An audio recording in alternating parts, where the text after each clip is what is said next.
and medical industries across the globe. TEG has been to the fore in the fight against COVID-19 with our customers and partners. A local business employing local people.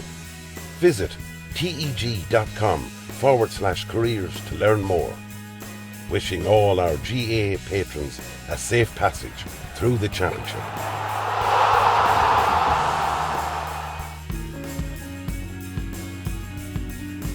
Clark's Bar, wishing all teams the very best today.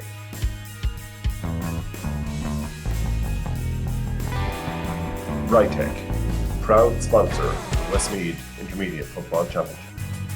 Cusick Park pitch is 145 metres long. Imagine 3 of these bridge beams would make up the length of the pitch.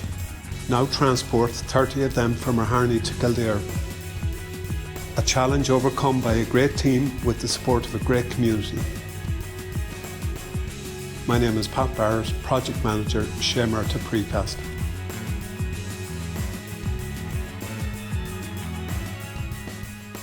There's a light,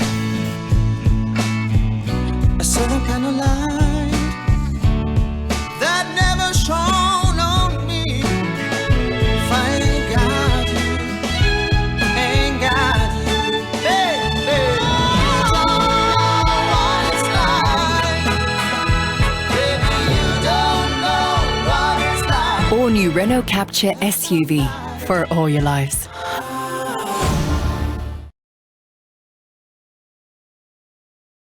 Good afternoon, ladies and gentlemen, and welcome to this afternoon's Clark's Bar junior football final between Castletown Cool Whitehall, I wanted to get that absolutely right, and Bunbrosna.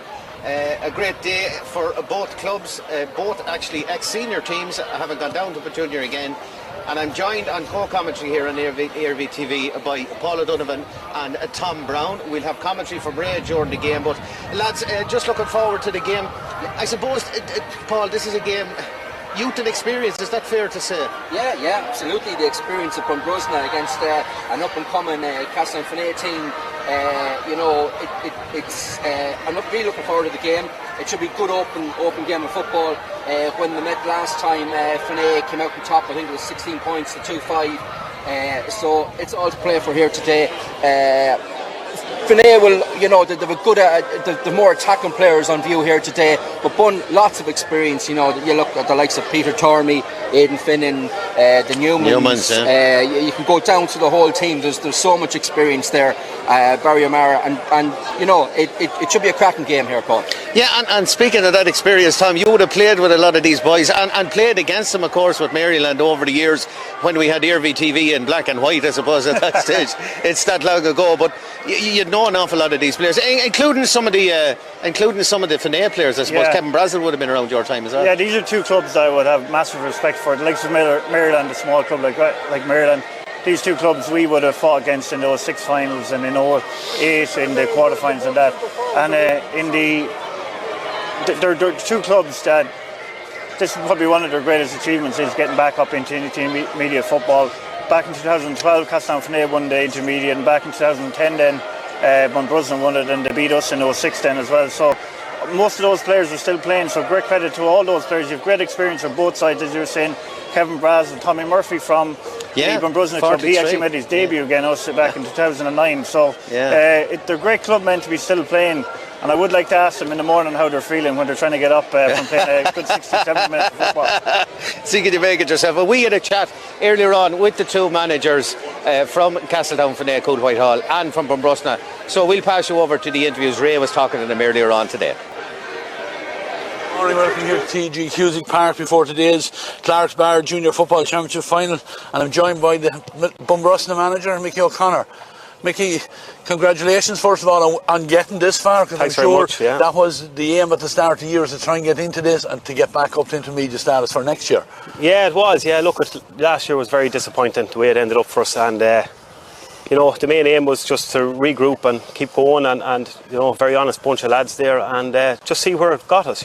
Just put every shoulder to the wheel and just keep going. Yeah, you've had a long trek through the junior championship, and you've got through here, and you have everyone fit and available today. Everyone is fit and available, and after having a really good 2 weeks, and through the knockout stages, like quarter-final, semi-final, we went really well in that, so it's all to go for. And everyone's fit and available here. Everyone is fit and available. Yeah. Well, look, it's an unusual time. It's an early start for lads here on a Saturday morning. But look, Mickey, thanks very much for joining us here. We'll let you go to your team, get ready for the warm up. The best of luck in today's final. Thanks very much. Going up with the cool Milltownpass Whitehall manager Declan Cahill. Declan, first of all, good morning. It is an early start for lads this morning, which I'm sure you had your own problems with getting everything, logistics done and everything. We'd rather be playing in the afternoon than morning, I have to say. But anyway, we've got a decent day for it. Exactly. Yeah. And congratulations, said to Mickey down the far end. Well done on the junior club, your team getting to the final, because it's a struggle with, the junior club with second string and everything else. So I think personally it's great to see two junior teams in this final. How have you gone on through the championship? You had a long, drawn out affair? Yeah, no, it's been a long year, put it that way. We've had a lot of injuries. We have a few injuries today again, and the long year sort of brings that into play more so than ever. And you'd have a lot of crossover with hurling. Yeah, we'd have Castle Pollard there, and we'd have Ringtown involved in our football club, and neither of them were really successful this year, and so we're lucky to have the hurlers, because they're a great addition to our club. Yeah, to give you strength when you come back then for the knockout stage of the championship. As you said, is everyone fit and available for you? No, we have a few injuries, key injuries, and disappointing. Two of our first team are really out today, but we'll try and put in a performance. You never know, we might come out on the right side. Look, these boys down here, a lot of them I know from hurling are winners, and they'll certainly bring the whole lot to the table for you. But Declan, we'll let you go and get your warm-up organised here. That's the cool Whitehall Milltownpass manager. Best of luck, Declan, in today's final. Okay, cheers lads. Thanks. Yeah, that was a few words there from Declan Cahill, the manager of Milltownpass Cool Whitehall, and Mickey O'Connor, the Bunbrosna manager. And I suppose, not alone is this a great day, I suppose, for the players, Paul, but it's also a great day for the parishes and where they represent as well. It's a very much community based, and it's great to see two proper junior clubs from proper junior areas, we'll say, or GA areas set alone, that are in a county final. Absolutely, it's great. You can see the colour here that they bring today, and I particularly know Milltownpass quite well, work out in that area for the Westmeath topic and cover the area, and the great people and great supporters of the club, and really buzz out there. They had a car wash there last Saturday on, and they've had lots of supporters, and the businesses all getting behind the club. It's been great. Likewise out in Bunbrosna, they're very proud of their club out there, a great tradition, and they also have the new Astro facility out there. It's a huge boost to that club out there, and people in the past have done some great work in these clubs. It's a pity they're not here today. You think of the likes of Ned Flynn for Milltownpass, a GA star. Think of him all morning. He'd love to be here today, and I'm sure the players will be remembering him today. And on the Bunbrosna side then as well, of course, Mick McCormick passed away just over a year ago. They did great work for Bunbrosna, and also Kathleen Moore, and I think she was secretary there from Bunbrosna. And Jimmy's still working here. Wife of Jimmy Moore and Stuart here. He's here every day. There's a match on. There's a great job, and very sad those people aren't here today for such a great occasion. Yeah, and Tom, I suppose hard to predict this one, I suppose, as well. I know the game earlier on, but at the same time, it's very hard to pick a winner here. We've been talking about this most of the morning, and we're still in a quandary as to who we think is going to win. Who do you think? You can say that for both games today. Like, you look at the form of both sides throughout the championship, they're practically even enough there. These are two clubs then that would be in the shake-up in my mind if they were going each of them to go up into intermediate levels. So it's going to be a kick of the ball between both sides today. And I'm going to put you on the spot, Scats. I'm going to say the youth of Milltownpass Whitehall. And Paul O'Donovan. Yeah, I just think Milltownpass have just got that more potential to score. You've got the likes of John Rabbit there, and Kevin Brazil, and John McCarthy coming off the bench. David Devine is playing excellent football for them. I'm just going to give them the nod on the basis of their potential for scoring in the forwards. Yeah, well, if anybody knows me from my predictions on the midweek game, I'm not going to predict anyone, because I'll put the absolute kiss of death to them. So I'm not just going to say anything at the moment. I'm going to predict a draw. But for the moment, we're going to go to a little ad break, and when we come back, it'll be live commentary from Ray Gavin and Tom Brown, live here from TEG Cusick Park. So ladies and gentlemen, please stay with us for our Junior Clark's Bar Junior Football Final. TEG proud sponsors of TEG Cusick Park, serving aviation, biopharmaceuticals and medical industries across the globe. TEG has been to the fore in the fight against COVID-19 with our customers and partners. A local business employing local people. Visit teg.com/careers to learn more. Wishing all our GAA patrons a safe passage through the championship.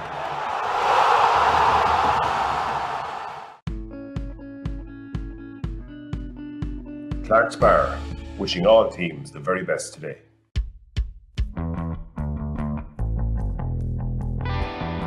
Rytech, proud sponsor of the Westmeath Intermediate Football Championship. Cusick Park pitch is 145 metres long. Imagine 3 of these bridge beams would make up the length of the pitch. Now transport 30 of them from Harney to Kildare. A challenge overcome by a great team with the support of a great community. My name is Pat Barrett, Project Manager, Shamer to Precast.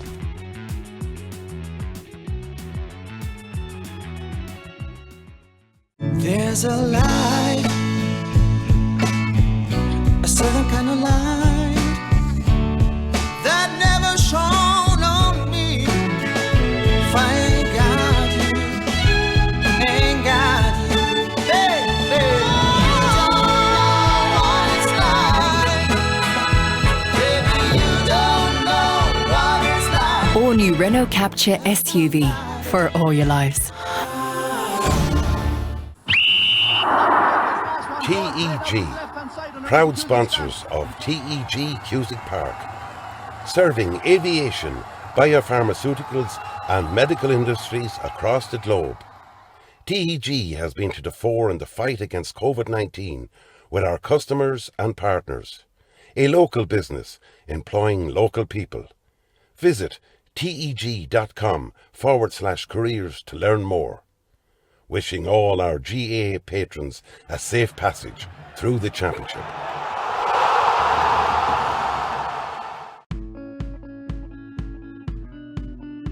Clark's Bar, wishing all teams the very best today.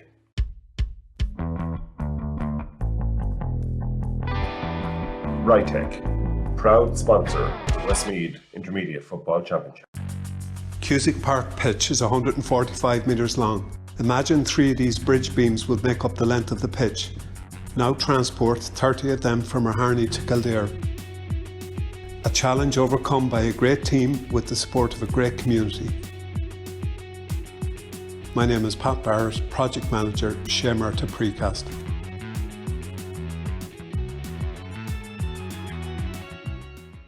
There's a light, a certain kind of light that never shone on me. If I ain't got you, ain't got you, baby. You don't know what it's like, baby. You don't know what it's like. All new Renault Capture SUV for all your lives. TEG, proud sponsors of TEG Cusick Park, serving aviation, biopharmaceuticals and medical industries across the globe.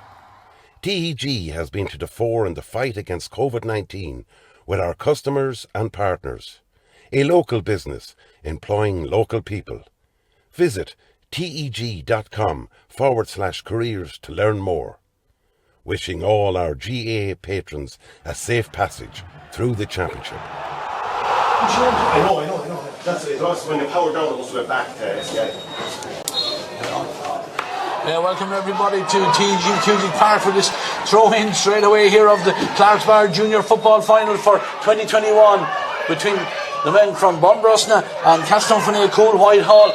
We'll just get through the teams in a second, but the first team on the attack there was the men from the north of the county there, wearing their yellow jerseys predominantly, but the first big hit of the day comes in there, and it's on the Bunbrosna man coming out in possession, turned over, and this one there by Kevin Brazel. Kevin, experienced player, gives it inside. Darren Kilkine, he has it, lays it off again, and then a fisted pass into space. Opportunity here to get a shot in for the Castletownfene men, but again, Bunbrosna back, making great tackling there, but the ball is eventually given inside. It's an opportunity and it's fisted in, not very convincingly. I think it was meant to go over the bar, but it eventually is finished over the bar. We have the opening score of the game. I'll quickly run through the teams. For Castletownfene, Cool Whitehall, Gary Sullivan's in goals, Peter Connors at 2, Willie Kine at 3 and Shane McGarry 4, Emmett Corrigan 5, Glenn Plunkett 6 and Darrell Riley 7. Middle of the field, we're number 20, Darren Kilkine and Luke Moores at 9, Mark Cunningham is at 10, Joe Rabbit 11, Kevin Brazel at 12, Alan Devine 13, David Higgins at 14 and David Devine 15. And Bunbrosna line out as follows. In goals, number 1, Tommy Murphy. Conor Newman wears 2, Ronan Scally. He's in at number 24 and Shane McGovern is at 4. Kick out is down this side of the field. Scally, he's in at number... Gives the ball inside because it's the men from Castletownfene that have started the best, but that ball goes astray. Andy Whitney steps in, wins the possession back for Bunbrosna. They're back right inside at their own D and getting very, very hard to get out, and eventually do cross their own 45. Ball is being carried out. Noel Urell, he has it. Noel heads up, sees the man over on the far side in space. The ball, foot pass, kicked in, beautiful ball. Got it in there. Darrell Lyons, the man that get it. We'll finish with David Newman's at 5, Andy Whitney at 6 and Noel Urell at 7. John Kieran is at 8, Darrell Lyons at 9, Barry O'Mara at 10, Kenny Conroy 11 and Mark Donnelly at 12, Kevin Mitchell at 13, Peter Tormey at 14 and Aidan Finnan at 15. We'll watch at this first opportunity from outside the D. The shot comes in and it's Darrell Lyons with the equaliser coming just after 2.5 minutes. I'm joined in co-commentary today by Tom Brown. Tom, we're a little bit rushed here getting into those two teams, but a fairly interesting start already to this. Yeah, an interesting start, and interesting that Finney Newman doesn't start and Ronan Scally is in, and on the Castletownfene team, Paddy Cheevers is out and Darren Kilcoyne is in, but a good opening score there from Alan Devine to get Castletownfene off the bar, and that was a great equalising score by Darren Lyons there. This is all the hallmarks of a great entertaining game of football, and it'll be very, very entertaining game of football, and in the first half here it'll be all about just settling down and getting into the game, getting a few scores on the board. Yeah, two junior clubs teams here in this final. It certainly has started lively, and Kevin Brazel with the possession, he comes inside with great tackling back there by the Bunmen, and they turn the possession over and they come forward with it again. Again, just holding that possession. The ball then is given down here where Kenny Conroy, he has it. Kenny trying to get it into Darrell Lyons. Mark very, very tightly there. I think that was Willie Kine there that got a fist to it in front of the Bunbrosna man, and it's gone out over the sideline. Just where we have this line taken. We know we have viewers from all over the world joining us here on ERV today, and we particularly say hello to Ian Dool and Niall Kilkine and Aaron Corrigan down in the land down under in Australia, and we also say hello to all the Westmeath GA folks in New York who are down in Lexington Avenue watching us here today, and we say hello there to Paul McDermott. I know Paul was up here this morning heading down into Manhattan, and I hope to God that my good friend Tom Nugent has recovered from watching and celebrating the Harley victory last week. But anyway, we're off here because Castletownfene are on the road again. Lovely interception there by Peter Tormey, using all his experience, steps in and wins that possession. Kenny Conroy, then Kenny a little bit too casual, and Castletownfene men step in again, and the ball eventually driven in there by Joe Rabbit. Joe's referee just called, I think there was a late hit on one of the Castletownfene men. I'd tell you, Tom Brown, you can't take your eyes off this one for 1 second. No, it's a lively start. They're just coming together, two players there, but noticeable for Bunbrosna on the left hand side. There's plenty of space to supply the ball out onto the left hand wing when they get the ball inside. They've started well, they've come back from that opening score, but it's lively. It's lively, and we'll have to say hello to the referee today and wish him all the best. This is his first final in the Kerry from the Castle Daly Club, and we have the first yellow card inside the first 5 minutes here. And certainly Alan Devine, better known on the hurling fields with Castle Pollard and Westmeath, and he's certainly been involved out there, and I think it's him that has gone into the booth, certainly been told by the referee to get away from him. And there's a Castletownfene Cool Whitehall player on the ground, the referee just calling in his linesman there just to give him a little bit of support. Jim Rock from the Kinnegad Club, but I think we're ready to get underway. There's certainly an early hit on the Castletownfene man. Tom, it looks like he's going to have to be replaced there. He's certainly walking very gingerly. Yeah, just the way he was kind of lying there, it seemed to be kind of shoulder injury. I didn't see what happened now, but hopefully he'll be okay and back on. It's not nice to see a guy with 5 minutes gone, having to exit the field through injury in the county final. Yeah, the referee, yes, it looks like there is a sub being introduced, and number 23 is Ryan Moore.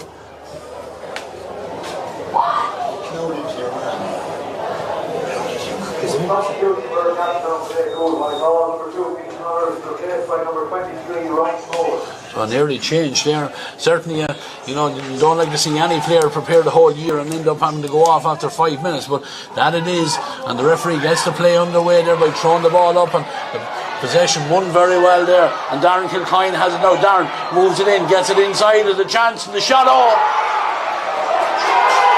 referee saying that it was a free out. I think the ball had ended up on the back of the net, but the referee saying a pull back on the arm of one of the players there, and he awards a free out. Bunbrosna living dangerously. Yeah, it was good at a finish from Kevin Brazel there. It seemed to be over-carrying. It doesn't look like that in the replay. It looks like a soft free, but it's after being disallowed, so we're still at 1-1.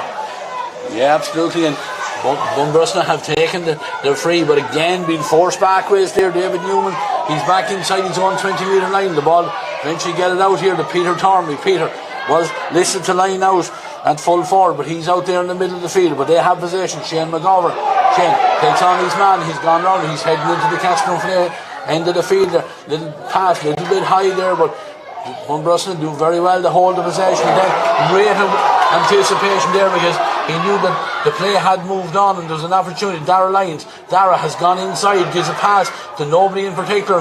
Bravery there by the Castletown man there, goes to ground there and wins the possession back and wins the free for his side. And certainly there's a big crowd here today, Tom. It's an early start, but certainly both of these teams have come with certainly all guns blazing for this, to win this junior final. Emmett Corrigan, he carries it forward and delivers it in with the right foot, and he's gone off to take the return pass again, steps inside, holds that possession, gives it back out. Darren Kilcoyne, Darren on now again to Joe Rabbit. Joe sees a little bit of space, tries to get over into it, has the possession, has support there. Is he going to use him? David Higgins, David with the right foot, plays it in short, in towards the 20-metre line. Kevin Brazel coming back out again.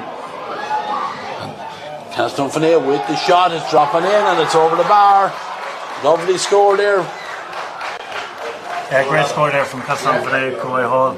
Seem to be picking off their chances. Lovely score there by the number 11. Yeah. And that's exactly what you need. There's going to be a lot of kind of mistakes made earlier on, nervous energy, and you just want someone to be able to pop the ball over the bar at the end and get a finished product on what was good play. Yeah, a lot of players down in the Bunbrosna half of the field. Bunbrosna trying to get the space down this side of the field, but watches the ball breaks here from the kick out of Peter Tormey. He's onto the break straight away, has a runner inside, that's Noel Urell. Noel hands it off again. They have the possession. John King, John nowhere to go, but he has the possession now, and the ball inside, and Bunbrosna man stand away for the pass there, and Darren Kilcoyne steps in, and now Joe Rabbit is heading with Joe's control, not what it needed to be, but a hefty tackle there. The referee, yes, thought there may have been a foul by the Castletown cool man first of all, but the referee didn't see it that way, and then awards the free in. This free is just inside the 45-metre line. And certainly, you see, another opportunity here for Joe Rabbit. Joe wearing the number 11 again. A man we're more used to seeing in the blue and gold of Castle Pollard, but going to take this from about 40 metres out. Backs himself with the right foot, fires it in, but unfortunately off the outside of the foot and wide. And we're 9.5 minutes into this opening half of this Clark's Bar Junior Football Final for 2021. And Castletown, Cool Whitehall 2 points, Bunbrosna 1 solitary point. As the goalkeeper, he's Tommy Murphy back there in his black and white jersey as he gets ready. No breeze to talk about here today, Tom, so conditions, absolutely excellent pitch. It will be a little bit heavy underfoot, but Cusick Park is always in good condition here, and credit to the groundsman. It was Tommy Murphy. He comes with the kick out, fires it out this side, broken down. Darren Kilcoyne had a chance on the breaking ball, but it's Barry O'Mara plays soccer with it, keeps that possession. The ball then go into the midriff. Peter Tormey. Peter tries to get inside. The cornerback there. The cornerback is Shane McGarry. Shane fouls the bun man, and the free is awarded half between the 45 and 65. Peter looking around, looking for runners, then decides to go back just to keep the possession. Noel Ural is back with Peter Tormey again. There's a lot of space over on the far side of the field. It's a nice ball, but hops off the chest there of the Bunran, but they have the support over there and they have the possession again. They're right out in the centre of the field, and the foot pass is delivered long into the corner.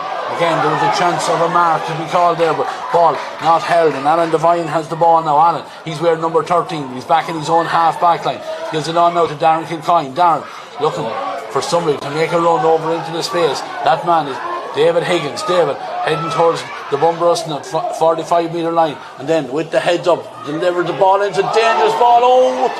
I think that was Alan Devine got his hand to that. Yeah, Tommy Murphy did well there to keep his eye on that one, because he got some part of his body onto it and kept it out from going into the back of the net, and from the resultant play, chance for Castlefine Cool Whitehall, not taken. Shot tugged to the left and wide, but certainly we're up and down the field here, and the hits are coming in thick and fast. Yeah, they are, and I have to mention Luke Moore there, a young player there playing. He's 6'4", playing for Castlefine. He's getting the better of his man that's currently in midfield. I'm just looking at Peter Tormey. He seems to be playing in around the middle third of the pitch as well. I'd prefer to actually see him up maybe full forward, getting on the end of scores, because it's like a game that the scores are going to be very, very hard to get. But he's ready to link up the play here, and he gives it in now to Darrell Lyons. Takes a return pass and tries to play a very exquisite ball inside, but good cover back there by Emmett Corrigan. Emmett, great pace there, and got back for his side, and Willie Coyne has it now, and Willie fisted pass very, very close to the sideline. Alan Devine has Darren Kilcoyne running off the shoulder. Darren is inside, carries it towards the Bunbrosna 45-metre line. Back down to Joe Rabbit. Joe back to Darren again. Darren takes on his man, goes into the tackle, bounces away from the tackle. A high tackle then as Darren Kilcoyne gave away the ball. The referee didn't see anything wrong with it, Tom, but no, and Andrew Whitney coming with the ball now. Andrew, very experienced player there. He's in on Kevin Brazel. Kevin Brazel seems to have gone in full forward. So a lot of changes on both sides here, and it's just the first touches letting a lot of the players down at the moment. Yeah, this time the ball is played in from outside the 45, and Peter Tormey, he was the man, had sneaked in behind there, and great experience there, calls the mark, and I'm sure he'll take this for himself to suit opportunity here from the mark, and to suit a left-footed kicker, and Peter Tormey with the chance of the equaliser as he comes forward. And Peter fires it over the bar. Lovely score there. 2 points apiece. 13 minutes gone. Little bit of treatment coming in for Darren Kilcoyne down the far end. Don't think he's too badly injured. He's certainly back on his feet anyway, and hopefully referee is just holding the play there. Certainly looked like a foul on the Castlefine Cool Whitehall. Yeah, Castlefine Cool Whitehall have been at the wrong end of a couple of decisions so far there, but Peter Tormey there, fantastic score. He's been doing that for the last 20 years, and that's where you want to have him there, getting on the ball, and he'll nail it every time. Yeah, using all his experience there, he just crept inside the fence there and got the pass in, and Castlefine Cool Whitehall going short with the kick out. Their goalkeeper is Gary Sullivan. Gary gives it out here to Willie Coyne. Willie, again, another experienced player, and this time carries it forward and threads the ball through to Alan Devine. Alan moves it on. Kevin Brazel is on it again. Kevin with a little bit of space, and we talk about experience at one end of the field, certainly experience at the other end, but Kevin decided not to go for the goal, seeing that the point was on, tapped it over the bar. 3-2 now for the Castlefine Cool Whitehall men. Yeah, well, good play there from Willie Coyne there. He had the ball, and he knew that he had a little bit more time, a little bit composure on the ball, gave it to Alan Devine, and he linked up with Kevin Brazel, who was unlucky not to have 1-1 at the moment. That was a good score to bring it to 3-2 to Castlefine Cool Whitehall. Yeah, just tapped it over with the inside of the right foot. The kick out is dropped. Alan Devine is waiting for the breaking ball, and it fell into his hand, and then a Bunbrosna man hits him right in the centre of his back, and he gets the free, and it's going to be for Castlefine Cool Whitehall. Alan takes it and goes short, and Emmett Corrigan took it almost away from his teammate, and he carries it forward towards the 20-metre line, back out to David Higgins. David back to Joe Rabbit. Joe thought about taking on the score, plays the dummy, and then tries to get a little ball through to Emmett Corrigan. That's an awful lot of Emmett there on that ball. I think Emmett just did very well to make sure that his side retained the possession. It's gone out over the sideline, but it is a line ball, and the ball is driven across. Andrew Whitney back there, and he had to be certainly allowed for that, because Kevin Brazel had gone in around the back again, and he would have been all on his own if that one had come through. But the experience, Andy Whitney gets that, and he has set the Bunbrosna men on the attack again. Ronan Scotty He's on the ball again here. Again, very, very tight, close to the sideline. Goes central. Bunbrosna through the hands it goes of David Newman. Gives it on to Ronan Scally. Ronan treads a little one in through, but again, Barry O'Mara was the man inside there, but ball just skipped off the grass and out over the end line. And Gary Sullivan, he's already thrown the ball out to the 20-metre line. He's ready to get us going again. Heading very, very close to the first water break. In fact, are we on the first water break? We are. 3 points for Castlefinaig, Cool Whitehall, and 2 for Bunbrosna. And certainly these men have certainly been up early this morning, Tom, because the hits are coming in thick and fast, and the football is good, and the crowd are certainly up for it here in the stand beside, on front of us here as well. Yeah, and probably the man that's probably unlucky at the end of all those hits is Peter Connor's gone off there with a shoulder injury, and to be substituted after 5 minutes there. But it's been an enlivening opening 16 minutes of the game. You expect a lot of mistakes at this kind of level there, but I just think that Castlefinaig have a little bit more going forward if they can just get a little bit more composure on the ball. Likewise with Bunbrosna, they're getting the ball up, and if they can get it out to the left hand side of the pitch, they're getting a lot of space out there.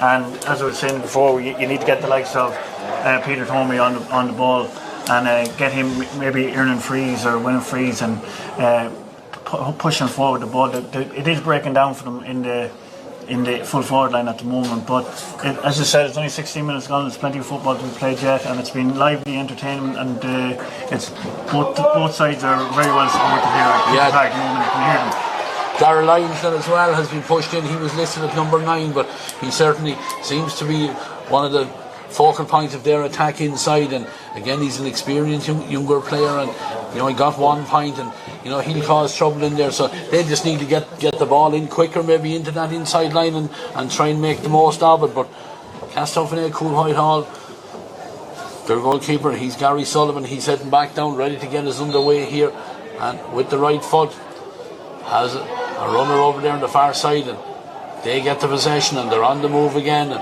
Emmett Corrigan, he'll run all day for his side. Emmett just holds that possession. Luke Moore loops around, and Luke with a fisted pass here. It's David Devine, the man with the black togs, and runs into a heavy tackle there, but holds on to the pressure, and all this hand pass is just drawing in the Bunbrosna players there. But nice play there, and eventually the ball has moved on to Glenn Clunk, and Glenn has a little bit of time and a little bit of space as he comes towards the Bunbrosna 65, and then fires a nice ball through, and the possession again grabbed over there by the Castlefinaig Whitehall man. Is inside here. There's another opportunity. The spare man inside. A chance. Can he get the shot away? And here he does. It's Joe Rabbit. Yeah, great play there from Kevin Brazel, and great play from Mark Cunningham to win the first ball there. But Kevin Brazel is actually playing. He's lined out at a wing forward, but he's playing inside. He's been influential so far. He's been on a lot of ball, and that was a great finish by Joe Rabbit. A little bit of composure, as I was talking about, and a nicely side forward into the net. And that's now 1-3 to 2 points, and Castlefinaig will be very, very happy with their scoreline so far. Yeah, they absolutely will. First goal of the game comes after 18 minutes just on the clock, but the kick out is already taken, and Bunbrosna have the possession again, and they're trying to build up, and ball given in towards Peter Torney, but hops right in front of Peter, and he doesn't hold it at the first attempt, and the yellow jerseys swarming around, and Emmett Corrigan with the inside of the right foot there, trying to find a man over there. I think Kevin Brazel, but Kevin couldn't keep that one in play. It's gone out over the sideline. It's going to be a line ball back inside, just barely inside Bunbrosna's 45-metre line. It's taken down the line, but again, foot sliding tackle comes in there on the ball as it broke down, and free for Castlefinaig Cool Whitehall, back over just inside Bunbrosna's 65-metre line. Again, Glenn Clunk looking for somebody to make a move, and then he gives it in short. The hit coming in on Kevin Brazel. Kevin does very well. The ball breaks out, but again, I thought there was good use of the body there by the Bunbrosna man, but the referee deems there was a little nudge on the back there. Yeah, but it was also clever play by Liam Malloy. He knew if he went down with the ball, it was probably showed him the back and come. There was a kind of softy free, but it was free at the same time. Yeah, Joe Rabbit is on the ball again. Joe tackled hard and pulled to the ground. Another opportunity for Castlefinaig Cool Whitehall. Is free is just going to be on the 20-metre line. It would suit a left-footed kicker, but I think it's Joe Rabbit is the man over there that's going to take it. Joe, scorer of that goal for his side, just ties the boot now as But certainly numbers mean nothing here today, because there's players all over the field with different numbers. Emmett Corrigan, he's wearing number 5. He probably hasn't spent 2 minutes of the whole game in the right half back position. But we'll watch as this free comes in. It's swung across. Is it kept in play? It is indeed, but no. Not to the umpire. Eventually signals that one. Free came across from Joe Rabbit there, but doesn't stay in play, and it's wide now for Castlefinair Cool Whitehall. And the goalkeeper, he's Tommy Murphy. Tommy, nothing he could do about the one that beat him. Thought about going short there, and then with the left foot gives it a signal, drills it out. Who's first to react to it? Breaks inside. Peter Tormey is trying to get on it again, under pressure there from David Devine. It is the number 4 then, it's Shane McGovern against possession, and the ball is fired down the far side of the field. Tackle comes in there. There was Glenn Plumford there, the man with the tackle. The referee said not on the ball, on the man instead, and the free is for Bunbrosna. Again, content just to hold the possession and give the ball back, if it means doing that. And Andy Whitney, he comes forward, gives it on here as far as Noel Urell. Noel heading for the D, he turns around, invites Andy Whitney on. Andy, again, another experienced player, throws a dummy and takes the ball back, has given it inside. Dara Lyons has the shot. Dara, unfortunately, he was under a little bit of pressure there. Andy Whitney had gone on inside him in the hope of getting a return pass, backed himself, but from a tight angle couldn't get it over the bar. Yeah, but it was good composed play there by Andrew Whitney there. He thought of the shot himself, said no, hand pass to the better man inside, and it was an unlucky shot just one wide. That's better play from Bunbrosna. Yeah, they've really pushed up, and they're pushing up on the kick out here now, because we look down to our left, there's only 2 players inside. Bunbrosna's 45, so certainly not conceding the kick out here now. This ball goes out, grabbed in the air, great catch there by Aidan Finnan, and he treads a beautiful ball to Peter Tormey. Peter, he's inside the D, steps, comes back onto his favourite left foot. Yeah, what a catch there by Aidan Finnan, probably one of the best club midfielders for the last 20 years there, linking up with Peter Tormey, and again in that same position, Peter Tormey grabbing the ball, he's not going to miss from that range. Yeah, it's certainly Aidan Finnan, one player that Bunbrosna need to get on more ball here, and you could see it, from here we can see out on that Bun have pushed up on these kick-outs. 1-3 to 3 points for Castlefinair Cool Whitehall, as their goalkeeper Gary Sullivan. Gary with the right foot, again he goes long, it's dropping on the 65 metre line. David Higgins comes in behind everyone, grabs it at the first attempt, trying to go forward, foul, gets to his feet straight away, takes it in quickly. Another chance here, and the ball has gone inside, but again not the best pass in the world, and Andy Whitney coming around the back there using all his experience, but again the pass goes astray, and David Devine has it. David comes inside with the left foot, takes the shot. Umpires, they both look at it there in the signal. That one goes right across the front of the goals, and another opportunity spurred there. But again, like you said earlier on, a lot of handling errors there. Andy Whitney couldn't get it to hand, and yeah, we're saying about the handling errors, but that to start off that partner play, that was quite a catch in the midfield there by David Higgins there. Released the ball, Kevin Brazel on the ball again, just didn't go to plan that time. Unlucky for Castlefinair, but good football. Yeah, kick out is going. No, Urell was going high for it, but Alan Devine was pulling out of him there, and Alan not too happy with the decision there, but referee right on top of it said it is going to be a free, and Aidan Finnan is back out on his own 65. Who's making the move? Goes short down this side of the line, where Kevin Conroy makes himself available, and Kevin holds that possession with the left foot, sprays it out, looking for Barry O'Mara. Barry in a foot race, is he going to keep it in play? Nothing he can do about it. It's gone out over the sideline.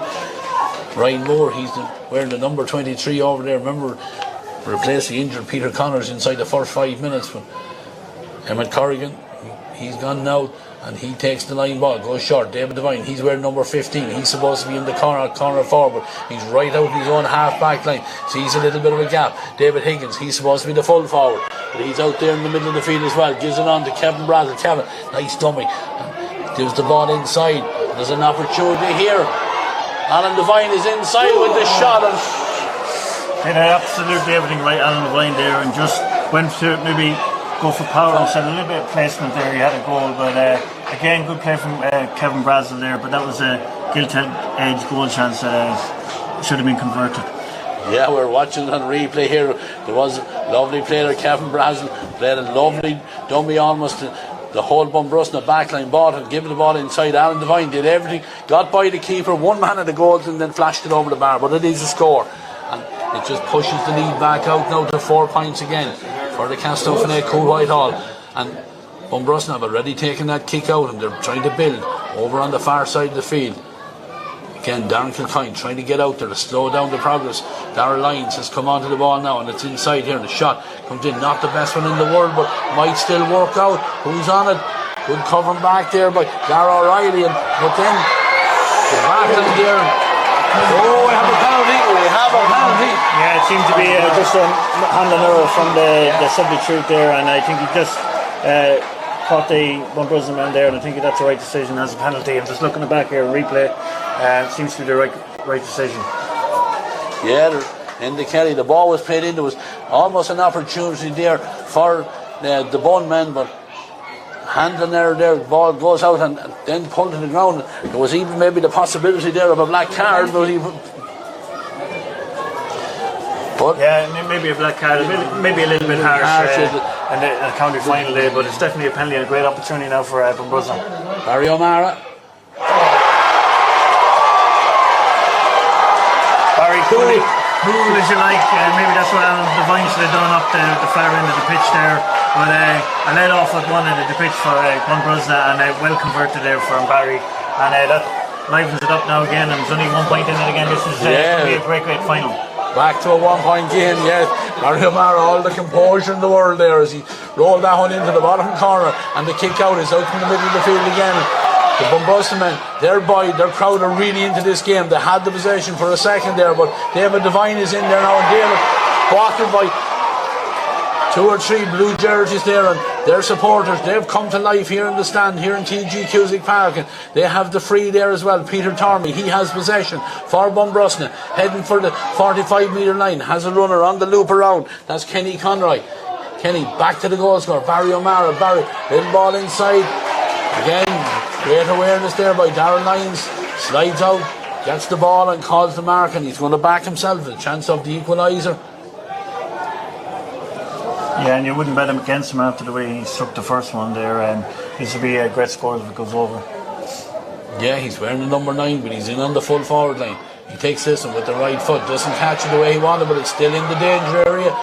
Bunbrosna have the possession, an opportunity, but again, great locking down in there.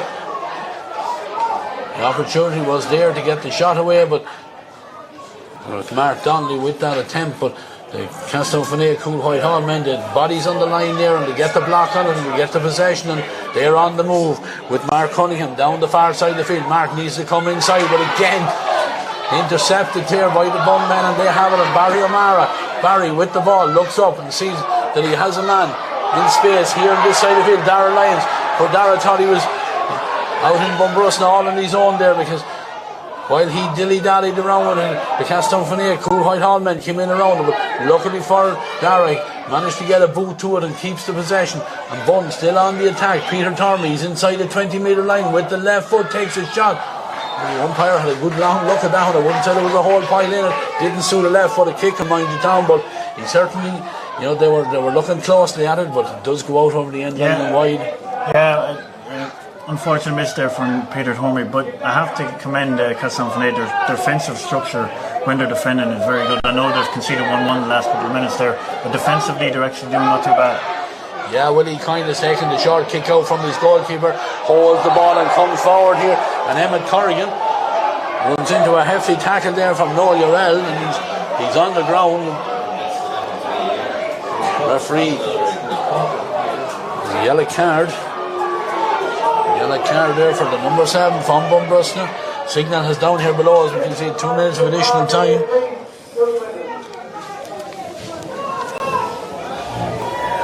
Free is going to be for David Higgins. He's the man that has the ball in his hand on the 45 metre line, but Emmett Corrigan certainly took a hefty tackle there. Yeah, it was just a kind of frontal charge. I'm not sure it's as hefty as he's making it out, but he got a card all the same, and as a attacking player he's always going to get that advantage. But this is a very, very good opening half of football, 1-4 to 1-3, and we're set up for a very entertaining second half. Yeah, absolutely. We've just gone over the allocated 30 minutes. Referee has signalled there will be two extra minutes of play, but Joe Rabbit has taken the ball from David Higgins and he goes right footed.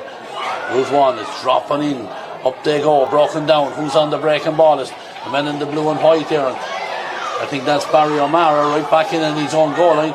Not the most advisable thing to do to cross the goals, but he knew exactly what he was doing. The Bun men eventually get the ball away, but Willie Coyne let the ball hop, and in the air then he got a hand to it and gets it on to Darren Kilcoyne, and Darren, he's on the attack again, runs into attack and forced to turn back, and Luke Moore then. Luke gives it inside.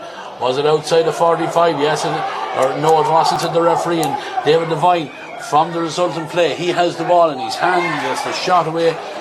Referee playing an advantage there, but I think that ball the referee deems that it didn't come from outside the 45, and Castletownfene Cool Whitehall were looking for the mark but not given, but there was a foul then as the ball was gathered in there, and it is going to be a free, and probably the last action of this half, and an opportunity for Castletownfene Cool Whitehall just to push the lead back out to 2 points. Yeah, Mark Honeyman winning that free there. He's actually doing very, very well at that wing forward position, causing a lot of problems. So a good opportunity here for Castletownfene to go 2 points ahead just on the stroke half time. Joe Rabbit, the man that's going to take it, goal scorer for his side, and he comes forward with the right foot, kicks it high. They're looking at it, the umpires are looking at it. What's the signal? The signal is that it's come across in front of the goals and wide, and let off there for the Bun men. The clock ticks over the 32 minutes, but the goalkeeper, he's Tommy Murphy, beaten once, nothing he could do about it, and he's out on the 20-metre line. The referee will just wait to see what signal does he give, but certainly the solitary point lead for the men from Castletownfene Cool Whitehall, and that is indeed the last action of this Clark's Bar Junior Football Final for 2021. And we have a half-time score here of Castletownfene Cool Whitehall 1 goal and 4 points to Bunbrosna's 1 goal and 3 points. And we're going to go to an ad break here and join us down pitch side again with Paul Dool and Tom Brown. Ron Cocon will be down there as well, but for now we'll have ads and join us back here then for the second half.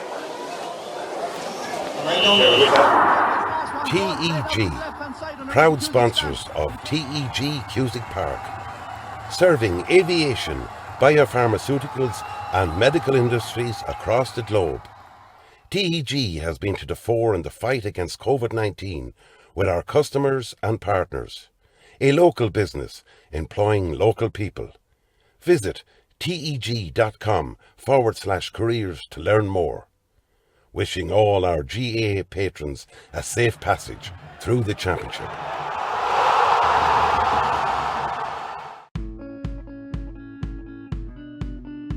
Clark's Bar, wishing all teams the very best today.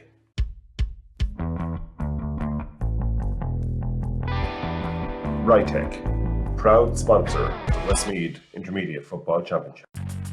Cusick Park pitch is 145 metres long. Imagine 3 of these bridge beams would make up the length of the pitch. Now transport 30 of them from Harney to Kildare. A challenge overcome by a great team with the support of a great community. My name is Pat Barrett, Project Manager, Shamer to Precast.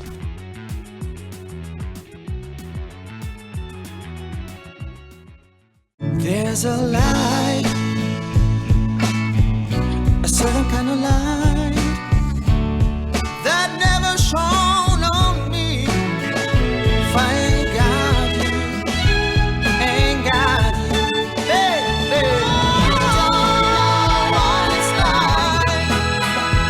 Baby, you don't know what it's like. All new Renault Capture SUV for all your lives. Yeah, welcome back to TEG Cusick Park for this afternoon's Clark's Bar Junior Football Final between Castletownfene Cool Whitehall and Bunbrosna. And I suppose, Paul, it's a typical final, close, tight, hard hitting. Yep. It's everything you'd want in a final, and the crowd getting behind both sides, you know. Absolutely. Just a point in at half time, that it's great. Particularly the penalty has really made a game of it. It's brought Bunbrosna back into the game. Really, Castletownfene will feel they should be further ahead. They got a goal, very good goal. had a chance of a second one with Alan Devine. And had one disallowed as well. Kevin Brazil had a goal disallowed for there was a foul in the referee and Kelly for having a fine game. He said there was a foul in the build-up. It was close as well. Brazil had scored that goal. It wasn't allowed, but so they've created more chances. Castlefine, Bunbrosna haven't had as much possession, but they've stayed in the game, and the penalty certainly brought them right back in it. And it's going to be a fascinating second half now. Yeah, and I'd say Bunbrosna are probably the happier of the two sides just to be going in a point down at half time, Tom. Yeah, they would be very happy because at the start there was a lot of changes with numbers and positions and all that. I think that kind of confused Bunbrosna a little bit in the early parts of the game, and as Paul was saying, Kevin Brazil and the likes of Mark Cunningham, number 10, he's causing them a little bit of problems in that wing then. And then trying to get Peter Tormey into the proper position to kick a nice point as he is down this left-hand side wing or right-hand side wing here. So Bunbrosna will be the happier with both teams going in at half-time. But I have to be impressed with Castlefine in their build-up and even in their defensive structure. Even though they were unlucky to give away 1-1, 1-2 there at times, they were defensively set up very well. It's just on the other end, they got a little bit unlucky. Alan Devine's miss, and then the first half, the first goal that they got from Kevin Brazil, who's playing very well, that was disallowed. But it's a final, you don't always get what you want in the final, but what we have as a neutral is a very good game for the second half. It's a point in it, two local derby teams, and that's all we can hope for as a neutral. Yeah, and I suppose, Paul, Finney probably have had the better the chances. Let's be honest about this. And will they live to regret them? I suppose we're trying to look into that crystal ball and say it, but definitely they've had far better opportunities. I mean, Alan Devine's goal chance. Bunbrosna have worked on limited possession. I think personally Peter Tormey is probably playing too far out the field, using him as a playmaker, but I'd rather have him in front of goal. Yeah, as you say, Finney may rue the chances later on, but they're still playing the better football. Some great combination play there with Darren Kilcoyne and Luke Moore in midfield. They're linking up well with the young Moore is actually playing very well at the centre of the field. The likes of David Devine and Joe Rabbit. Joe Rabbit's going to be a crucial player. I don't think I mentioned him before the game. He can be crucial for Finney if he scored a fine point there from over 40 metres out. For Bunbrosna then, there's a fascinating battle going on between Peter Tormey and Shane McGarry. It's a right battle between the two of them. McGarry's doing well in him.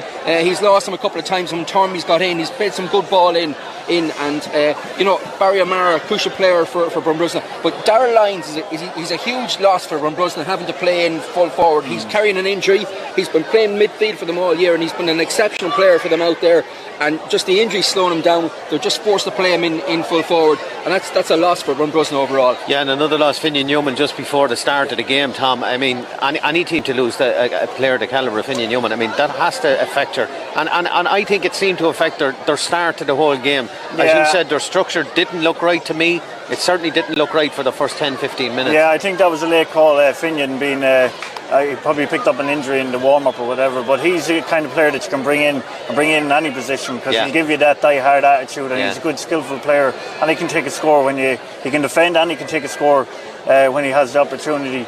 But Darrell Lyons is playing well also. I know he's a loss out of midfield. He is playing well inside as well. He's getting his marks in that. Aidan Finnan is coming into it, probably maybe for Bunbrosna to go a little bit longer with the kick out. And speaking of that second bring half, him into the game a little bit more. Speaking of that second half, do you see a way back for Bunbrosna at this stage? I know they're only a point behind, but to me they were definitely second best in that first half. Is there a kick in them maybe in that second half? I think absolutely. I think the momentum is slightly with them now. I think they're after settling themselves down. They were playing decent enough football. They were just probably their end product wasn't there, but once they got their structure in order, they have every chance in the second half. You can't really call it at this time. Yeah, and Paul, Finney, keep going, that's what they're at. For me, it's Finney. I think they're still the better team, and I think they'll push on the second half and could win this game. Okay, well, we're going to go to a little ad break, ladies and gents, and we'll be back with commentary from Ray Gavin and Tom Brown just after the ad break. Stay with us. Fascinating game and contest here. TEG, proud sponsors of TEG Cusick Park, serving aviation, biopharmaceuticals and medical industries across the globe. TEG has been to the fore in the fight against COVID-19 with our customers and partners. A local business employing local people. Visit teg.com/careers to learn more. Wishing all our GAA patrons a safe passage through the championship.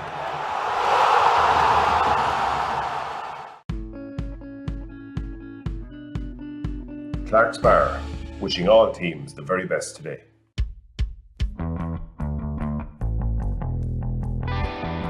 Rytech, proud sponsor of the Westmeath Intermediate Football Championship. 3, 2, 1. Second half about to get underway here. There's been a couple of changes that I can see down here. Number 11, Kenny Conroy for Bunbrosna has been replaced by number 19, Conor Lyons. There is a sub in the Castletownfene Cool Whitehall end because Oisín Gaffney has just been introduced, but the referee, he gets us underway here, and the breaking ball breaks to Luke Moore. Luke heads across the 45-metre line, then little pass inside to Kevin Brazel. Kevin tried to take the ball on the turn there, but closed down there almost immediately, and he has the possession, looks for a runner. David Higgins, he was the man that ran, but he also had a couple of Bunbrosna men back there for company, and Aidan Finnan, back inside his own 45, and then the ball moved over to the far side of the field. Is it going to be kept in play? Peter Tormey, no. Finney 17%. Darragh Riley, the man from Finney, who has made way, and Oisín Gaffney has replaced him, but we'll watch as Castletownfene have the possession over there on the far side of the field here, very, very close to the sideline, kept in play there, and they come forward with it again inside the 13-metre line, gives it across, but Andy Whitney jumped there, but Andy had time to let it fall and pick it up again, and Bunbrosna have the possession now, and Aidan Finnan had to reach for that ball, and immediately a couple of players came in close him down there, and I don't know what he could do there because the ball was pulled out of his hand. The referee seems he took too many steps with it, but it is going to be a free, and the free is for Castletownfene Cool Whitehall. Yeah, it seemed a little harsh on Aidan there. It seemed he had possession of the ball and the ball's ripped out of his hands. Fortunate there for Castletownfene Cool Whitehall. But as we start the second half here, Finney on the attack again, but not getting the scores. And we're just wondering down on the panel there, are they going to rue those chances? They're missed chances of getting a lot of possession. And Bunbrosna seem to be taking theirs a lot more once they get it. Even though they're few and far between, they're converting. Yeah, Aidan Finnan is the player down on the ground there. Treatment has come in. While we have this break in the play here, we just in the commentary box we remember a couple of people, past members and great workers for their respective clubs that passed away during the year. Kathleen Moore, the late Kathleen Moore, we see her husband Jimmy down here every day. We're here in Cusick Park there, and died earlier in the year. And also we remember on this day the late Ned Flynn, again former chairman of Castletownfene Cool Whitehall, who also sadly passed away, and great character, and his legacy will forever live here in Westmeath GA, in particular out in his beloved Castletownfene Cool Whitehall Football Club. But the free was taken there but not converted, and Tommy Murphy is already on the 20-metre line, and Tommy with the left foot fires it out here, hanging in the air.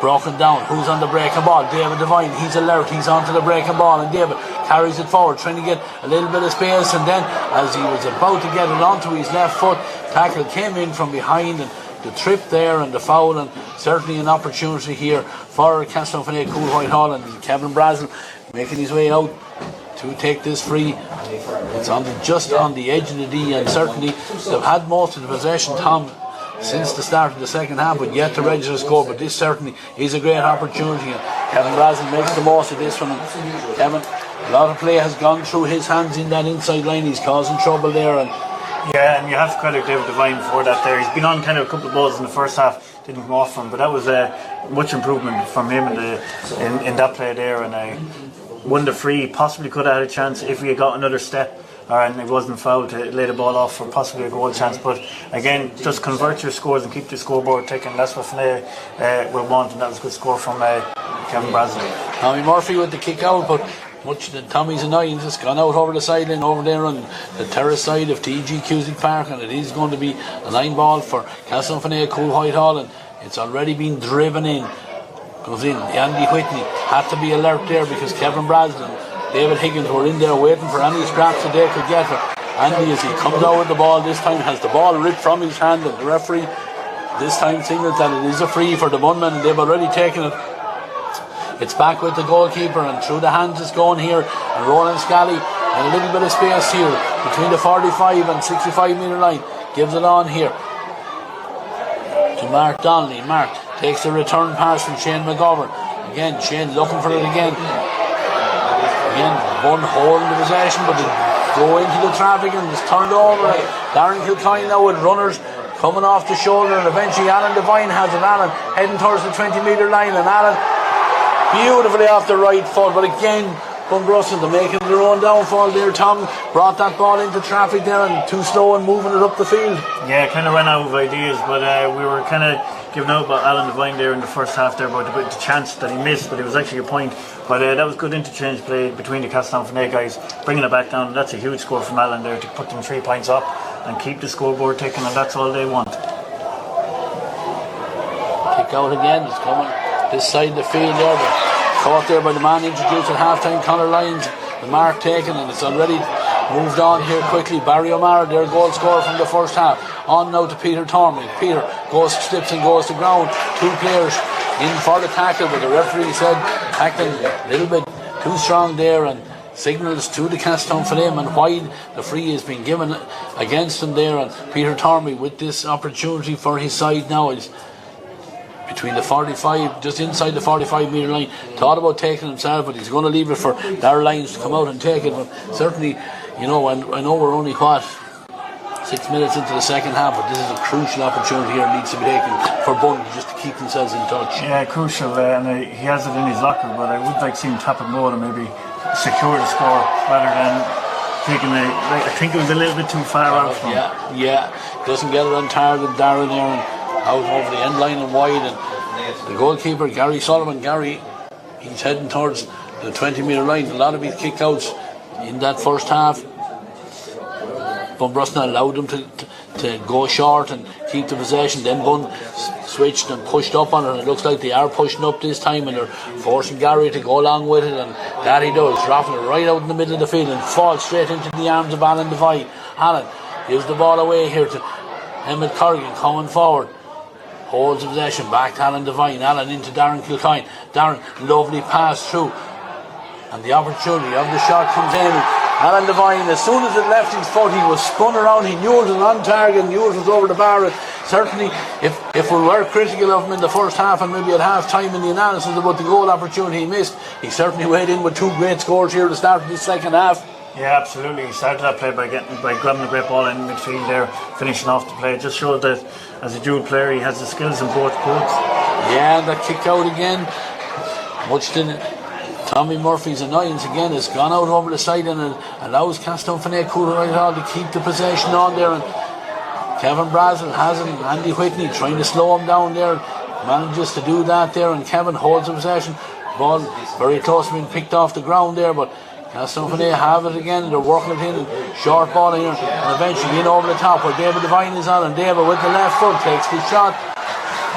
Yeah, great score from David Devine there, but good work out the field there by Mark Cunningham. Good nice little layoff and a good connection play, and that's 1-8 to 1-3 now. Yeah, it's gone to a 5-point game. Castletownfene are getting their purple patch, and they're getting the scores out of that purple patch, which is worrying for Bunbrosna. Yeah, the kick out is rolled short this time out to Andy Whitney. Andy was just about to go down and gather the ball, and Kevin Brazel came in behind and pushed him on the back. Free for Bunbrosna, and they have it back inside their own D again, and they build from deep again. And Castletownfene, Darren Kilcoyne there, he pushed forward on it, commits the foul and the free, but again Bun with that possession, but they're still back with their goalkeeper. He's inside the 20-metre line, he just comes out across it.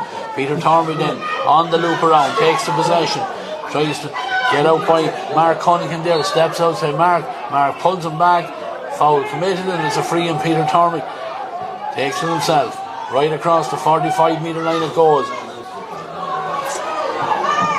Again, Bunbrosna, it's all slow because once they hold that possession there, the Castletownfene men are pushing right up on it, and ball eventually then aimlessly out over the sideline there, and it's going to be a line ball, and the line ball is taken.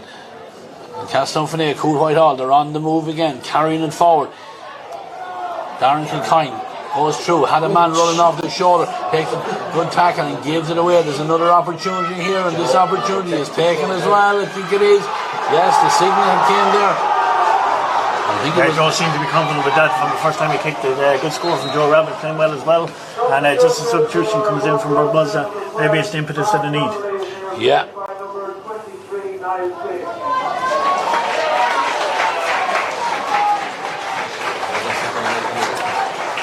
Niall Spain replacing Mark Donnelly.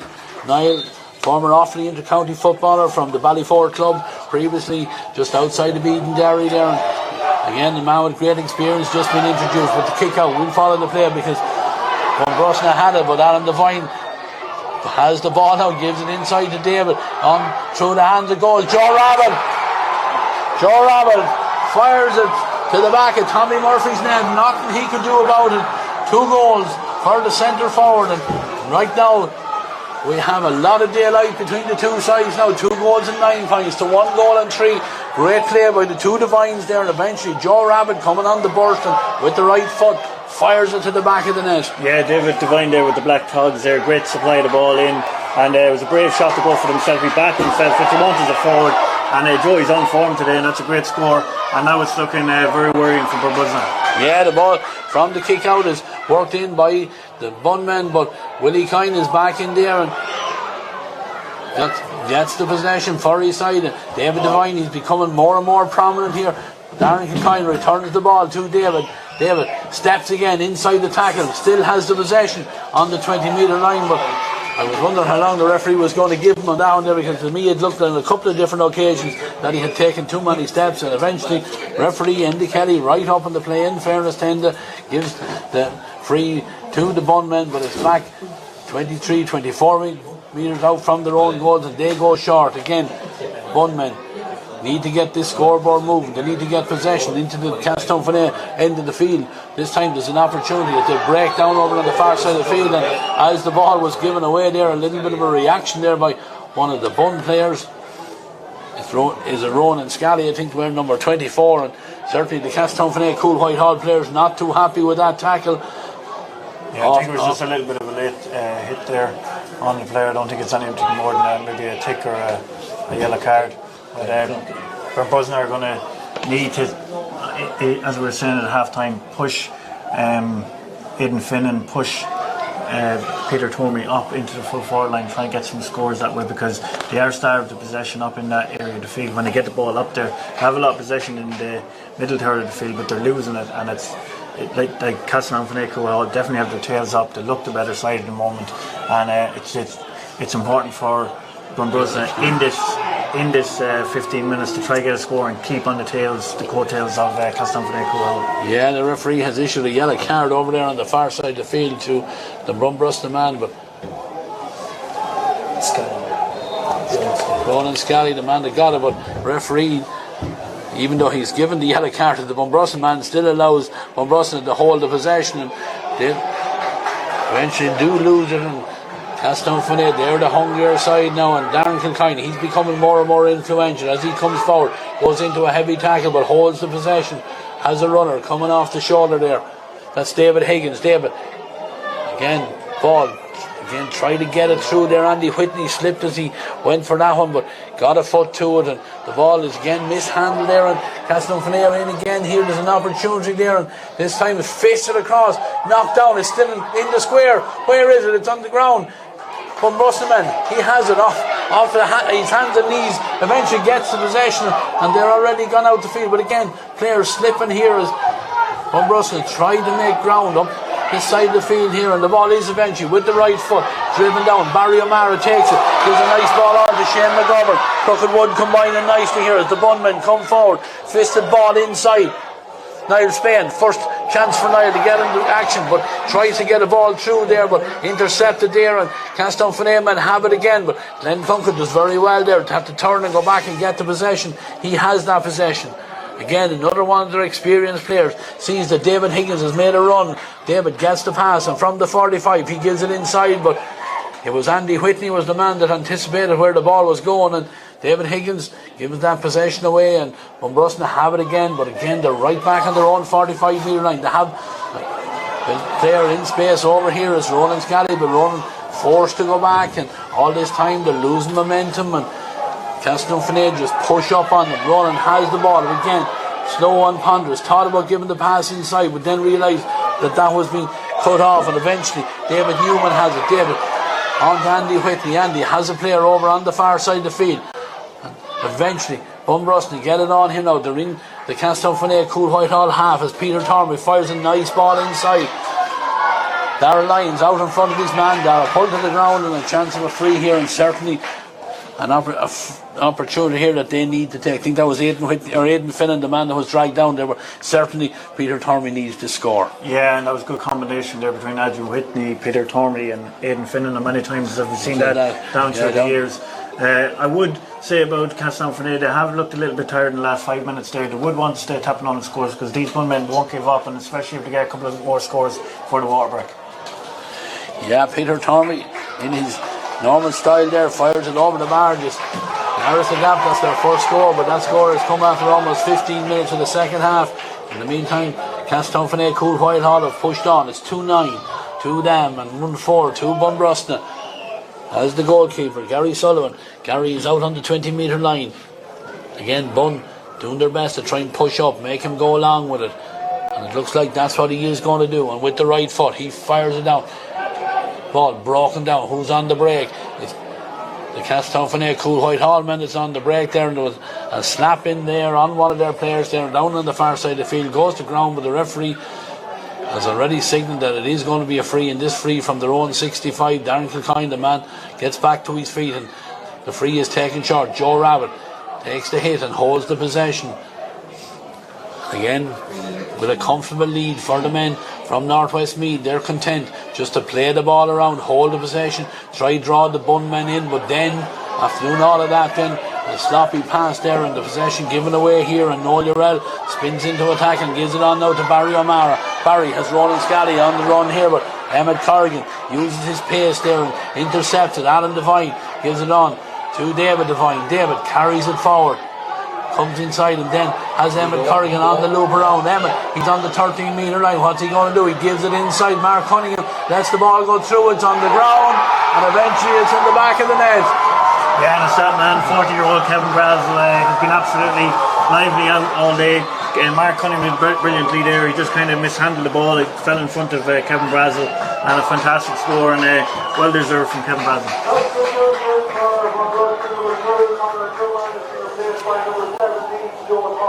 Joe Tormey has just been introduced here, but I think we're on the water break, Tom, so we'll have a chance to look at that again.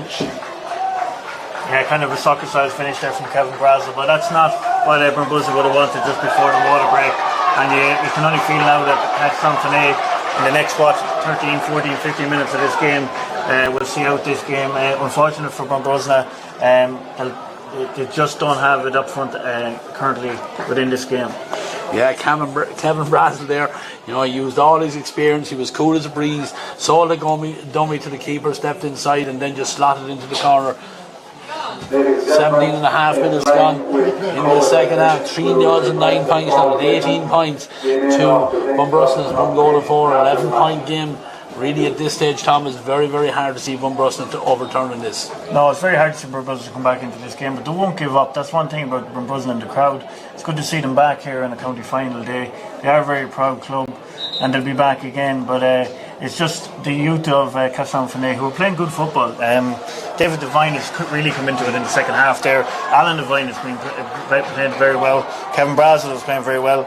Joe Rabbit is playing very well. Yeah, Joe Rabbit, 2 goals. David Higgins, Mark Cunningham, probably a lad we didn't mention in that last passage of play is Emma Corrigan, who ran maybe 90 yards up the field to get on the ball, and then instead of going for his own score, nicely put it over to Mark Cunningham to create that chance. So they're playing well all over the field, and another good guy, and I said at the start, Luke Moore, 6'4". He's a fantastic young talent coming up as well. Yeah, Bun have got us underway here for this fourth quarter. Peter Tormey has the hook out and he gives it inside, but again asks a lot of Noel Urell, and Noel goes to ground, and Kevin Brazel again trying to get the pass away a little bit too quickly, and spectators down here, some beside us even here in the press box, not too happy with that decision because they thought there was a strike in motion with it, but the referee, he's down there, he deems it that it was a throw ball, and Bunbrosna have already taken the free and they're over on the far side of the field. Again, coming in now, Shane McGovern has pushed out, and ball now with Noel Urell. Noel heads across the 45-metre line, given inside. But again, yellow jerseys back there, and the shot does come in there. The shot from Barry O'Mara is over the bar. Yeah, that's one thing about Bunbrosna, they won't give up, and that's a good score right Barry there. Yeah, nice score there from Barry O'Mara, but certainly they're going to need a lot more of this. 19 and a half minutes, the clock said. There's a Castletownfene Cool Whitehall player down on the ground. You know, they won't mind, it'll break whatever little bit of momentum that Bunbrosna were trying to build up there, but the Castletownfene is back on his feet there now. Darren Kilcoyne, if you use the signal, so we're saying is on the ground, but yeah, and a couple of substitutions made from Bunbrosna there, and I don't see Finney Newman even warming up, so that's a disappointing feature for Bunbrosna. Even if he was to come on and give them a little bit of a spark, he'd bring a little bit of energy. He must be very injured not to be able to come on, because he would give it his all and try his best. But I haven't seen him warming up at the moment. Maybe with 10 minutes to go, he maybe will be introduced in the latter stages again. Yeah, Castletownfene Cool Whitehall went short with the kick out, and Bunbrosna have turned it over. Barry O'Mara trying to get the pass in there. Ryan Moore got a hand on it, and Ryan puts it out over the sideline, and the line ball is already taken, but again goes inside. Emmett Corrigan is back there, wins the possession for his side, very very close to the sideline, but managed to get a pass away and out at the corner. Castletownfene Cool Whitehall, they come away with it. Emmett Corrigan, he's had a great game for his side. The midfielder is Luke Moore. Luke gives it back to Gary Sullivan. Castletownfene building again over on the far side of the field, and good handling over there as they came from right corner right over across to the far side of the field, and Kevin Brazel is out there again, but he's passed, just goes astray there, and the Bunmen have the possession again. The ball sprayed across this side of the field. There's a little bit of space here for the Bunmen to try and get forward again. Run the 45. Barry O'Mara gives it in fact, that was John Kieran, but the ball is hit in. It's high and Hope. It's breaking down inside on the break. Peter Tormey, he's out to get it, but again he's close to the side and slips as he tries to get in by his man, but he holds the possession, and then the fisted pass inside on the loop around, trying to get the scorer and to get the shot, but they're already back out now to the 45, and the ball given inside here, and the chance for Dara Lyons. Dara under pressure kicks it, but under severe pressure out over the end line, and it's a wide ball. There's another sub being introduced here. It's number 18 for Bunbrosna is Brian Maguire.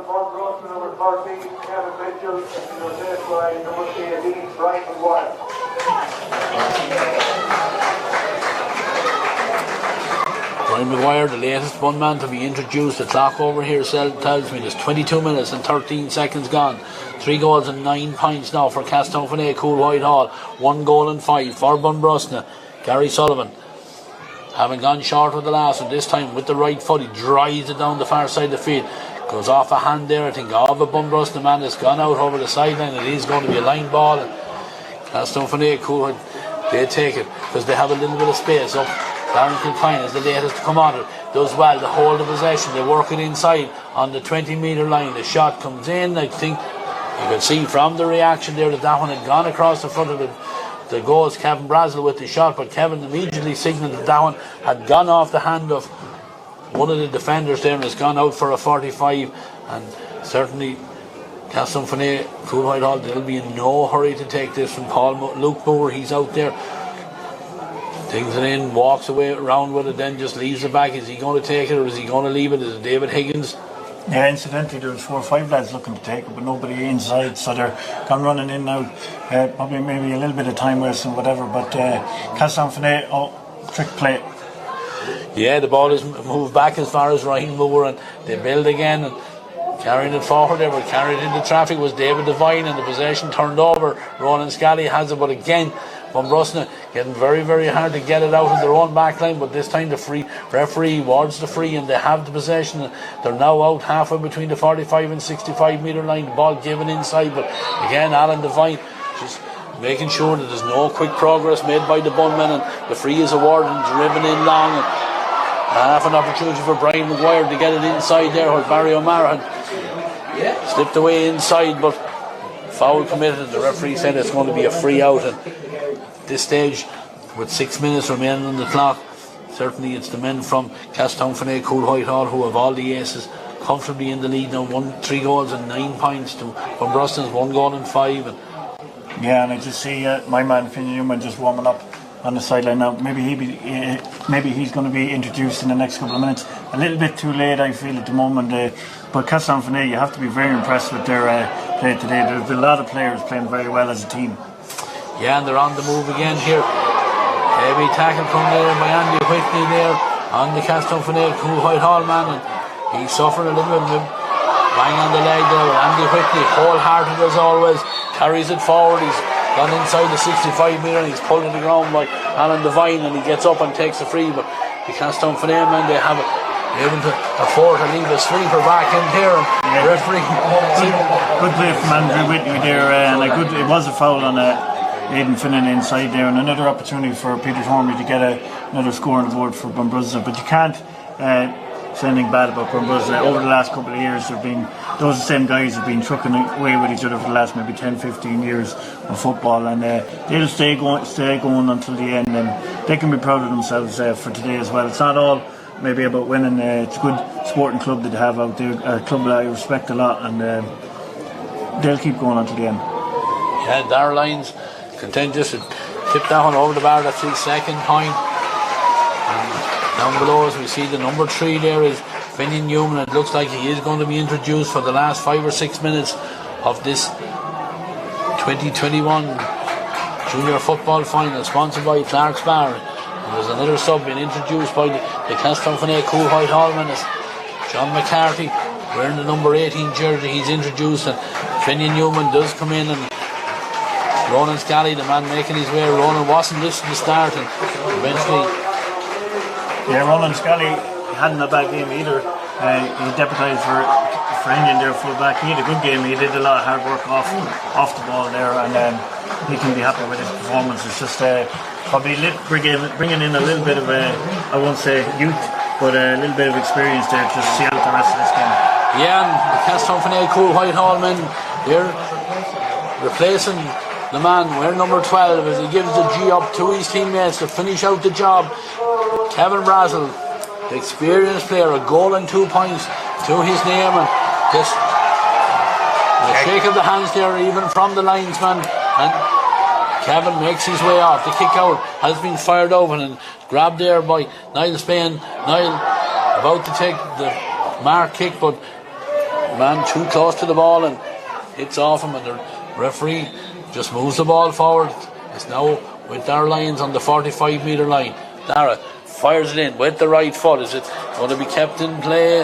It is kept in play in there, but they do well, and again with the hand and the pass, not the best one in the world. Barry O'Mara tries to swing a left foot at it, but this time it's gone harmlessly out over the end line, and I think at this stage it was a tired effort, and I think it typifies the way these Bunbrosna players are at this stage.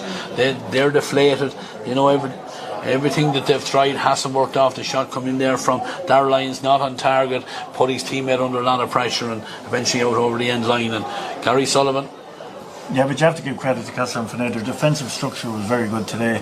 They had the flair up front as well, but their defensive game was very, very good, and they snuffed out that challenge there of Bunbrosna very well. Yeah, and kick out straight into the midriff of David Higgins. David gets the mark, turns around and fires the ball first time in towards Alan Devine, and Alan with not the best pass in the world. Castletownfene getting a little bit casual out there, but eventually a little bit of order put on the play now as Luke Moore fisted pass over here to Emmett Corrigan. Emmett drops the shoulder, takes on Barry O'Mara. He's gone away from him, he just holds that possession, tries to put on the afterburners to get by the man there, but then as he was getting the pass away, he was fouled, and the ball had ended up in the hand of John Kiernan, but the referee saying that it is going to be a free, and a free for Castletownfene Cool Whitehall right on the edge of the sideline here. And Joe Rabbit, with 2 goals and a point to his name, he's going to take this free just inside Bunbrosna's 45 metre line, holds the possession, gives it back to Emmett Corrigan, and Emmett on then to David Devine, and Castletownfene men just quite content to hold the possession. Clock very much in their favour, and David Devine tries to get it in over the head there of Andy Whitney, looking for John McCarthy, who was introduced, but it breaks inside, and it is the Bunbrosna men with the possession, but they're back inside their own 13 metre line, but they'll come forward. Peter Tormey, he'll go along with his teammates right to the bitter end. Peter carries it out now. He's gone close to the side and gives the ball inside They do hold the possession here, and they're on the move here now. And the ball eventually given in here to Niall Spain. Niall jinks and looks up, and with the right foot he tries to thread the ball through to the runner there, but it's intercepted well there by Darren Kilcoyne. And Castletownfenay with the possession, back with their keeper there, Gary Sullivan. Gary beaten only the once today and has done very well with his kick-outs and whatever, and the strategy worked very well for the Castletownfenay men, and they're already coming down the sideline here. It's very, very close to the sideline. It's gone out over the sideline. Darrell Lyons, he's now gone out into the middle of the field, and he takes the line ball and he's giving it inside, and Finian Newman to Andy Whitney. Andy slows down there by John McCarthy, but gives the fisted pass away there, but again asks a lot of his teammates, but they do hold the possession. The signal has come. It's going to be 3 minutes of additional time. Noel Urell, he has the ball. Noel trying to get a little bit of space, and does. Gives the ball over to the far side to Peter Tormey. Peter, first time with the left foot, dropping it in on the breaking ball is Barry O'Mara. Barry takes the short route towards the goals, then spins around, but drops the ball at the last minute, and the yellow jerseys swarm in, and they have the possession again, and they're about to get it away here.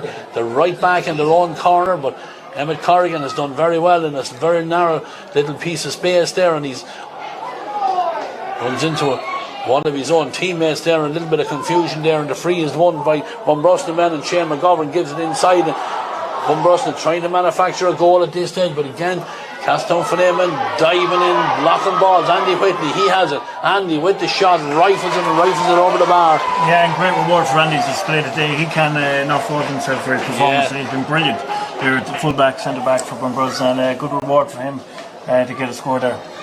Yeah, absolutely. Andy Whitney, that's, you've alluded to it, Tom. It's certainly these men will not ever be found wanting when it comes to effort and determination for their club. They've kept it going out there against a lot of the odds, and we see him here now on the 20-metre line, and he rifles it over the bar, just trying to push forward, trying to just add something to that attack. But at this stage, with a minute and a half of the 3 minutes of additional time already played, it's probably for naught. But 3-9 now to Castletownfenay Cool Whitehall, 1-7 for the Bun men as the kick out comes again from Gary Sullivan. Gary goes long, and there's 3 Castletownfenay men on it, but ball is given inside, but it's dropped there, and foot race here, but one there by the Bun men there, and maybe a lucky escape there, but again struggling to get the ball away, and Alan Devine has it again in a little bit of space, gives it in.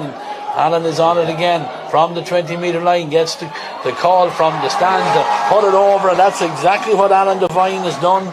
5 points now for the number 13. Yeah, and the first score for them since their kind of purple patch there just after before the water break, and that's probably where it got away from Bunbrosna. It's just after half time conceding those couple of goals and a couple of points in that area of play, but Alan Devine absolutely brilliant today as well, and definitely a candidate for man of the match. Chris Cole, the next man introduced there. I think it's Aidan Finnan, the man that made his way off there, but it is indeed the signal. Just flaring up a small little piece out in the middle of the field, but at this stage really a little bit ridiculous here now, because this game is done and dusted as a result, and certainly Castletownfenay men don't need to be getting involved in anything here. Referee signals for the goalkeeper to get the play underway, and hopefully common sense will prevail and these lads will get back to playing football. Bun have the kick out and giving on here to Shane McGovern. Shane forced to go laterally across the field and then has to turn back to hold the possession. Finian Newman has the ball, certainly seems to be carrying an injury for sure, but he does well to find Andy Whitney. Andy going forward, Willie Coyne is trying to close him down, fouls him.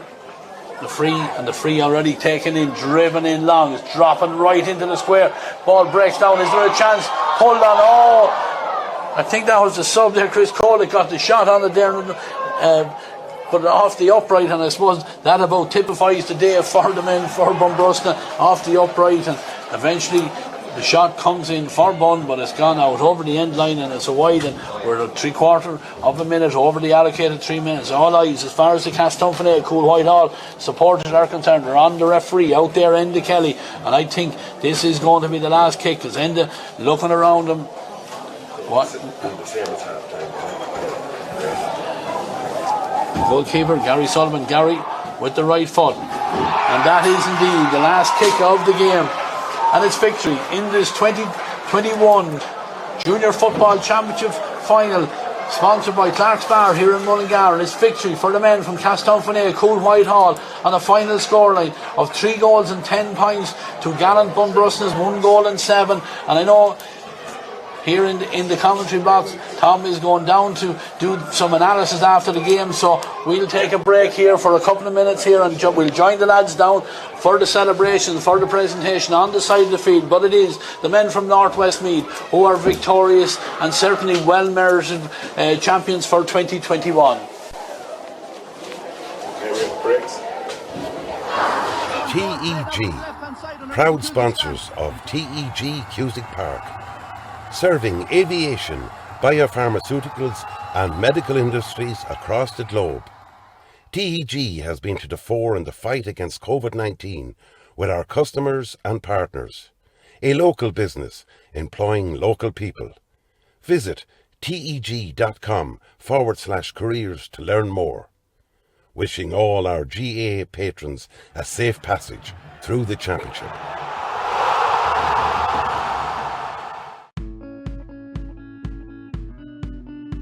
Clark's Bar, wishing all teams the very best today.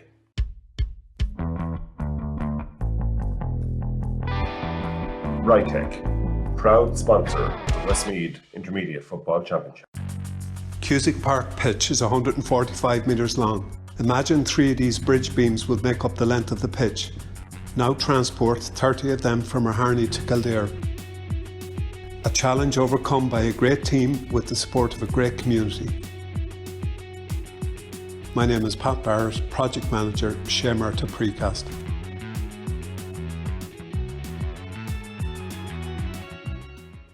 There's a light, a certain kind of light that never shone on me. If I ain't got you, ain't got you, baby, you don't know what it's like.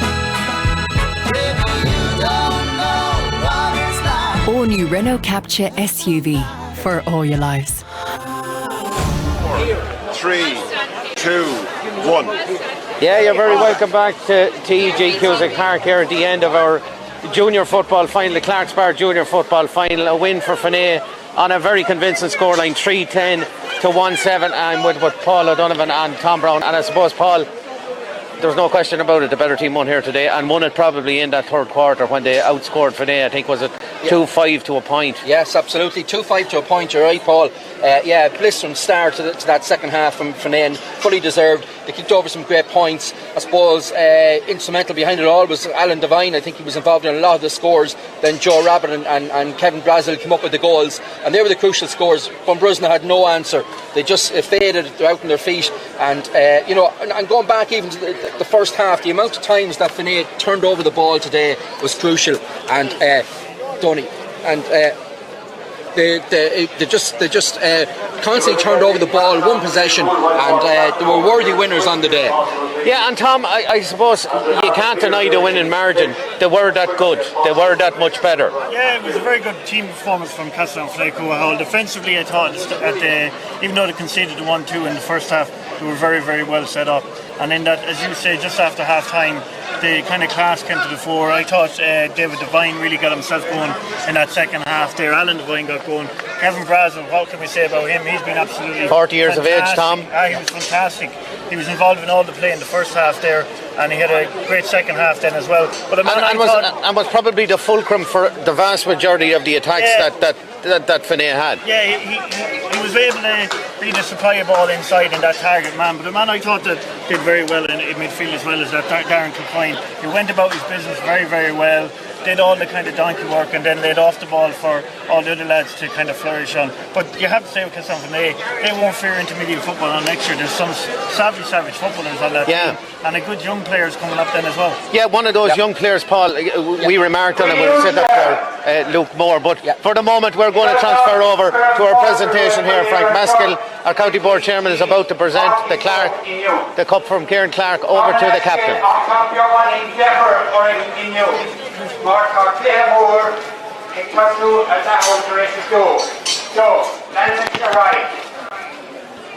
Welcome to our two teams to Bunbrosna and Castlefine Cool Whitehall, and to all their supporters who brought so much colour to our venue here in Music Park today. You're very, very welcome. I'm joined on the presentation stand here by the sponsors of our Junior Football Championship, by Kieran and Carol from Knoxbar here in Mullingar. Thank you, Kieran, for your continued fund. To the referee and his team for such a great game today, to Enya and his team, thank you. Music Park, the staff who do so much work here to keep the place nice and clean and presentable and playable for us. I appeal to you after the presentation to please lead the way for the intermediate final afterwards. Okay. Congratulations to Finney. Without a shadow of a doubt, today was your day. You dominated the game from start to finish. Well done. I thought Sandy wasn't here To the for the mighty men fucking of 25th of December. Bunbrosna, you have seen many, many better days. Most of you won a junior and went up intermediate and were distinguished in both grades. Age might be catching up a little bit on you, but you have younger players coming on as well. Well done, Bunbrosna.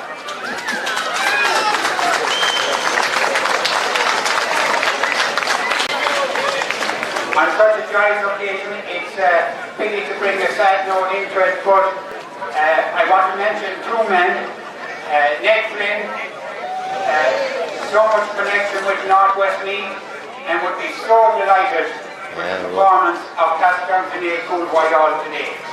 Michael McCormack, I'd also like to remember Michael McCormack from the Bunbrosna Club. Kept it going for so many years, driving young fellas here, there and everywhere. And both teams, you have done those previous officers so well today. So proud of you. Okay.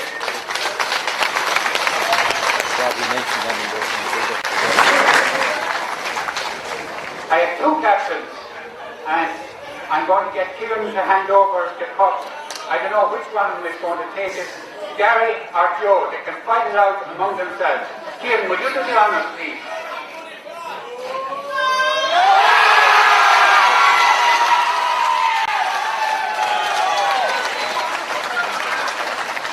I think Gary's going to do the talking. Is that okay? Sorry. It's an honour to stand here today and get this cup here in it. It's an honour to stand up here today and lift this cup with the year that's in it. We've lost some great club legends this year. Corey Fagan, Johnny Dermody and the great Ned Flynn. I'd like to thank Declan and Bitsy for their great management and leadership throughout the year. Thanks to all the panel of players for their efforts all year. Onwards and upwards for here. And lads, a shout out to Kevin Brasden. Man of the match from Boston in 88 and probably man of the match today again. Fair play to you, Kevin. Another year there.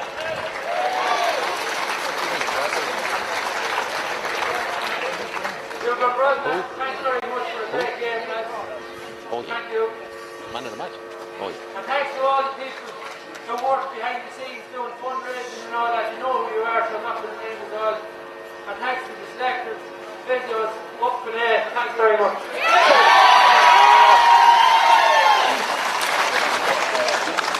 Yeah, lovely. Take away home safely to Castleconnor and beyond. And enjoy the night and tomorrow. Huge celebrations here from, and a great speech by Gary Sullivan there, the goalkeeper. And I suppose, Paul, you know, the year that's in it with the passing Ned Flynn, an absolute legend. Yeah. I suppose not only in Finney but around the county, and indeed we've had the pleasure of his company many times in the press box, and it's a happy day for him, I suppose, and a happy day for Finney, but it's also sad that he's not here to see that happen. Yeah, it is indeed, and it's you know, Ned Flynn's known as well in Bunbrosna as he is in every other GA club in the county, and there's no one who'd love to be here more enjoying the celebrations. I'd say he is enjoying them somewhere. He coached so many of these players and he brought them up. I'm sure he had them in his car going to matches, at underage matches and all, and fitting tribute that he was mentioned here at the presentation today, and I'm sure he's looking down and a very happy man today. Yeah, and I suppose, Tom, Finay probably the younger legs going into the intermediate grade now. Bunbrosna with we were looking at their ages earlier on it, and it eventually told. It really did tell, and it told more so possibly in that third quarter than any other time in the match. Yeah, it's a great day for Castlefine, Coy Hall, and we speak about Ned Flynn down in Maryland, down south of the county. He's very well known down there and very well loved down there. And who would have thought that Kevin Brazel is going to be now man of the match after 40 years or whatever? 40 years, 23 years playing with Finay, yeah. Involved in absolutely everything. So who knows that he didn't rate it Ned, wherever he is. But just on Castlefine going up into the intermediate ranks, there were a lot of good young footballers there. They played lovely football, they come into their own. The final is hard win, they've got to the final, they've won it now, and they can use that as a platform to build their club right back in intermediate level. And in that group next year that they're going into, they won't fear anybody that's in. No, they probably won't. And one of those players that'll be going into that is Kevin Brazel, our man of the match, or unanimous choice as man of the match. He's here with Ray Gavin here. Joined here by the man of the match for today's game, Kevin Brazel, he was calling you over there, Kevin Brazel. Kevin, you just told me there off camera, 40 this year, but I tell you one thing, you wouldn't think you're looking out at you on the field today. Man of the match here in today's final. I don't know about man of the match now. We had a number of good lads on the day. Darren Tang, Alan Devine, a super game, 5 points. All the lads, Emma Corrigan, everyone done really well, lads. A real team performance. We're just delighted to get the win today because we were betting the final 2 years ago, and it's not easy losing the final. As Bunbrosna will know today, they're a great team, and wish them the best, all the best next year in the junior again, and I'm just delighted to get the win. Yeah, you held the aces all over the pitch really. Joe Rabbit weighed in with the 2 goals, but I think your goal, a little bit of quality, with the ball at the ground. It's fair to say you played a little bit with Pollard Celtic at some stage, would that be right? Played a good bit of soccer over the years, alright. I suppose the 2 goals before that were very important goals for us. I suppose that last goal was just probably the icing on the cake. Probably game over at that stage. We were just kind of on top at that stage, so we're just glad that they went in, because some days they do go in and some days they don't. But look at Kevin, we'll let you go back to join your teammates in the celebrations. Congratulations, man of the match here in this 2021 Junior Football Championship final. I think your teammate up there said you were man of the match back in 1968 or something like that as well. It was only 1990, 24 years ago to be exact. Well done, Kevin Brazel. Congratulations. Thanks very much, lads. Yeah, and I suppose, Tom, Kevin is from your era, I suppose. You might have even played against him, I suppose. Yeah, I've played with Kevin many a times. He'd either level you with a goal or level you with a box. So yeah. He was a very, very good player all the way up along, and it's just brilliant to see those type of players still playing, and the little bit of flair that he had, a little bit of flair with the soccer goal there today. Yeah. And it just shows that the class is always there once you have the willingness to keep going and keep training and keep putting yourself forward for selection for the club. There's time for you yet, Scats. You might make a comeback yet. Maryland, there's a blue jersey still waiting for you down there, Tom. No, yeah. I don't think so. No, those days are gone. No, those days are gone. He can't even play indoor soccer, I'm told, anymore.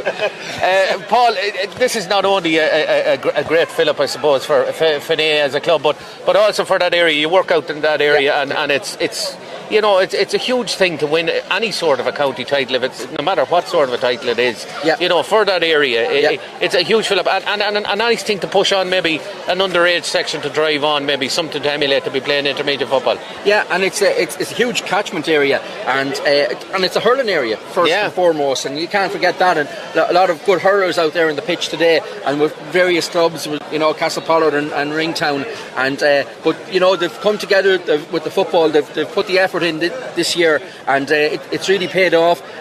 As I said earlier, there's great community spirit out there, and the build-up was fantastic out there. The colours, the signs, the supporters, and they really came in here today and got behind the team, and it's great for the whole area out there. Yeah, and look you can't argue with the result either, Tom. This was emphatic, and as emphatic as you possibly could get, and possibly, but for a mini late rally from Bunbrosna, it could have been even more. Yeah, well, I have to give credit to Bunbrosna as well. Also, they have, I know, a lot of age against a lot of the players there, but for the club to be still getting back to finals, I know at junior level, it's not all about winning. They're going to have plenty of good memories from this season also, and they'll have a good drink back in Torby's pub in Bunbrosna after this and all that. But you have to say that Castletownbhean Coolwhite Hall were the better side right from the off. They had a nice structure in their play, and more luck to them going into the intermediate next year, because as they're saying, there's a lot of good young footballers there. Mark Cunningham, David Devine, Joe Rabbit played well.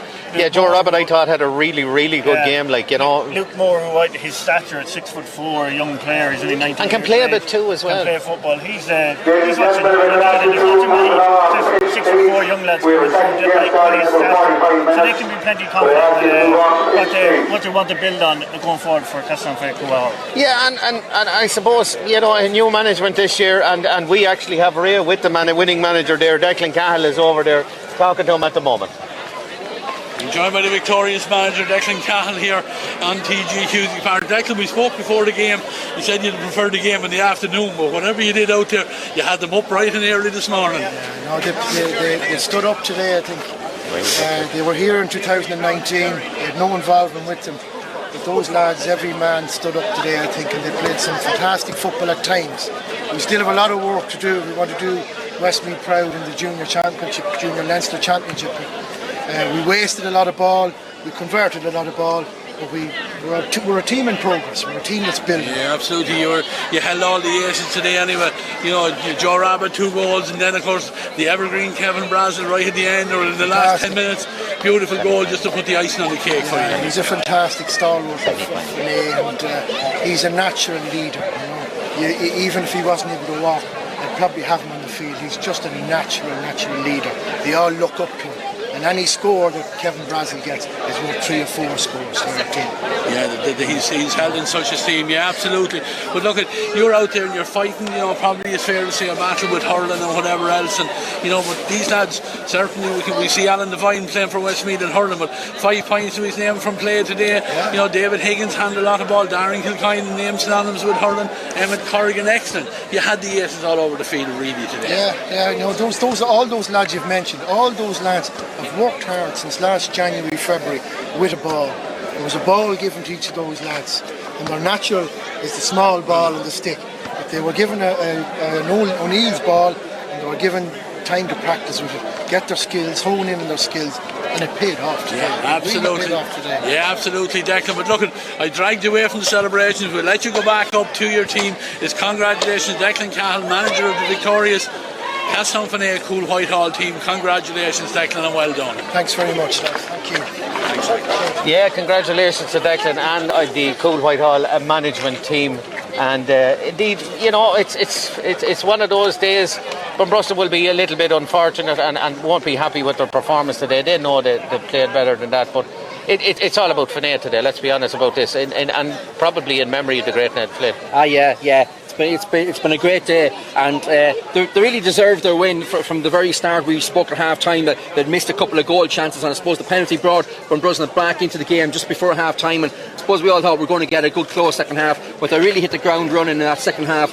The third quarter got 2 goals, 5 points, and they were inspirational. You know, they hit very few wides, and they limited Bunbrosna. Great defensive work too from the likes of Willie Coyne down there, Shane McGarry. Bit of experience, I suppose. Absolutely. Well, yeah. When Bunbrosna did come forward, they were met with a strong defence.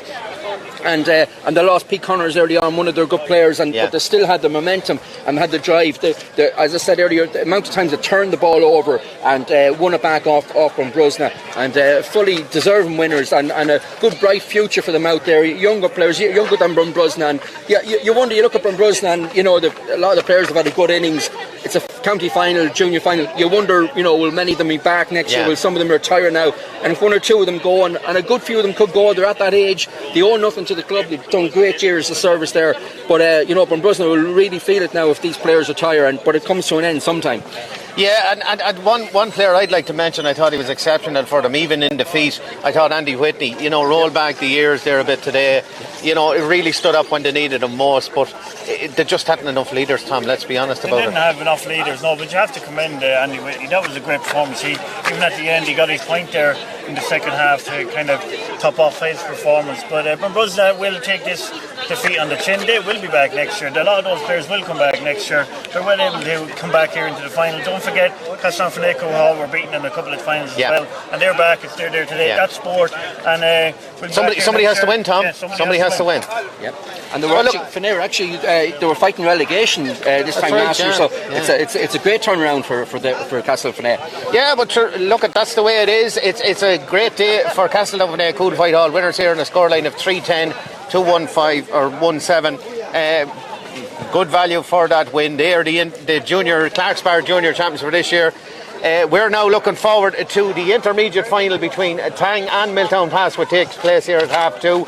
We're going to have a look at the highlights from the two semi-finals of the intermediate championships, and we'll be back here with you again. Paul, myself and Tom will be back here for the second game here at 2:30. So please stay with us here on AirV TV. Still a lot of football to play here on this championship day. We'll be back with you in about 20 minutes here, but for now we'll go over to the highlights from the semi-finals. Thanks for staying with us.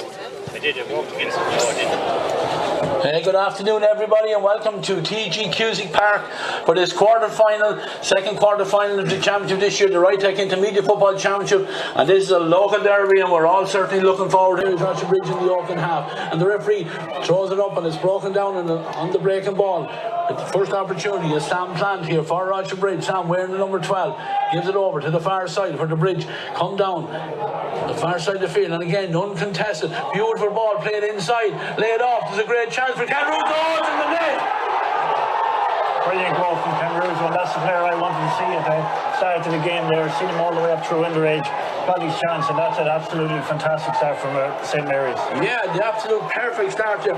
Lovely play there, but Milltownpass not really tuned in and far in possession. Again, tackled by Ian Keelan as he comes out with the ball. Has the possession again.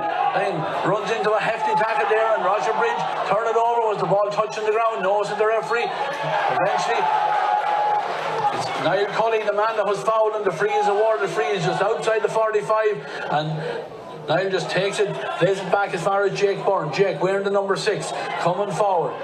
Has a spare man over there on the far side of the field again. Roger Bridge is holding play. That was Eddie Alfred. I think it was Eddie that carried that ball, but the ball is with Niall Cully. Niall has a look at the ball, backs himself, and it claws him down. That's David Devine, having gone over into the corner. Then he lifts up his head and sees that Jordan Ajani is there to support him. Jordan comes inside the tackle, backs himself with the shot. It's off the upright, drops down. There's a chance. Who's Ned Cully? Is it in the number 10? Trying to get room to get a shot in, and eventually squeezes it under the goalkeeper. Finbar Quine and kept it low, and that's the spark they needed to get themselves back into this game. Yeah, great finish there by the big full forward there. He's a quality player, we know that. Holding that possession, the ball is now with Liam Gorman. Liam on to his midfield partner, Sam Duncan. Sam with the right foot, rifles it across there to Brandon Kelly. Brandon, will he keep it in place? Very close to the sideline. A little bit of soccer skill, but Brendan Brady doesn't fall for that. And Brendan dispossesses him, and he's fouled, and he wins the free. And the free, little bit careless there, and Finbar Quine is in again with the shot, and it's over the bar. And out to take this one. Has whatever advantage Breeze is in it now as he comes forward, and with the right foot he launches it high and accurately, and it's a lovely score there for the number 15 for St. Mary's Roger Bridge. It's Ian Keelan or Sam Plant. He's the latest man to get it. Paul Carey wearing number 4 on the Milltownpass 45. Nice ball in front of Ian Keelan. Ian spins around. 3 Milltownpass men to close him down. He does well. Gives it back as far as Sam Plant.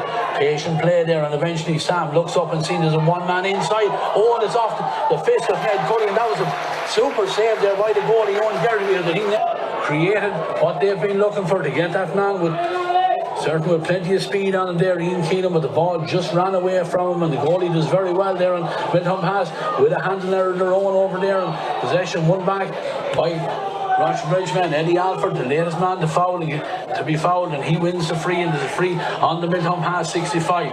Eddie with the left foot, looking for the run from Jordan Ajani. Jordan on the ball inside the 13-metre line. Strong player, does very well.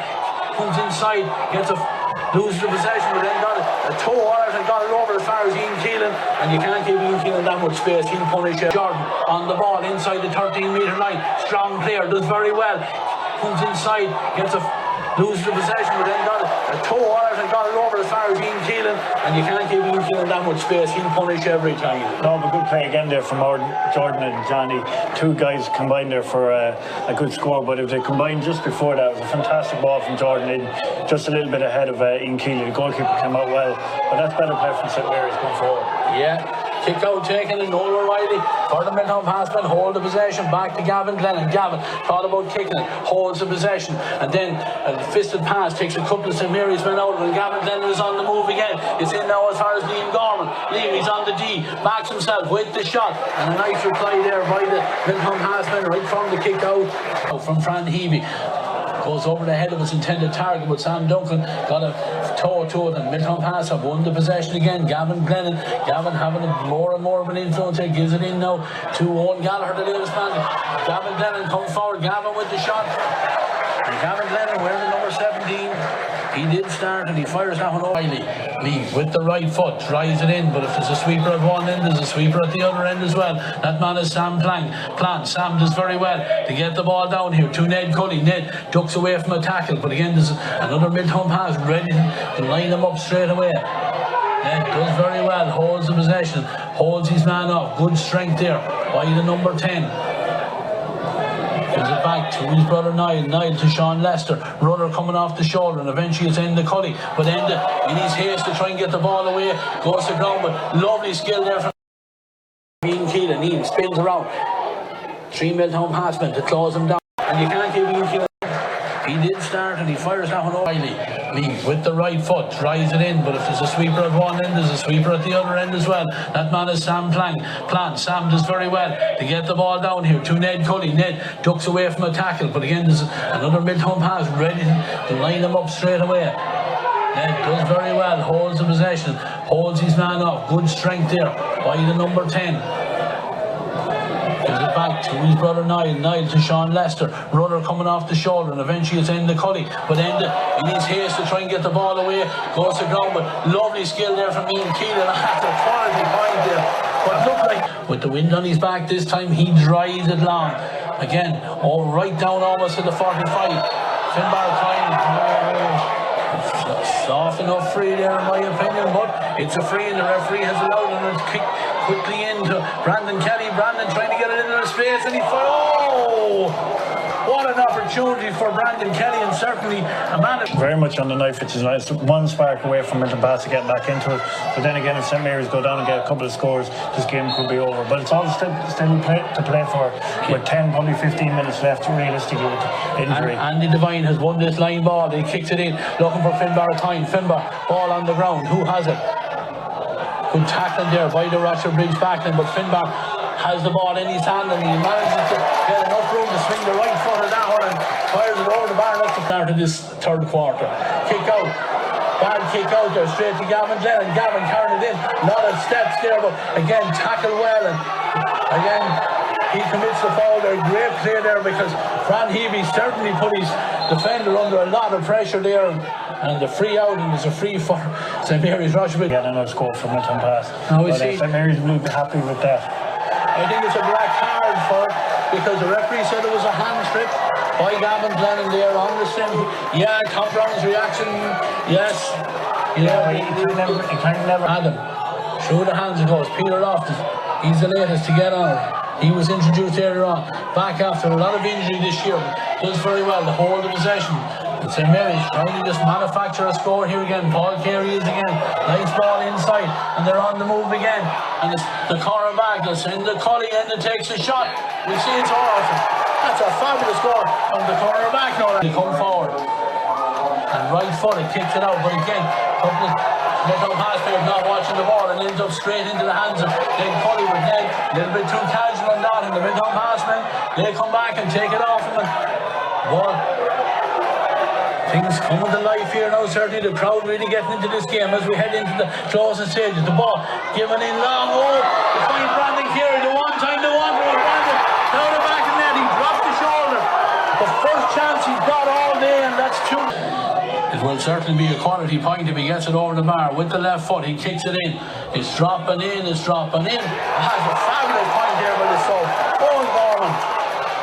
It's Paul Carey, the man that's been replaced, but that kick out from Owen Geraghty went right inside the St Mary's Rochbridge 45, but they are awake to it and they have the possession. And Peter Lawler, handed error by Peter there, and Sam Duncan is on the ball, and Sam gives it across here. Brandon Carey, Brandon on the 13-metre line, takes his man on and takes a shot. Great save by the keeper. And through the hands of Gordon, and Andy Cully throws a lovely dummy as he heads down the side and gets the pass away, but the pass doesn't go to hand and turned over again. And Andy Devine starting to become influential for his side, gives it back here to Sam Duncan. Sam, lovely ball into loads of space over next to scoreboards. Finbar Coyne, he has it on front of his man. His man is Jerry Byrne. Jerry tries to force him wide, but Finbar comes around and curls it again. Finbar this time very unselfishly gives it off. Brandon Carey, Brandon takes a shot, drops it in, but top on his left boot. Looking for Adam Kavanagh to come off the shoulder, and Adam gives it inside. And St Mary's build it here again. There's a chance here. It's in with Adam Kavanagh, goes through the hands. The shot comes in. I think it's wide because the umpire or the goalkeeper is saying that was a great. It is Gavin Glennon making his way back onto the field after that black card. The kick out he's taken. We're 2 minutes into additional time. How long more will the referee allow to go on here? Because one of these teams going to go away with the spoils here. Milltownpass, the latest to come forward. Shane Corcoran jinks inside the tackle, gives it on to Sam Duncan. Sam on to Andy Devine. Andy sees a gap. There's a chance here for the veteran. Andy with the left foot curls it. It's over the bar. The lead score. We're 2 minutes the other end of the field, and that will probably be enough. The free is taken long, dropping down over there on the far side. Who's on the breaking ball? Sean Lester gets a toe to it. Roger Bridgman very, very close to the sideline. Adam Kavanagh. Adam holds the possession. Comes forward and scores the goal sideline, but that's all it. It's the final action of this quarter-final of the Rytech Intermediate Football Championship, and bragging rights in the parish today. Good afternoon, ladies and gentlemen. Welcome to Park Huron here in Athlone for this afternoon's Rytech Intermediate semi-final between Castledaly and the men from Tang. I'm joined on co-commentary Paul Doolan here, and I'm joined on co-commentary by Kieran Galvin. John Rock. Lavin, but well caught that time. Castledaly. It looks like Holloway could be marking Adam Neary, which is, which was, we probably, if we were asked before the game who would mark Adam Neary, it probably would have been Paddy Holloway. Castledaly back on the attack now. Kevin Stone with ball in hand. Kevin going through the heart of the Tang defence. Ships it on. Superbly ships it on to his corner forward partner. That's Lorcan Dolan. Lorcan twists and turns. Can't find a way through. Tang really, really tight in defence here. A lot of playing the ball. It comes back across the field. That's a dangerous ball, but somehow it goes to midfielder, and that midfielder is Adam Turley, and Turley had a really good game, one of the better players in the first half of the quarter-final against Milltown, when Castledaly really didn't fire. He was one of the few players that stood up tall. Castledaly still working for the opportunity. It's a long-range effort this time, and this looked that is Adam Turley that you mentioned, Adam Turley. There, he's inter-county standard in my opinion, Kieran. He has been with the 20s, he's been with the minors, and I think he's one for the future, definitely at senior inter-county standard. Ball into the corner, looking for another one. It's Jack Keenan.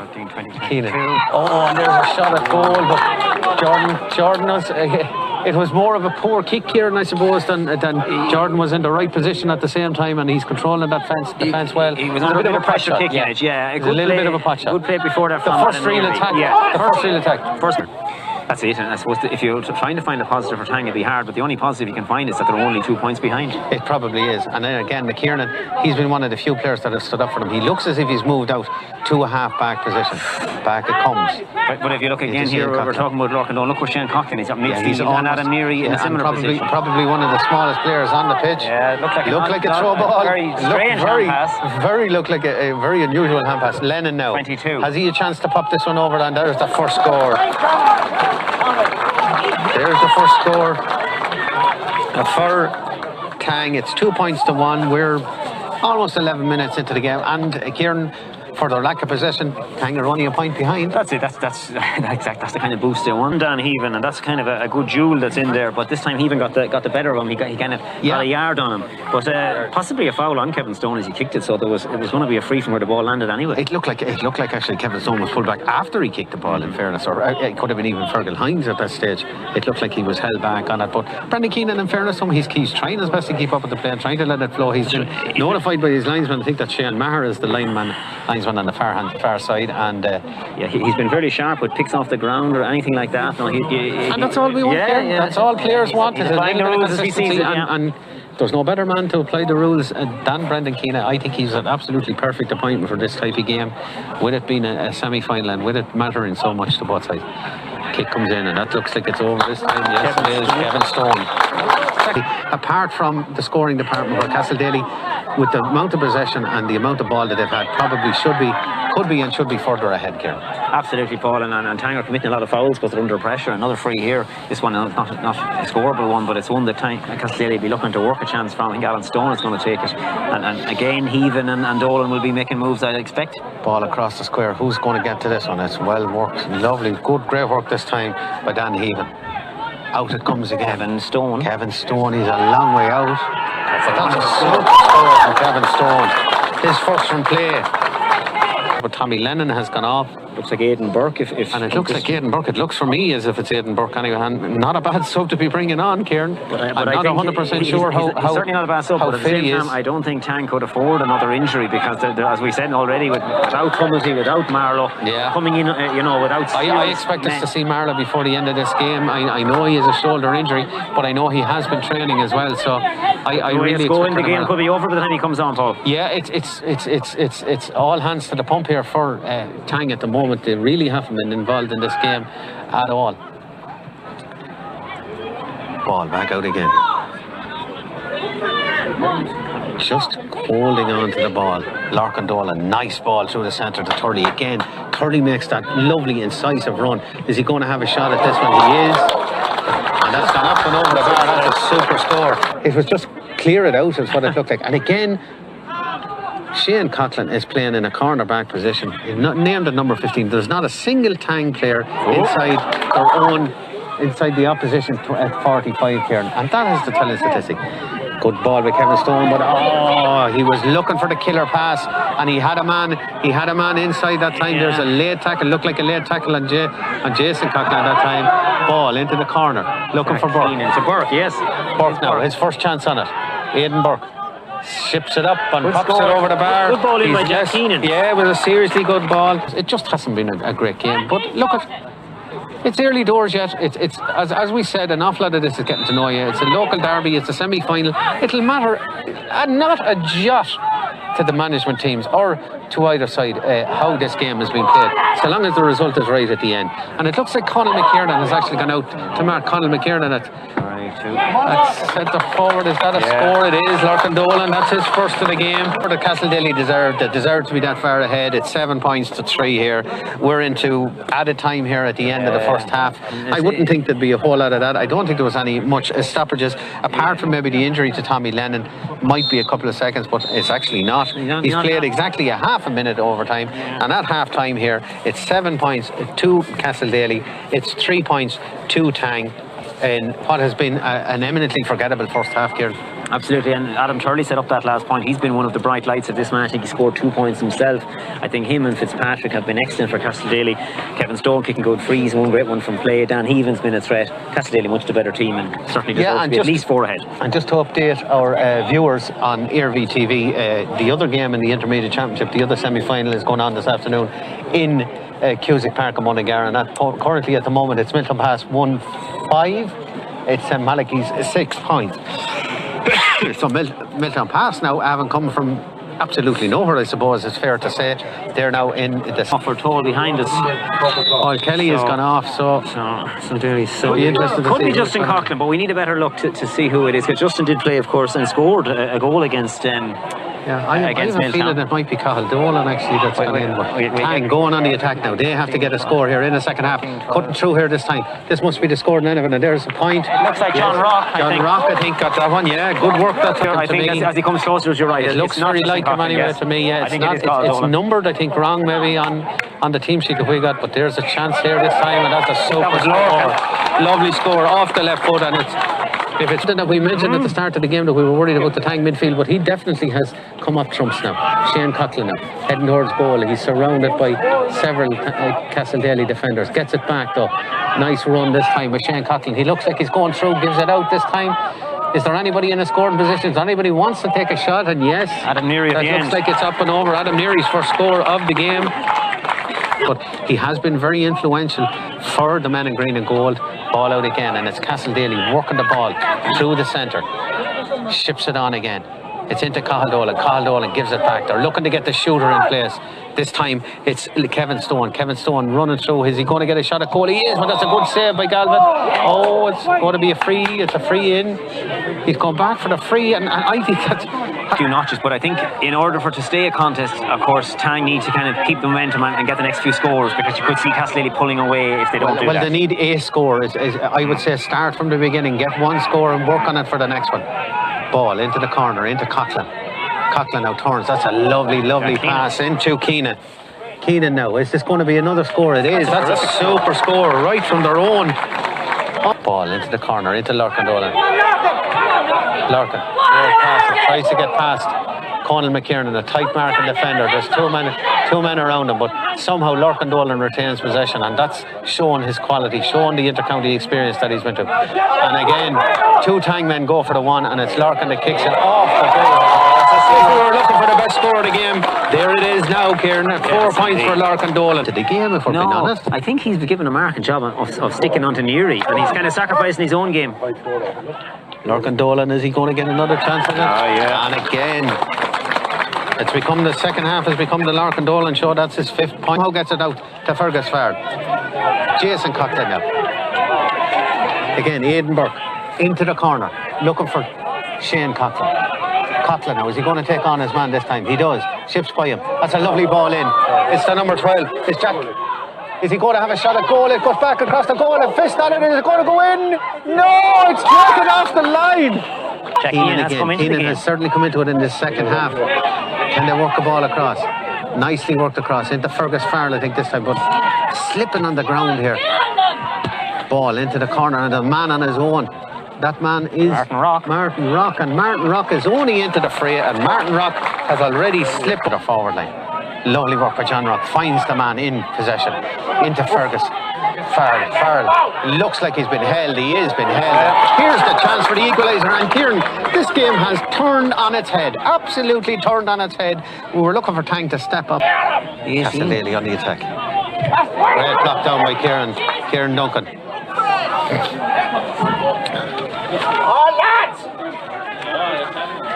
Ball back out again. Castleley looking for the next score. Can they get it? They have a goal chance here, have they? Yes, but it's not. It's going to be taken. It looks a bit like Michael Lynch. Whitley comes out. I think it is Michael Lynch. I think you're... Shane Coughlin now somehow gets it back to Hanley. Again, trying to work in that score. It's Martin Rock. Martin is going to have a go, is he? It looks like it's dropping short. It hits the crossbar. Hits the top of the crossbar. That was a little bit unlucky. And Martin Rock, it's drifting wide. And another wide ball here for Castle Daly. Not quite pressing the panic button yet, Kieran, but definitely they're under a bit of pressure here at the moment. That was more than helpful to get that ball down the field. Exactly, it's the kind of exciting game we expected all along. Yeah, and it's what we wanted. That's a great catch by young Hanley. Super catch by young Hanley. If he looks up, he sees Jack Keenan is all on his own. He does. Wonderful ball by Jack Keenan, but he's after slowing up the play. Should have kept going while he was in possession of it. Somehow gets it back to Hanley. Hanley back to Keenan, looking for the killer pass, looking to get it into it. Shane Coughlin now takes it on, goes past one. Has he going to have a chance for the equaliser? Shane Coughlin hits it. Shane Coughlin has popped it over. The ball is very tight over in the far side. Look where Keenan is. Keenan is back in his own half back line. But Conal McKiernan, after being prostrate a couple of minutes ago, he's back on the attack again. He must have an engine in him like goes through the centre, looking to get it into it. Aidan Burke, he's a long way out. He's going to have a go though. He's going to have a go, Kieran. He's going to have a go. Aidan Burke, that's a super score. Slightly against the run of play, if we're being honest, but it's here. I think there might be one chance for Castle Daly, but they need to get it into Lorcan Dolan, in my opinion. That looks like a foul. We know there'll be a lot more injury time than there was in the first half, Paul. We had the Conal McKiernan injury. We had a couple of injuries in the first half. And the substitution. Good work this time. Adam Neary tried to get it. Is it going to be clear? No, it's not. Ball goes out. It's Castle Daly. Lorcan with the outside of the board. Is it up? It's up and over. Lorcan Dolan with his 6th point of Keenan has the whistle in the mouth because he's blown for full time, and I'm not too far wrong. Well, you're not far wrong, but I do think he put very little injury time. A minute. It's but a minute and a half into it, Kieran. I thought there might be a little bit more. The but funny thing about this, just that should have been brought on. That should have been brought on. But ball gets into Aidan Burke now. Ships it into Hanley. Definitely, Ronan Hanley has definitely moved up the field because he was playing in a very retreated role. Jack Keenan now. Is he going to kick the opening score of additional time? He is. Super score from Jack Keenan. That's his 7th. For Tang, he's going to have a go at this one now. Keenan has taken the last few. That's all. Niall Bannon with his first score, his 25 minutes of the game. A number of players, like Adam Turley had an outstanding first half, but probably faded out of the game. Kevin Stone not as influential as he was, but no, he is playing a part. Interesting to note that Liam Fitzpatrick hasn't made those forays upfield at Hanley. There's a very high stray arm by Lorcan Dolan, very lucky to get away with that one. But it's Tang still in possession of it. I think they need to go for the juggler, Kieran. I don't think they're going to win it by playing around with it. Shane Coughlin now goes past one, gets it in. There's a chance of a goal. Ronan Hanley strips it across the goal. Is it a goal? No, it's not. It's fisted over. He gets Keenan again. And he gets Jack Keenan with a fisted pass. I think that was a goal chance, Kieran. Absolutely. He might have been better off than Nugent was looking for the handy one, didn't get it. It's Tang back on the attack again. Are they going to get another score here? Niall Bannon, is he going to take the score? He should take it, and he does. And again, Kieran, that came from a rather rash time, plus whatever Brendan Keane adds to it. Ball across the centre. Looks like Martin Rock is going to get to it, and Martin Rock does get to it.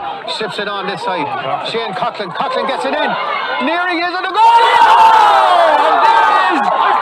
And absolutely, for me, there's absolutely no question about it. And just exactly on the 10th minute of extra time in the second half, Brendan Keane blows the final whistle. It's full time here in Park Kieran in Athlone. It's 13 points to Castledaly, but the winners by a convincing margin in the end of 8 points are the men from Tang on a 118 scoreline. They came. TEG, proud sponsors of TEG Cusick Park, serving aviation, biopharmaceuticals and medical industries across the globe. TEG has been to the fore in the fight against COVID-19 with our customers and partners. A local business employing local people. Visit teg.com/careers to learn more.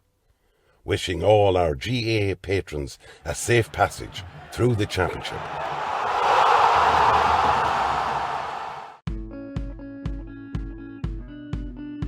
Clark's Bar, wishing all teams the very best today.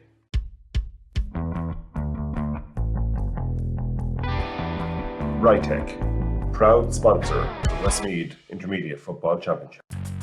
Cusick Park pitch is 145 metres long. Imagine 3 of these bridge beams would make up the length of the pitch. Now transport 30 of them from Harney to Kildare. A challenge overcome by a great team with the support of a great community. My name is Pat Barrett, Project Manager, Shamer to Precast.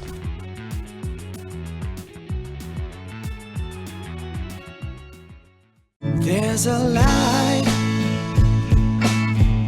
a certain kind of light that never shone on me. If I ain't got you, ain't got you, baby. You don't know what it's like, baby. You don't know what it's like. All new Renault Capture SUV for all your lives.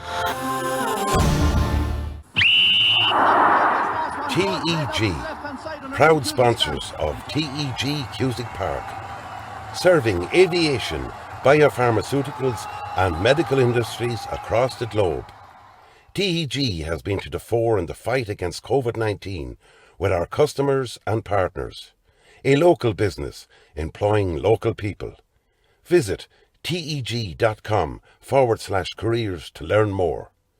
Wishing all our GAA patrons a safe passage through the championship.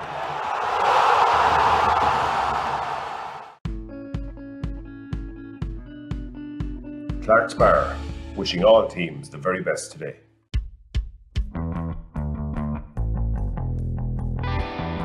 Rytech, proud sponsor of the Westmeath Intermediate Football Championship. Cusick Park pitch is 145 metres long. Imagine 3 of these bridge beams would make up the length of the pitch. Now transport 30 of them from Harney to Kildare. A challenge overcome by a great team with the support of a great community. My name is Pat Barrett, Project Manager, Shamer to Precast.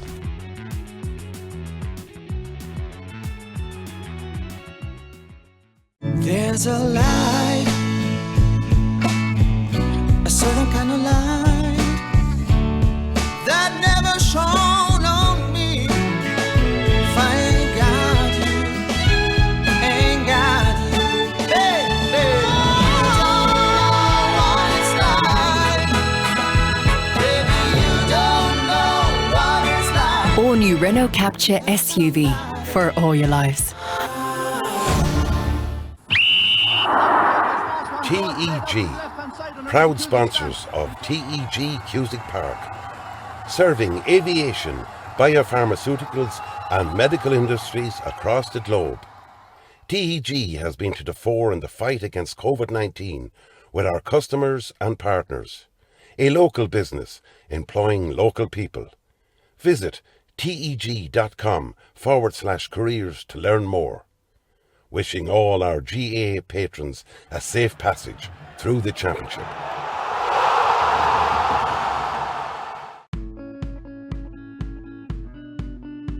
Clark's Bar, wishing all teams the very best today.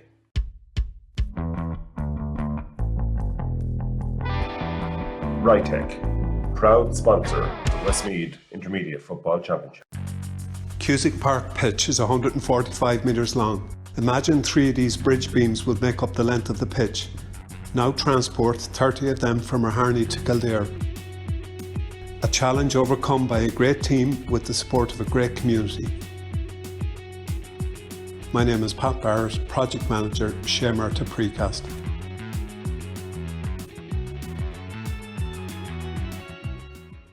There's a light, a certain kind of light that never shone on me. If I ain't got you, ain't got you, baby, you don't know what it's like. Baby, you don't know what it's like. All new Renault Capture SUV for all your lives. TEG, proud sponsors of TEG Cusick Park, serving aviation, biopharmaceuticals and medical industries across the globe. TEG has been to the fore in the fight against COVID-19 with our customers and partners. A local business employing local people.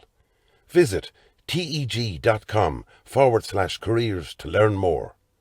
Wishing all our GAA patrons a safe passage through the championship.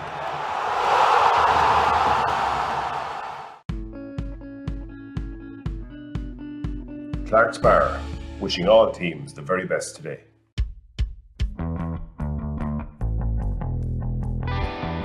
Rytech, proud sponsor of the Westmeath Intermediate Football Championship. Cusick Park pitch is 145 metres long. Imagine 3 of these bridge beams would make up the length of the pitch. Now transport 30 of them from Harney to Kildare. A challenge overcome by a great team with the support of a great community. My name is Pat Barrett, Project Manager, Shamer to Precast.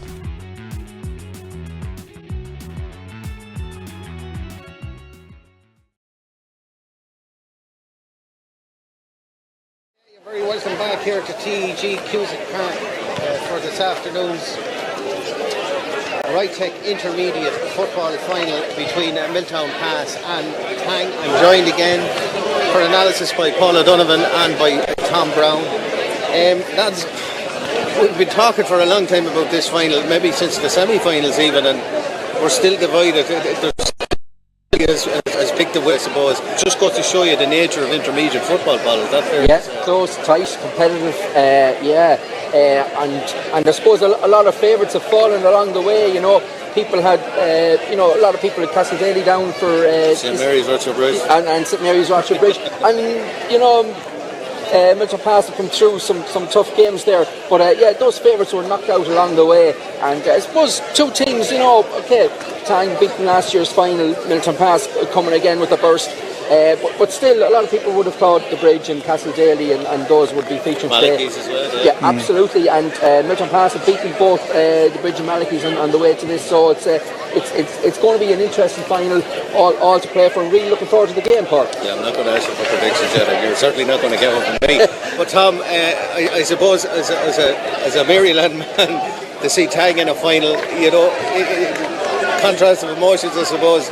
Near neighbours and great rivals, but at the same time they're back here again after being pipped at the post, shall we say, last year. Yeah, well, both Tang and Milltownpass over the last maybe 10 years with intermediate football have been the most consistent in getting results without actually winning it. So for both sides today, they came in under the radar because there was so much focus on Castledaly and St Malachy's and other teams then. So now this is their chance. They're in a final. Tang, we'll all be shouting for them in Maryland, of course. A lot of them play underage with us and all of that. Milltownpass under... you almost said that with a straight face. So Milltownpass under Louis Ennis will be a good team as well. So both sides coming into this game are coming in slightly under the radar, and it's all in the first 15 minutes of the game. Get themselves nicely settled. Mike Tumbley will want to settle them. Tang, remember last year, they were playing well up until that send it off. They maybe lost their way in the second half a little bit. You see what Moat did this year. Both sides are well able and well equipped to go and compete at senior level next year, whoever wins this game today. Yeah, and you mentioned Mike Tumbley there, the manager of Tang. We interviewed Mike earlier on, as well as Louis Ennis, the Milltownpass manager. So we'll just hand you over to our interviews that we recorded earlier on here. We'll be back with you again here in a couple of seconds. Joined here in TG Cusick Park by the Tang manager Michael Tumbley before the game. Michael, this time last year you were here, didn't it out to be your day. Certainly you'll be hoping for a change in fortune here now in this one. Yeah, look, we've worked hard this year to get back here, and hopefully we'll get one step further.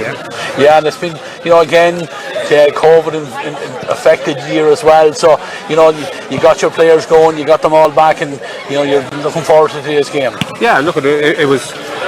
The lads started back themselves early in the year. We gave them all programmes and they worked at that, and then we got back in May. So it's been all good since that. Yeah, and you came right through the championship, qualified forward, straight through to the semi-final. Yeah. And had a good win in the last game. But you had an extra time victory in the last game, so that'll stand here hopefully coming into today's game. Yeah, hopefully we had a tough game against Castledaly, draw at full time, and the extra time, we pulled away by an extra time. So hopefully, fitness wise, that will have helped us. Yeah, any injuries for today's game? I know your own son got injured earlier in the year and he's gone. Yeah, look, we have one or two lads carrying knocks, but one or two of them probably won't be able to start, but we're hoping that we will get a bit of time out of here. Yeah, we'll let you go and join your team here. Thanks very much, Michael, for joining us before the game. Okay. We wish you all the best in this final. Cheers. Thanks, lads. I'm joined here by the Milltownpass manager, Louis Ennis, before today's game. Louis, these lads have been in finals before. You're back here on the big day here in Cusick Park today. How have preparations been since your semi-final?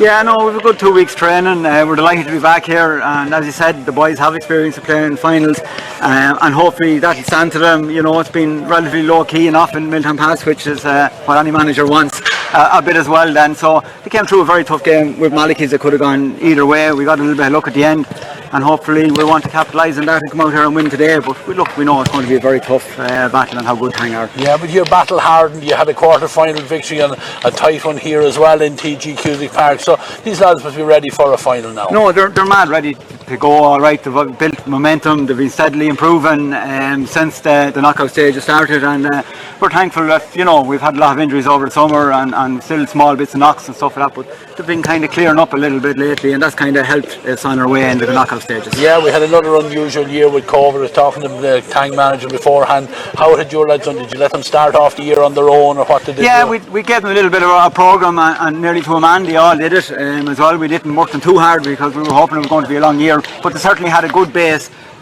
built up when we came back in May or whenever the time was, as a group together as well, and that allowed us to drive on for a couple of weeks before the league started and get the conditioning work done. So they were excellent in what they've done. And finally, everyone fit and available for you that you need today. Yeah, well, as I said, we've got a lot of knocks all year and injuries and stuff like that. We've got a good few knocks against Malachy's, and we're going to give them a final run out here in the warm-up, and we'll see how everyone is then, and we're good to go. And if anyone's missing, we've someone else to come in off a good panel. Well, look, Louis, we'll let you go back to your work there. That's the Milltownpass manager, Louis Ennis. We wish him all the best here in TG. Thank you very much. Thanks, Louis. Yeah, you're very welcome back here to TEG Cusack Park for this afternoon's coverage, live here on AirVTV of the Tech Intermediate Football Final between Tang and Milltownpass. So, Tom, we'll talk about Tang maybe. Probably the team, the nearly men for so long. Both, I suppose, nearly men, but Tang will believe maybe coming in with a little bit of hurt after being maybe giving away the game last year against Moat, or having it away from them in the intermediate final against Moat last season. Yeah, last season, for 10 years they couldn't got to the final last year, maybe left it behind them. But what they've done in the meantime, they've brought on a lot of young new players into the team. Like if you go through the Tang line out there, Ronan Hanley, Kieran Duggan, who was injured at the start of the year, is now back playing, and probably a little bit of rest would do him the world of good. Conal McKiernan, you look up front then, Jack Keenan was in the final, and he was excellent in the extra time. But another player who's been trucking along with Tang a long time and is very consistent in his frees is Niall Bannon. Very good, very experienced player. He was kind of injured last year for the final. I'm not sure did he start or did he come on, but Tang seemed to be a lot more settled of a team this year. I know John Tumblety is out injured. Major loss, yes, but that really hasn't knocked them back. I know John will be disappointed not to start, but they have a lot of young good players and they're a nicely balanced team. There are probably a lot of players on the Tang team that are maybe a little bit underrated and we haven't seen enough of yet. But I think if they were to win today, going up at senior level, they won't fear any of the teams in Group 2, say, senior football. And you'll be looking at like Shane Coughlin, Jack Keenan, as I said. Big call, Adam Neary not starting. I'm not sure if that's an injury or he was dropped. Martin Rockdoe is a very good player to come in for him.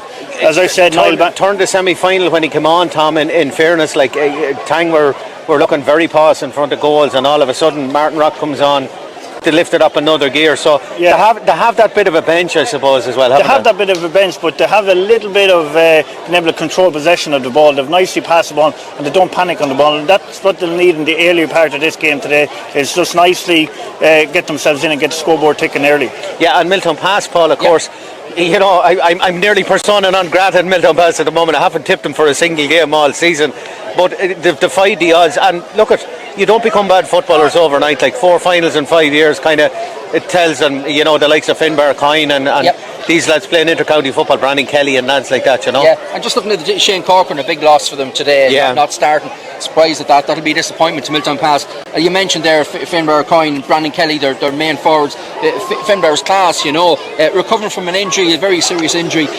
He's probably hasn't reached his full peak yet, not 100%, but he's still quality, and when he gets that ball he can score from any angle and work the ball in, bring other players in, quite capable of getting scores from anywhere. Brandon Kelly, young, energetic, brings great life to the attack. Probably a little to learn. Sam Duncan, we haven't mentioned at all, played with the county. And Liam O'Reilly's been playing very well up midfield there as well. And a player I really like, who has had fleeting glimpses, is Gavin Glennon. I really think an awful lot of him. I think he's a really super player.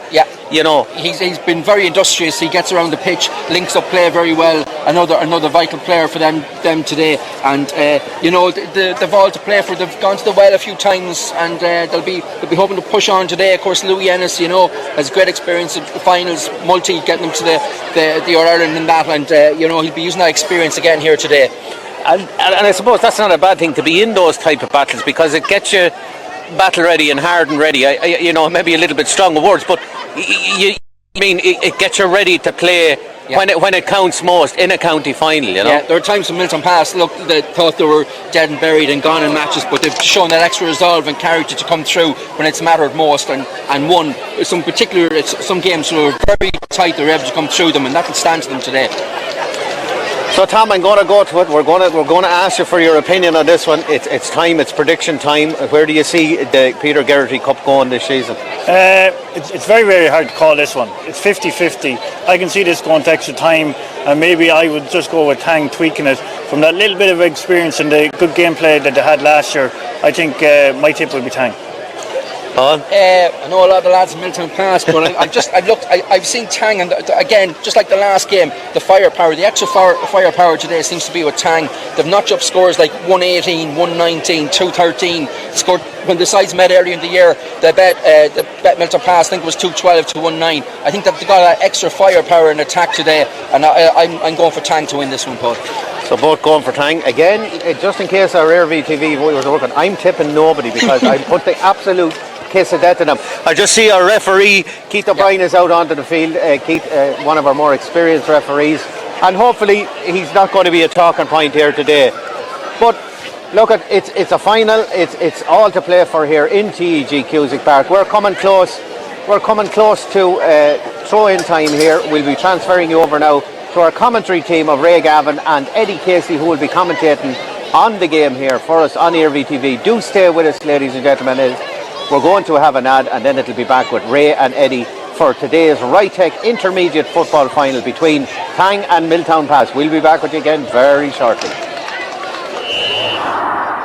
TEG, proud sponsors of TEG Cusack Park, serving aviation, biopharmaceuticals and medical industries across the globe. TEG has been to the fore in the fight against COVID-19 with our customers and partners. A local business employing local people. Visit teg.com/careers to learn more. Wishing all our GAA patrons a safe passage through the championship.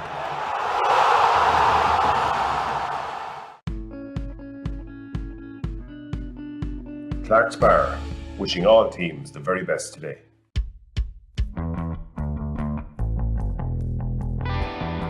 Rytech, proud sponsor of the Westmeath Intermediate Football Championship.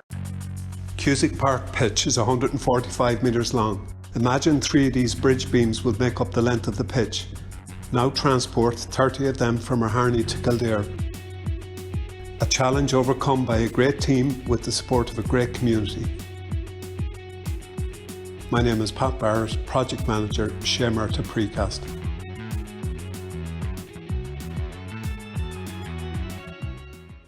There's a light,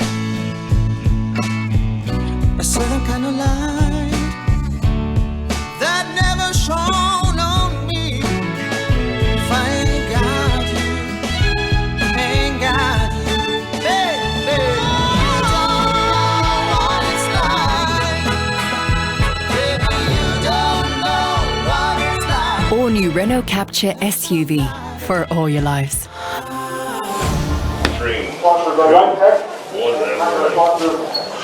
Welcome to TEG Cusack Park for this Rytech sponsored intermediate football final for 2021.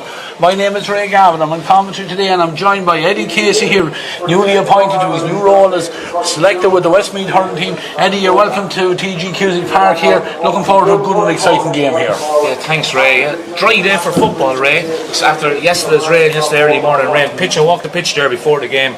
Pitch is holding up well. A lot of games the last couple of weeks. Expecting an open game of football. It'll be interesting to see who comes out on top today, Ray. Yeah, we've had, I think, the beaten finalists for the last 3 years or so. One way or the other, somebody's going to come out here with the spoils and they're going to end that run for themselves anyway. Definitely the bridesmaids of Westmeath football. I think Milltownpass will probably beat in 3 finals. Tang maybe the same, similar to it. Like interesting. Joe Gorman yesterday was telling me that actually when Milltownpass went back intermediate in 1996, it was by voluntary. They put their hands up to go back, and they've been there for the last almost nearly 25 years now at this stage, Ray. So not before time to get a final, and the same with the Tang lads. Yeah, look at Eddie. We all know down the years this intermediate championship is the hardest one to win. But look, for now we're going to go through the 2 teams for today's game. We're going to go through the Milltownpass team first. In goals, number 1 today for Milltownpass is Owen Geraghty. The full back line, Alan Farrell's at 2, Liam O'Reilly is the full back, he'll wear 3, and Darragh Connors at 4. In the half back line, Michael McCormack at 5, Noel O'Reilly at 6, and Tony Loftus at 7. Middle of the field, Sam Duncan, he'll wear number 8, and he's partnered by Liam Gormer wearing 9. One change in the Milltownpass team. Number 21, James Nolan, he comes in place of Shane Corker on the right half forward.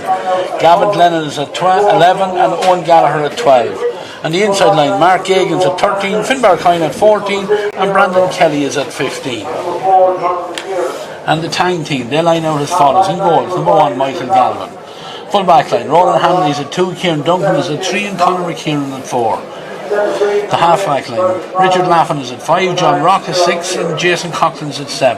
Middle of the field, Fergus Farr is 8, and Kieran Clear is at 9. 2 changes on the Tang team. Number 17, Aidan Burke, he starts in place of number 10, Thomas Lennon. The centre half forward is number 11, Niall Bannon, and Dara Burke completes the half forward line. And the inside line for Tang, Jack Keenan is at 13, number 19, Martin Rock, he comes in place of number 14, Adam Neary, and the line-up for Tang completed by Shane Coughlin wearing number 15. Referee for today's game, Keith O'Brien from the Moat Club. And he's gone very dull out here, but you know, hopefully the rain will stay away. We look forward to a good and exciting game here. Yeah, I think the rain will stay away. I suppose looking forward to seeing Sam Duncan out today. He's been in with Jack Cooley's squad the last 3-4 years. Will he be able to step up? I think at intermediate here today, the county players will stand out. Can Sam drive the club to the first county title since 1990? Back whenever, Ray, I think it's very important your county players in finals like today really come to the fore. Yeah, well, look, I didn't see Milltownpass semi-final. I seen their quarter-final here against St Mary's, and in that game, you know, Finbar Kine was excellent. Brandon Kelly's in there as well. You know, two big attackers in that inside line, and like I said, they'll be looking for them boys to deliver here on the big day. Yeah, Finbar probably dogged by injuries. If any player in the county has been dogged by injuries the last 10 years, burst through at underage level, huge expectations with county underage squads and even into senior development squads. He seems to have a run of it this year, run through injury free. Look, both teams were probably unfancied coming into the semi-finals, beat more fancied opposition. Some people are saying Tang, some people are saying Milltownpass. I suppose Tang will be slight favourites, Ray. Yeah, possibly so. Beaten at this stage last year, anyway. Talking to the manager there before the game, and they're obviously hoping to become, like you said, they're hoping to be their turn this year, you know. But you know, Michael Tumlin, he lost his own son to injury. He's a big loss to them as well. But they're a well balanced team, and they'll be hoping to make it this year. Like won 4 intermediate championships. Both teams, interestingly, got to county senior semi-finals over the years, the furthest they got at senior. One interesting point, maybe, Ray, from other times in intermediate, you'd expect this year's intermediate champions to go up actually and compete at senior level. Senior level is starting to even out a little bit, and the top teams have probably taken a couple of steps back the last year or two, Ray. Absolutely. But look, for viewers, we're now going to stop for a minute's silence in memory of 4 different people here. Dr. Billy Fox from Milltownpass, one Pat Hunt, brother of Dr. Tom Hunt here in Mullingar, and then Stephen Ennis, who's Louis' father, and May Ennis, Michael Ennis, again another stalwart of Westmeath for down the years, all who passed away recently. So we stand now for a minute's silence.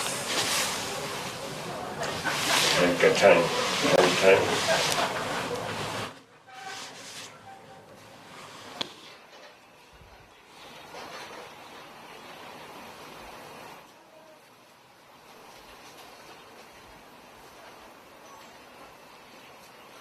And Cormac Galero. The last people to still remain standing. Now we have our on the field, with people still standing. And today our on the field will be performed by Shane Harity from Ballagore Club. National anthem on the podium.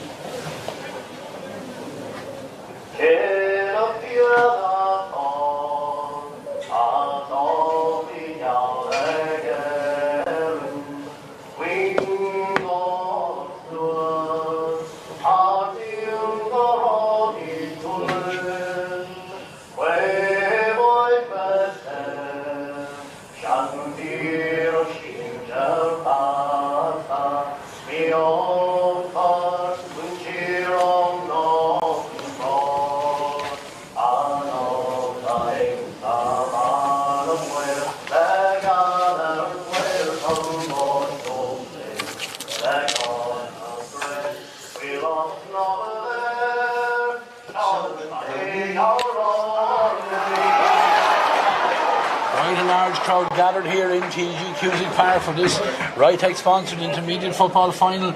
Eddie, we've seen it here in the junior game, the crowd and the atmosphere it brings to the games. It's great to see everyone back here, but we do know we are streaming and we're going out live, and again we say hello to the Westmeath lads over in New York and wherever you are around the world watching this game, whatever team you're supporting.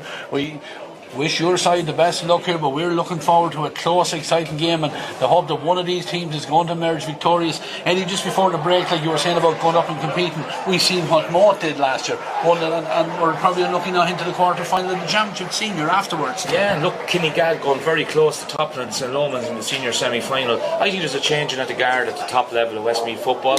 I think Gary Castle, or I say the average age is probably about 30, 31, 32, so I think any of these teams go up, I think they've real good confidence to go up and play it at the top level next year. Michael Tumble there, we just seen him on the screen, he's the manager of Tang, and Louis Ennis down below us as well. We see him here with the blue top with the lime green bib on him for the Milltownpass man. Again, he'll be looking forward. Notable Liam Riley's going to pick up straight onto Shane Coughlin there, Ray. A few changes, middle of the field. Sam Duncan and Liam Gorman. Fergus Farling clear on clear, and it is Liam Gorman. He's the first to get the ball and gives it on then to Noel O'Reilly.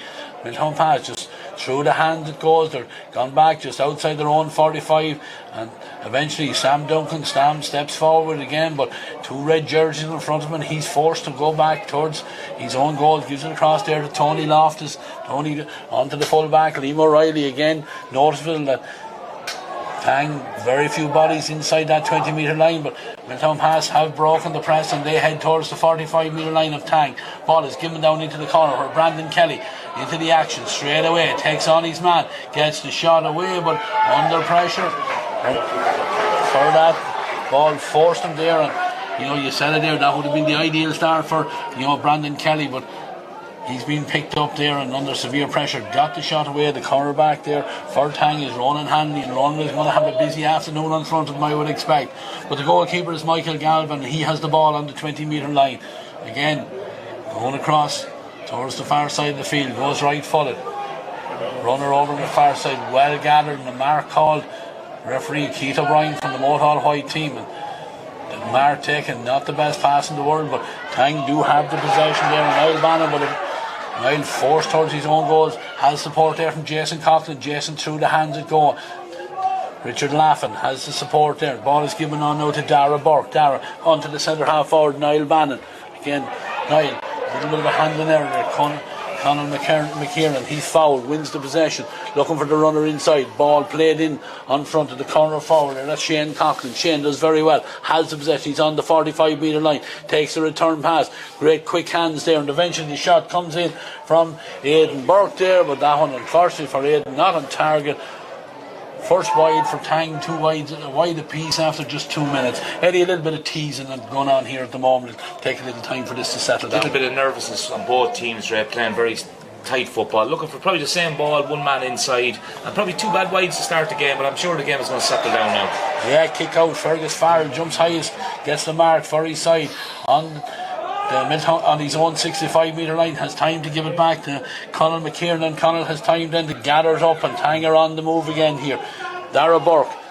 Dara decides to go a little bit central, fisted ball, both sides going short with it. John Rock. John with the fisted pass inside to the midfielder Fergus Farrell. Fergus, runner coming off the shoulder. Tang heading towards the D, trying to manufacture a shot on goal, but decides hold the ball, and Jason Coughlin, and through the hands it goes, and back now Dara Burke. Dara takes it inside Milltownpass's 45 metre line, but again a lot of short passing, trying to engineer the perfect opportunity, and through the hands it goes again, and the wing back has attacked forward here, goes to ground. Jason Coughlin, the man there, and the referee awards the free, and we should have the opening score here ready after just over 3 minutes. But nice hands, nice patient play there by the Tang men that manufactured that opening, and eventually the foul committed and an opportunity to get the scoreboard moving. Very patient build up. Score is going to be a premium, Ray. Looks, every score is going to be hard won. That's a handy one from the edge of the 14-yard line. So Milltownpass don't want to be giving away too many frees like that. Yeah, Jack Keenan tapped it over the bar. Nice settler for Jack. just over 3.5 minutes gone as Owen Geraghty is on the 20-metre line, went along with the last one but didn't win the kick out when he came out here. This time he's looking for Liam Gorman. Liam goes high, ball is broken away from him. Sam Duncan is after the breaking ball, he's very close to the sideline. Lovely pick up by Sam, but he's heading in the wrong direction, and then straightens the line and gives the pass in over the top, and a chance for Milltownpass to get away. Heavy hit coming in there on the corner back there. Alan Farrell, referee, I think, just sees that it is a head tackle. Kind of ducked down into it, Eddie. But I don't think there was anything too much in the bigger man against a smaller man. I think nothing much more than that. Malicious there. Interesting. Keith O'Brien, probably a big day for Keith, refereeing 5 years. It's a big game for him, and he looks very professional at the minute. He's a good big man for a referee, so I don't think he'd be intimidated by anybody out there. I don't think so, Eddie. Yeah, I've seen him here for the last couple of years, and very proficient referee now, and did the right thing there. He's seen that it was a head injury, and immediately, as is the protocol, just holds the play up to make sure that the Milltownpass player is okay. Not much between it, Ray, in the first 5 minutes. Both teams kind of playing a similar brand of football, really. Everybody seems to be bar two. Everybody seems to be going back behind the ball. So it's going to be patient build up. Will it come down to freeze today, Ray? happen, Eddie. Could happen. Mick Tumblety looking on there, just looking at the Tang mentors. Only seems to have one selector named with him. Mike Bannon and himself seem to be in charge there in Tang, and Louis Ennis has 3 selectors, Michael Finner and David Maguire and Brian Wright. So look, and I suppose whatever works for either manager, Eddie, you've been on the side and I've been on the side, and it's really a matter of just what fits the glove. But look, we'll get ready, because Milltownpass have taken this for the goalie. His own Geraghty, he's out across his own 45 and just holds the possession. Then there's no player inside that 45, but Milltownpass then go along with it. Ball not gathered in the first attempt, but Gavin Glennon steps in, and Gavin under pressure, but he's been forced back towards his own goals, but he does well, holds the possession. Tony Loftus gives it on to Sam Duncan, and again with that possession is Tony Loftus. Tony fires it inside. First time ball for Finbar Coyne. Finbar takes on his man. He's gone by Kieran Duncan, but again he's trying to get it onto the right foot. He's forced in to just lay it back to Liam Gorman. Again, great work there by the blanket defence there of the Tang men, and the fourth Milltownpass back outside the 45 now is Gavin Glennon. Milltownpass again going short the whole time. Same as what Tang did at the other end, but again being forced to go lateral until Tony Loftus threads a little ball in through to Brandon Carey. Brandon is around his man, thought about pulling the trigger, but then took it back, and Gavin Glennon hasn't. Gavin with the shot is swinging across in front of the goals, but not able to keep that one in play, and eventually goes out over the end line.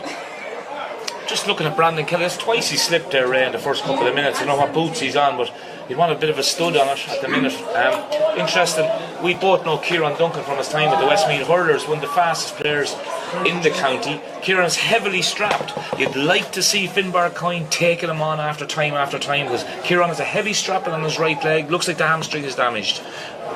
Yeah, from the kick out, they already have it here now, and ball clear down the field, and it goes in across the 45, and there's a foul there by the Milltownpass man, and it is gone. It's going to be a free. It's right in front of the goal, Teddy, just inside the 45, and an opportunity for Tang to get their second score. He's going to go short, Ray.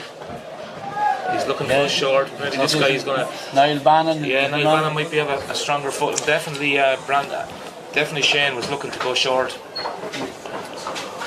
Yeah, again. Dead day for a free kicker. Normally the ball, you could look at 5-10 yards shorter today in that sort of weather.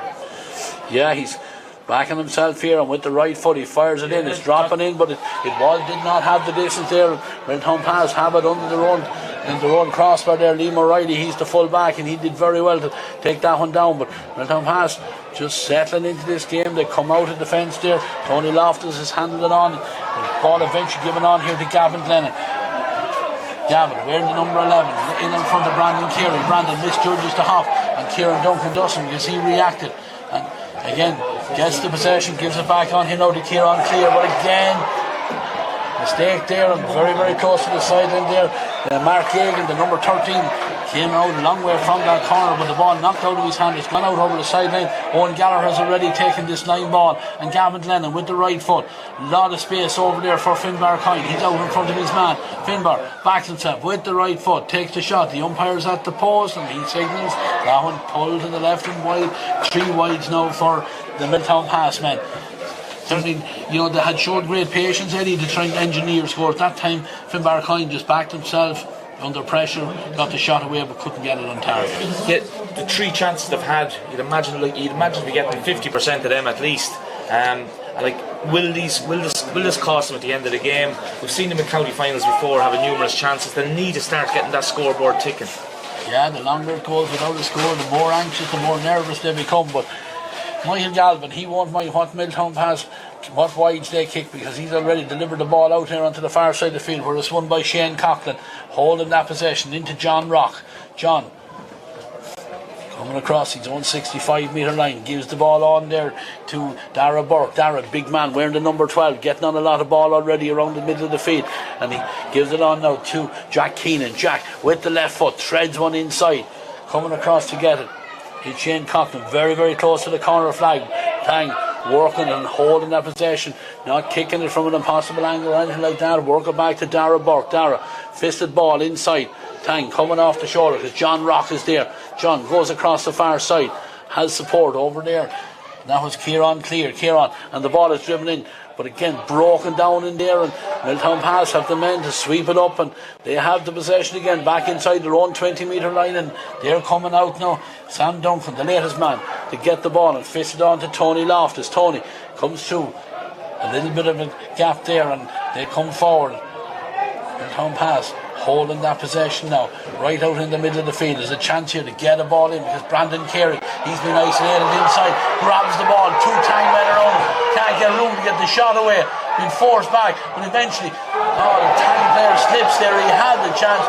Brandon Carey is appealing now for the free, but look, when he took it down, he had the opportunity to get in there, but it was a beautiful ball delivered, long ball inside. He caught it, was round his man for 1 second, but Tang, they know the danger that Brandon Kelly can create in there, and got the numbers back, and then the shot eventually high and wide. Brandon Kelly has the beating of his man, Ray.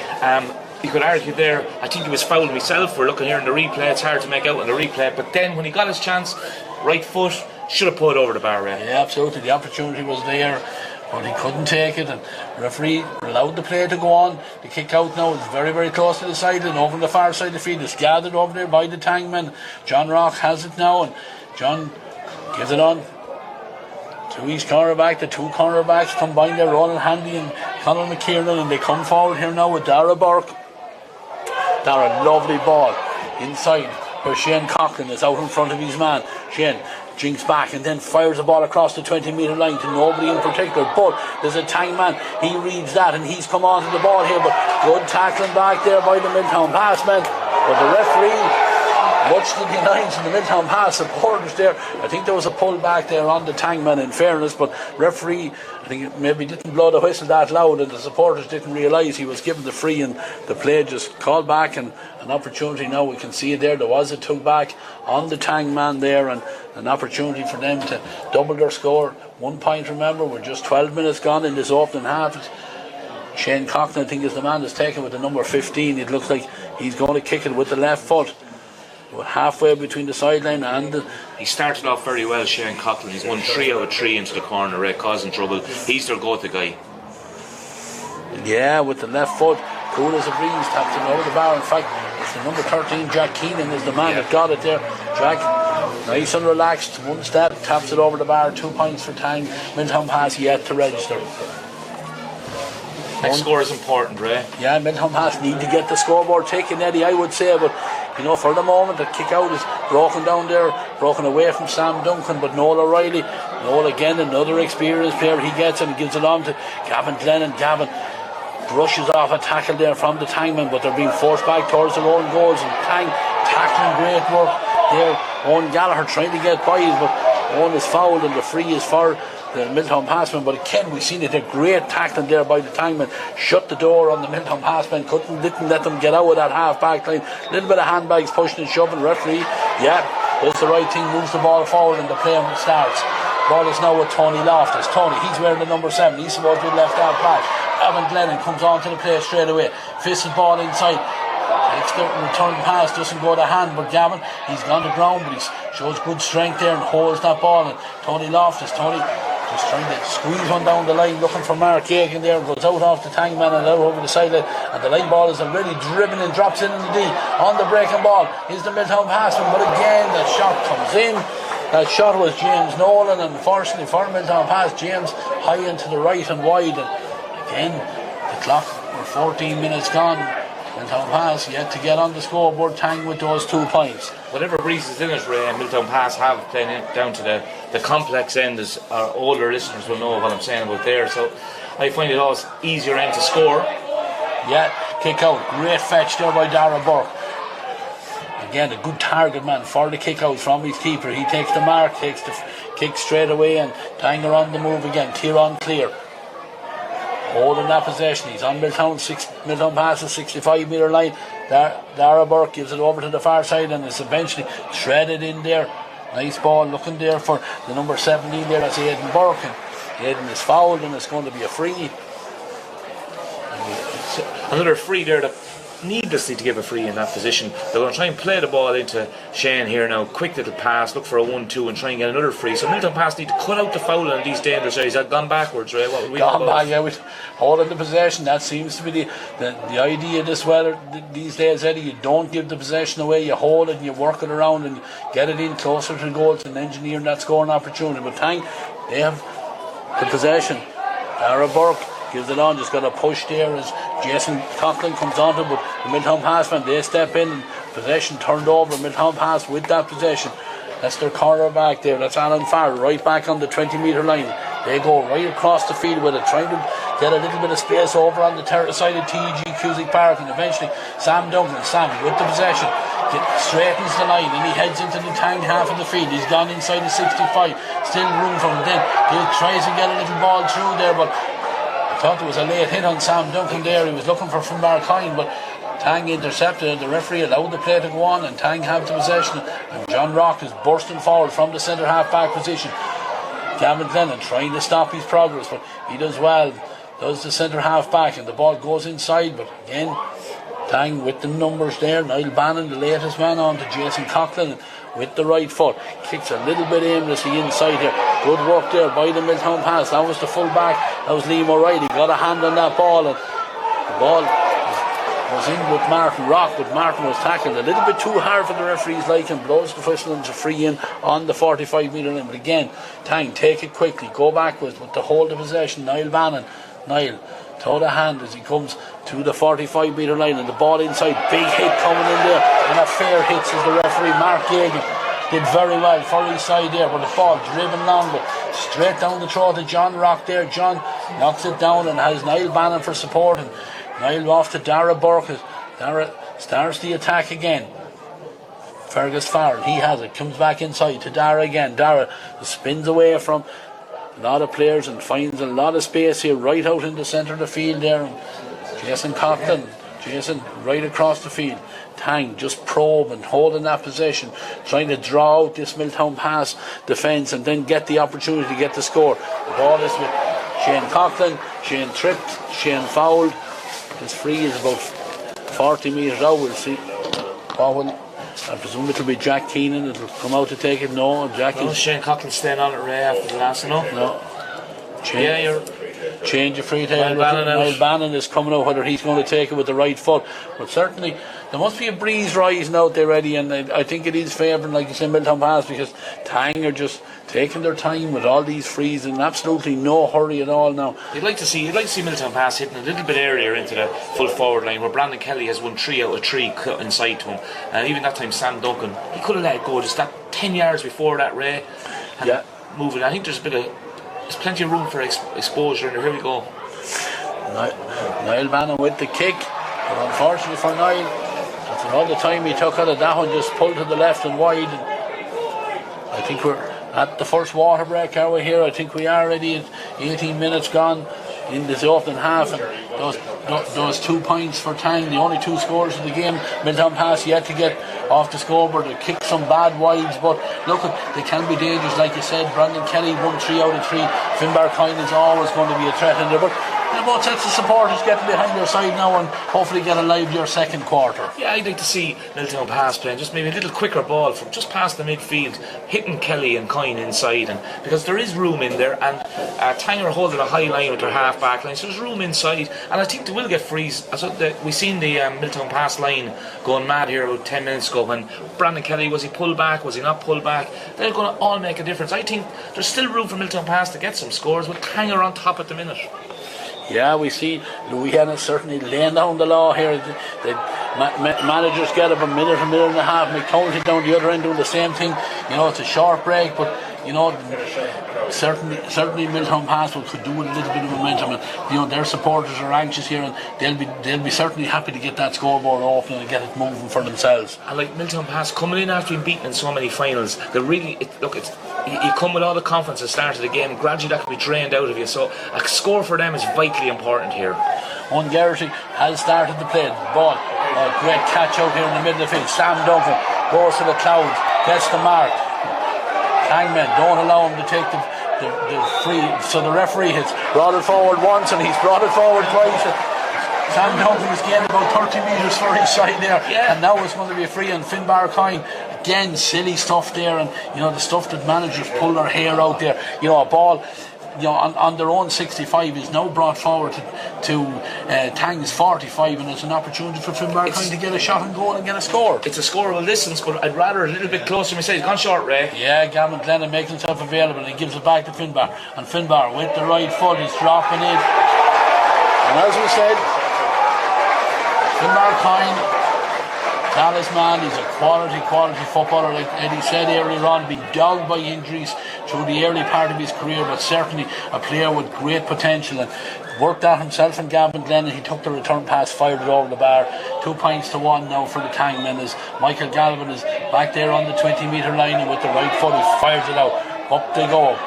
No one able to get clean possession. Very, very close to the sideline. Picked up eventually by Tony Loftus just before it went out. And Tony gives the ball inside here to Michael McCormick. Michael heads across centre. Still carries it. Space opening up in front of him. Looking for runners. And he comes back on the right foot and looks for Brandon Kelly. The beautiful ball played into Brandon. Brandon spun around. But great tackling there by Ronan Handy, but Brandon is not gone yet. Has the ball, he's on the ground. The Milltownpass supporter looking for the foul. Took a little bit too much out of the ball here, Eddie. Certainly, hold on, the chance still alive maybe, but the Tangmen get a hand in it and they win that possession back again. But this time, referee signals too many steps taken. I don't know honestly what Jason Coughlin could do there, but I think Tang maybe got the benefit of the doubt there with Brandon Kelly. Felt may have been fouled, took maybe a little bit too much out, but both chance seemed to have gone. But now there's an opportunity for Milltownpass to get an equaliser. Yeah, as we said, like the Milltownpass full forward line is dangerous. If Brandon got his hands out in front of him there, Finbar had done overlapped around him. It was one off, it was a goal back of the net. Milltownpass, if they get their confidence, will win this game, Ray. Yeah, and Finbar has equalised, has drawn at the equalising score there from that free there. No bother to the big number 14, and certainly, like you say, Eddie, Brandon Kelly has started. He's lively, and if he gets one on target, his confidence I'm sure will blossom from it. But certainly what you were saying, the quicker ball just going in now, and the Milltownpass starting to make hay with it. Kicked out. Goes off the hands here of the Milltownpass man. I thought it was, but it was kept in play. Good work by Dara Burke, because Tang have the possession. John Rock through the hands it goes here now. Colin McKiernan, referee, is playing the advantage, and then Tang just stopped the play there. There's a couple of players on the ground here, off the ball here, but two guys have been at it there for a couple of minutes, Ray. I just seen out the corner of my eye. I don't know what happened that time, Ray. Two umpires, I see them down there, Eddie. They certainly must have seen something, because they're calling the referee Keith O'Brien into it there. This will have a huge impact in the game. If a punch has been struck or a strike has been made, this will have a huge impact on games like this.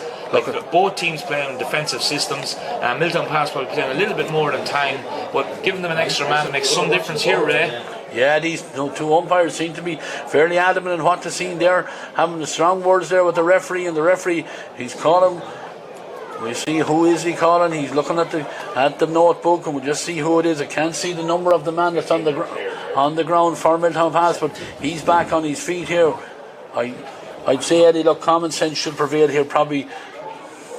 I just seen them before. I said 2 yellows could happen here, Ray. David Devine. Yeah, 2 yellows. 2 yellow cards. It is indeed. Come back to what we're saying. Here we go again. We're off. Yeah. Play resumed there with that free, and another tackle coming in, and Hangman going forward, and ball is on the ground, but possession is lost, and Milltownpass having a little bit of a wild tackle there by Aidan Burke, and certainly the second quarter already, she certainly has come to life here. Both sides, the crowd getting into it. A little bit of needless tackling here, but 2 points apiece, and she's simmered nicely this game. That's what you expect of a county final. 2 teams who haven't won it in a while going hell for leather, and the supporters here are rising to the match. Yeah, that ball was looking for Finbar Coyne down the far side, and Finbar slipped, couldn't get the possession. Possession won back by Kieran Duncan, and Tang have the possession again. Jason Coughlin goes central with it, gives it back then to Conor McKieran. Conor off now to Niall Bannon, fisted ball inside. Tang still getting slow to make ground here, but they have the possession. Dara Burke has it again, gives it inside. Conor McKieran, he looks up and with the right foot tries to tread the ball, and it is a beautiful ball inside, and Tang with the opportunity, the shot comes in, a lovely play there, lovely score there by John Rock.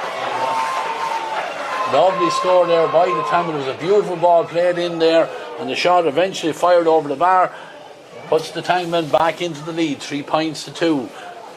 Owen Garrity's taking his time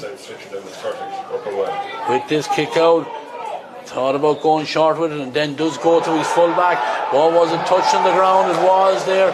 Just full back there, Liam O'Reilly won't thank his keeper for that ball, just right at the bootlaces, and unfortunately he touched it on the ground, and an easy opportunity here for Niall Bannon. It looks like he's stepping forward to take it, and an opportunity just to double the lead again. Yeah, there was space for Owen to go wide, Ray. We've seen the break here. Duncan made the break out to the left, and he didn't pitch it to him, and then hit as you said, down to below the knees, Ray. Yeah, horrible ball to be coming at you, and punished to the full there is Niall Bannon wearing the number 11, taps it over the bar now, and that's the 4th point for the Tangmen. They're now ahead 4 points to 2. Tang have kind of awakened after the Milltownpass 2 scores. It looked at the time Milltownpass getting back. Now we're at double scores again, but it's early doors, a lot to play for. Yeah, the ball is kicked out here. Who's on the breaking ball?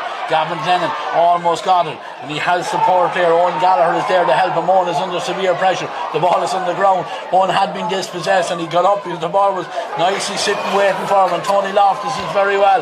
Tony carries it forward, gives it in to Finbar Coyne. Finbar out in front of his man. His man is Kieran Duncan. He throws him a dummy. Still getting hard to get rid of Kieran Duncan. Brandon Kelly is on the loop around, and this is an opportunity for the number 15, and he Julie takes it, fires it over the bar, and maybe that's the score that settles Brandon Kelly down. Yeah, Brandon Kelly could have 4 points to his name, Ray. There's no doubt about it. As we said earlier, there's a hit to be made in this full forward line if you get the ball into them. Yeah, absolutely. They are dangerous. Finbar Coyne and Brandon Kelly showing out in front. They're willing. There's Finbar, great strong man in there, and Brandon Kelly, he'll run all day and run on to breaks. Put this kick out, great win there by Jack Keenan. Jack carries it forward for Tang, then decides he'll turn back around, tries to give him a ball back as far as Jason Coughlin, but Milltownpass almost turned the possession over, but Tang just settled things down, and they have the possession. They're coming forward. Chance here for the number 17, Aidan Burke.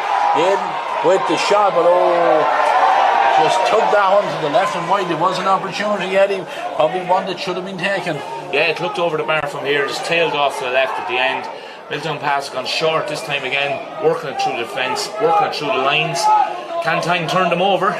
Tony Loftus gives it on here. Not the best pass in the world either for Liam O'Reilly, but Liam goes into a lot of traffic, and he is turned over, and Tang are coming forward again. Number 15 is Shane Coughlin. Shane trying to get room to get the shot away. Well bottled up there, but then spins around, and with the right foot takes the shot on. 2 wides in quick succession there for the Tangmen. Shane will be disappointed with that one. He's having a good game.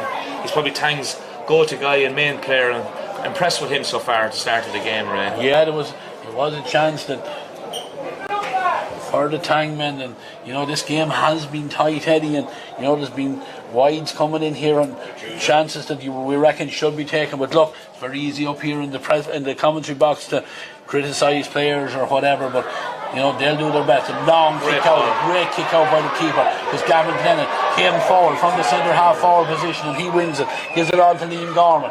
Liam, the ball is now with Finbar Coyne. Finbar under pressure, drops it in, it's coming out of the clouds. Who's on the breaking ball? There's a chance, pulling out, great cover there by the Tangman. Was that Kieran Duncan certainly had come back in, but it was a great. I didn't think it was a foot block now off the hip. I don't think so. It was great bravery shown in there, right back in that full back line as that ball came down there. But Tang turned the defence into attack straight away, and the ball is with Colin McKieran. Colin is foul, gets the free for his side, and he takes it again immediately with the right foot. Nice ball inside, lovely pass. Is an opportunity here, a goal scoring opportunity here for the Tangman. Shot, goal for Tang, number 17. It's Aidan Burke, the man that finishes to the back of the net.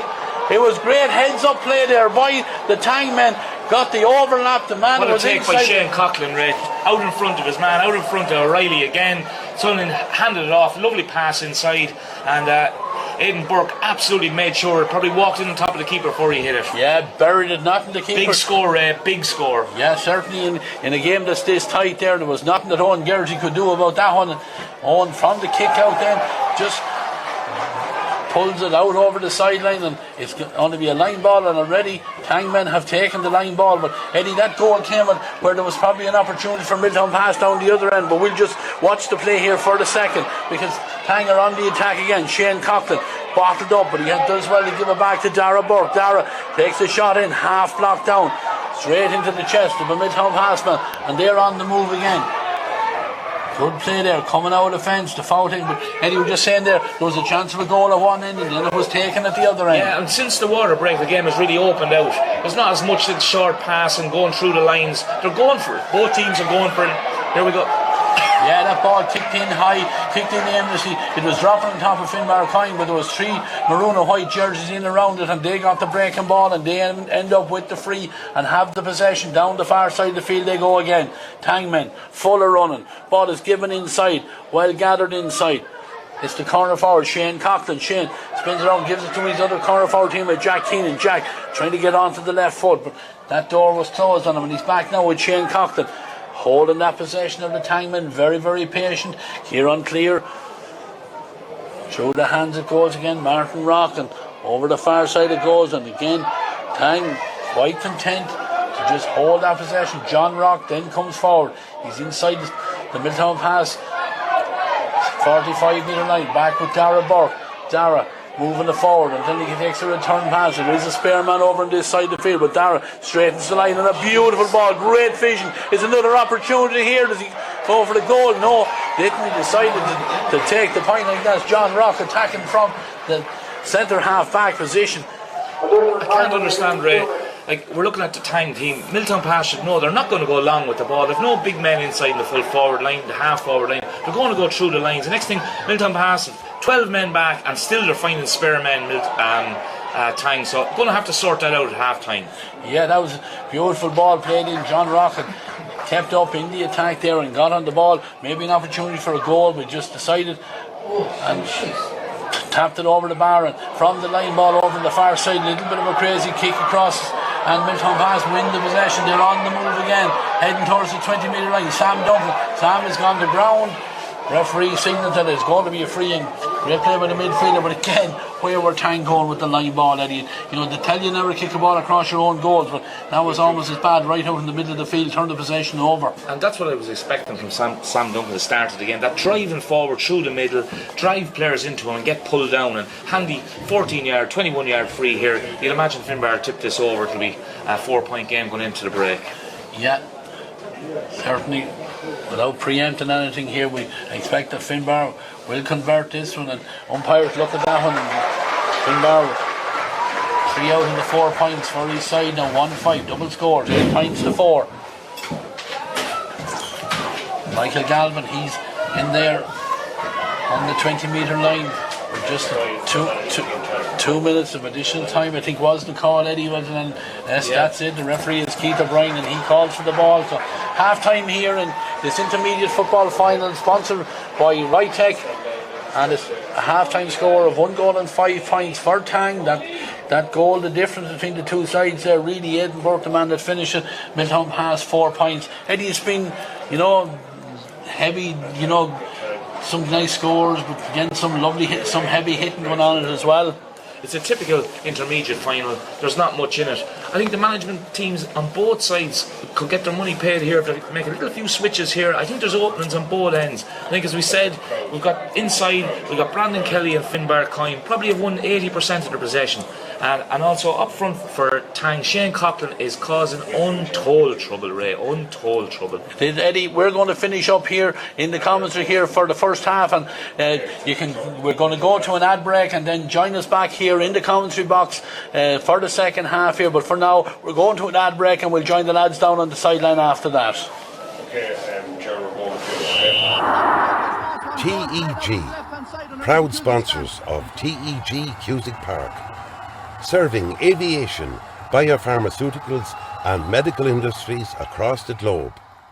TEG has been to the fore in the fight against COVID-19 with our customers and partners.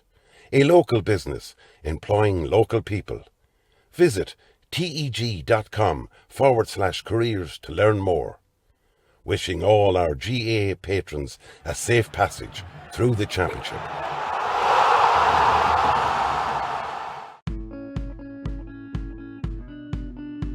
Clark's Bar, wishing all teams the very best today.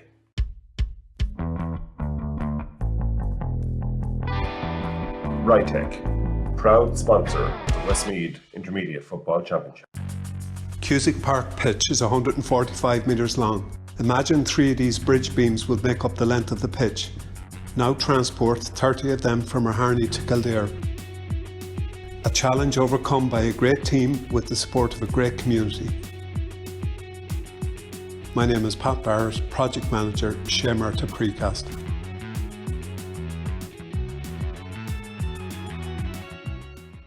There's a light, a certain kind of light that never shone on me. If I ain't got you, ain't got you, baby.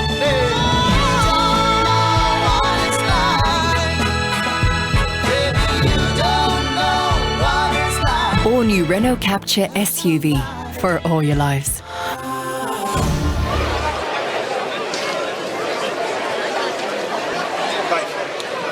Yeah, you're very welcome here back to TEG Cusick Park. Half time here in the Rytech intermediate football final between Tang and Milltownpass. Tang leading on a scoreline of 1-5 to 4 points. And in truth, Paul O'Donovan, they must have dominated possession. I'd love to see the possession stats for that first half. 80-20, would that be fair to say? Yeah, they've dominated possession all right. I suppose they didn't get the scores that they should have. Milltownpass very slow to get into the game. They must be delighted with the water break. They were crying out for that water break. And then when Louis Ennis got them in, there was a big response after the water break. Finbar Coyne got 2 great points. But then Tang kicked on again, and there was a big turning point in that first half when Kieran Duncan got a great block on Liam Gorman's shot from it would have been a goal. Some thought it was a penalty. I didn't think it was a penalty. No, I didn't. Ball went the other end of the play, other end of the field, and straight away Edinburgh scored a crucial goal. So big turning point there, big swing, and Tang have the advantage now. Yeah, and Tang playing the better football. They're cutting through that Milltown defence far quicker. Milltownpass are very laboursome and very cumbersome going forward. And young Hanley, in fairness, has really put the nail on Brandon Kelly, the threat going forward. But Milltownpass seem to just have one direct pass. It's over the top and try and get into the forward line as quickly as possible. But it's obviously not working. Yeah, well, 80 minutes of football and didn't score. They're probably a little bit too defensive in the first half, but you have to give credit to both managers. Their tactics at the start, even though it was kind of a low-scoring game, they got all the kind of matchups right. Michael Tumbley got the matchup right with Aidan Burke. He got the goal.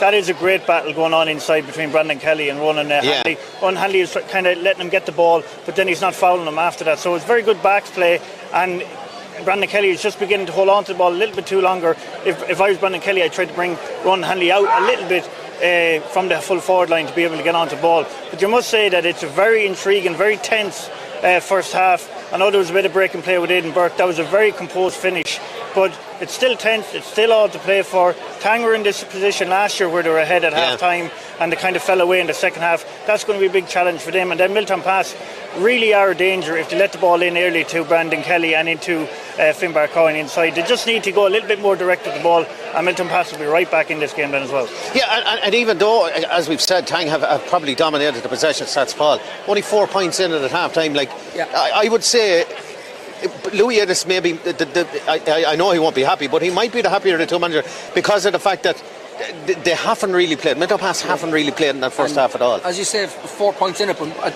before Milltownpass scored, they kicked 2 very poor wides that they really should have scored. And maybe a little nerves on the big day, big occasion. Which happens. Which happens. I'm expecting a response now from Milltownpass at the start of the second half. Will it be enough to get the push on that they need? I'm not sure. Tang in possession, they look very controlled and very patient. They seem to know what they're doing and quite patient, and they have the players to pick off the scores. And in particular, John Rock out there, he got two scores. From centre half back. A fabulous kick from distance, and the second one, a very intelligent one. Looked like he was going to get bottled up, but he took his point, and it was a good score. Yeah, Tom, have you changed your mind yet? No, still Tang? Not yet, no. But if I was Milltownpass, I'd like to get Andy Devine on the bridge, and also Tang have 3 great substitutions there in Andrew Marlowe, Adam Neary, and Tommy Lennon to come on as well. So it's all still all to play for, and there's a momentum thing yet. All to play for. So in the second half, we'll go straight back up. We're going to take a little break now, and then we're going straight back up to Ray and Eddie back on commentary. Intriguing game still in store here in TEG Cusack Park in this Rytec Intermediate County Final. We'll see you back again real soon. TEG, proud sponsors of TEG Cusack Park, serving aviation, biopharmaceuticals and medical industries across the globe. TEG has been to the fore in the fight against COVID-19 with our customers and partners. A local business employing local people. Visit teg.com/careers to learn more. Wishing all our GAA patrons a safe passage through the championship.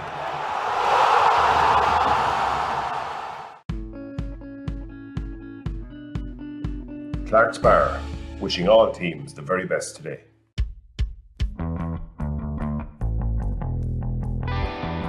Rytec, proud sponsor of Westmeath Intermediate Football Championship. 2, 1. Yeah, we're back here in TEG Cusack Park into the commentary box again, ready for the second half. Couple of subs introduced here. I can see number 23 is Liam Brennan from Milltownpass. Said he don't know who he's replaced. I think it may be James Nolan, the man that's replaced, but we'll pick it up as we go along. With the referee, he's Keith O'Brien. He throws it in and the ball broken down. Who gets the first attack, first possession? Milltownpass have the chance to get it. They do have it. It's Noel O'Reilly. Noel into a lot of traffic there. Works hard to try and get it forward.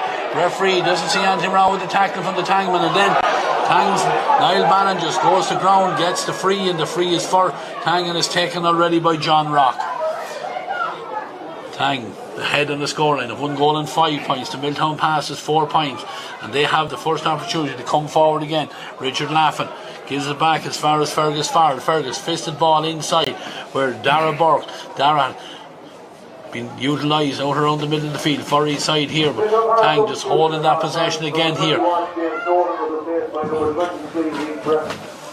Fergus Farrell, the latest man for Tang, and the ball coming across now to Shane Coughlin. Shane, he's been influential in that game. Now the number 14 is Adam Neary. He's just been introduced as well. We'll see who he replaced in a second. Was listed to start but didn't. But Dara Burke, he has the ball again. He's inside Milltownpass's 45 metre line. They've worked it from one sideline to the next to the other, because Jack Keenan has it now, and again he runs into a little bit of a cul-de-sac over there, but again Tang do very, very well to hold that possession. They might be back out on past Milltownpass is 45, but they still have the possession. Runs being made all over the place, and the latest from Shane Coughlin. He's out in front of his man again, gives it off there to Conal McKiernan, who wasn't totally expecting. Conal goes into a little bit of traffic there, but it's picked up then by Aidan Burke there. Aidan as well, he's the goal scorer for his side, and he holds that possession, and eventually Kieran Clear has it. Kieran drops the shoulder but then spins back around, gives it back out to Adam Neary, and Adam with the left foot drives it in. The goalie, his own Garrity, only made sure that one didn't hop in front of him, out in front of him, and grabs it. Ball given out into the centre now, where Liam Gorman goes through the hand, but again the Tang men, they're putting Milltownpass under severe pressure at every stage. But Sam Duncan in a little bit of space now, drops the shoulder, takes on the Tang defend. He's right on the 45-metre line, spins around where he has support here. Milltownpass trying to get through, but the door was closed there, but the referee said not closed legally there, and the free from the 45. You'd like to see Milltownpass getting a score from this one, rather going short. Finbar coming out, making himself available, and with the right foot, he's been their scorer in chief, Eddie. 4 out of the 5 points. Heads up play there. I think Tang maybe just lost concentration there, thought he was going out to take the fight, took the short one and tapped it over the ball. bar. Wasn't taken when the free was supposed to be, like, so everybody was caught on the quiet there. But a good start from Milltownpass, and definitely it's what they needed.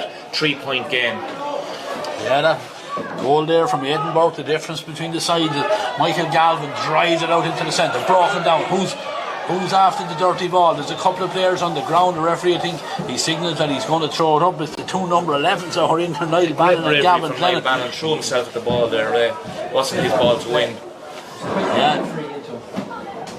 2 players.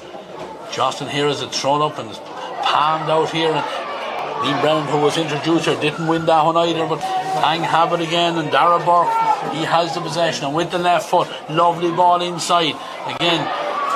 Flick Shane Coughlin, he gets it in behind his man, and he has the possession, and Tang with that possession again, and certainly Shane Coughlin has caused a lot of problems in there for the full back, and Tang with this possession now. They're about 46-47 metres out. Sam Duncan, the guilty party there takes his man down there, and it's going to be a free for Tang. Fergus Farr thought about taking it then. See Shane Coughlin holding his hamstring over there. He'd be a big loss now, Ray. When coming out for that ball, he's been holding his hamstring since.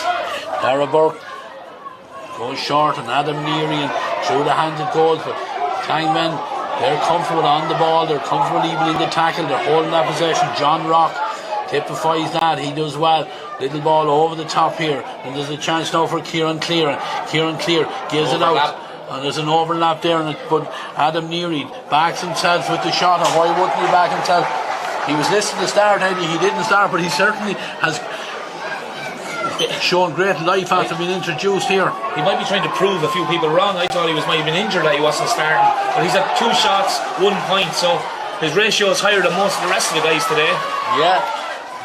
Milltownpass goes short with the kick out. Gavin Glennon, 2 hops.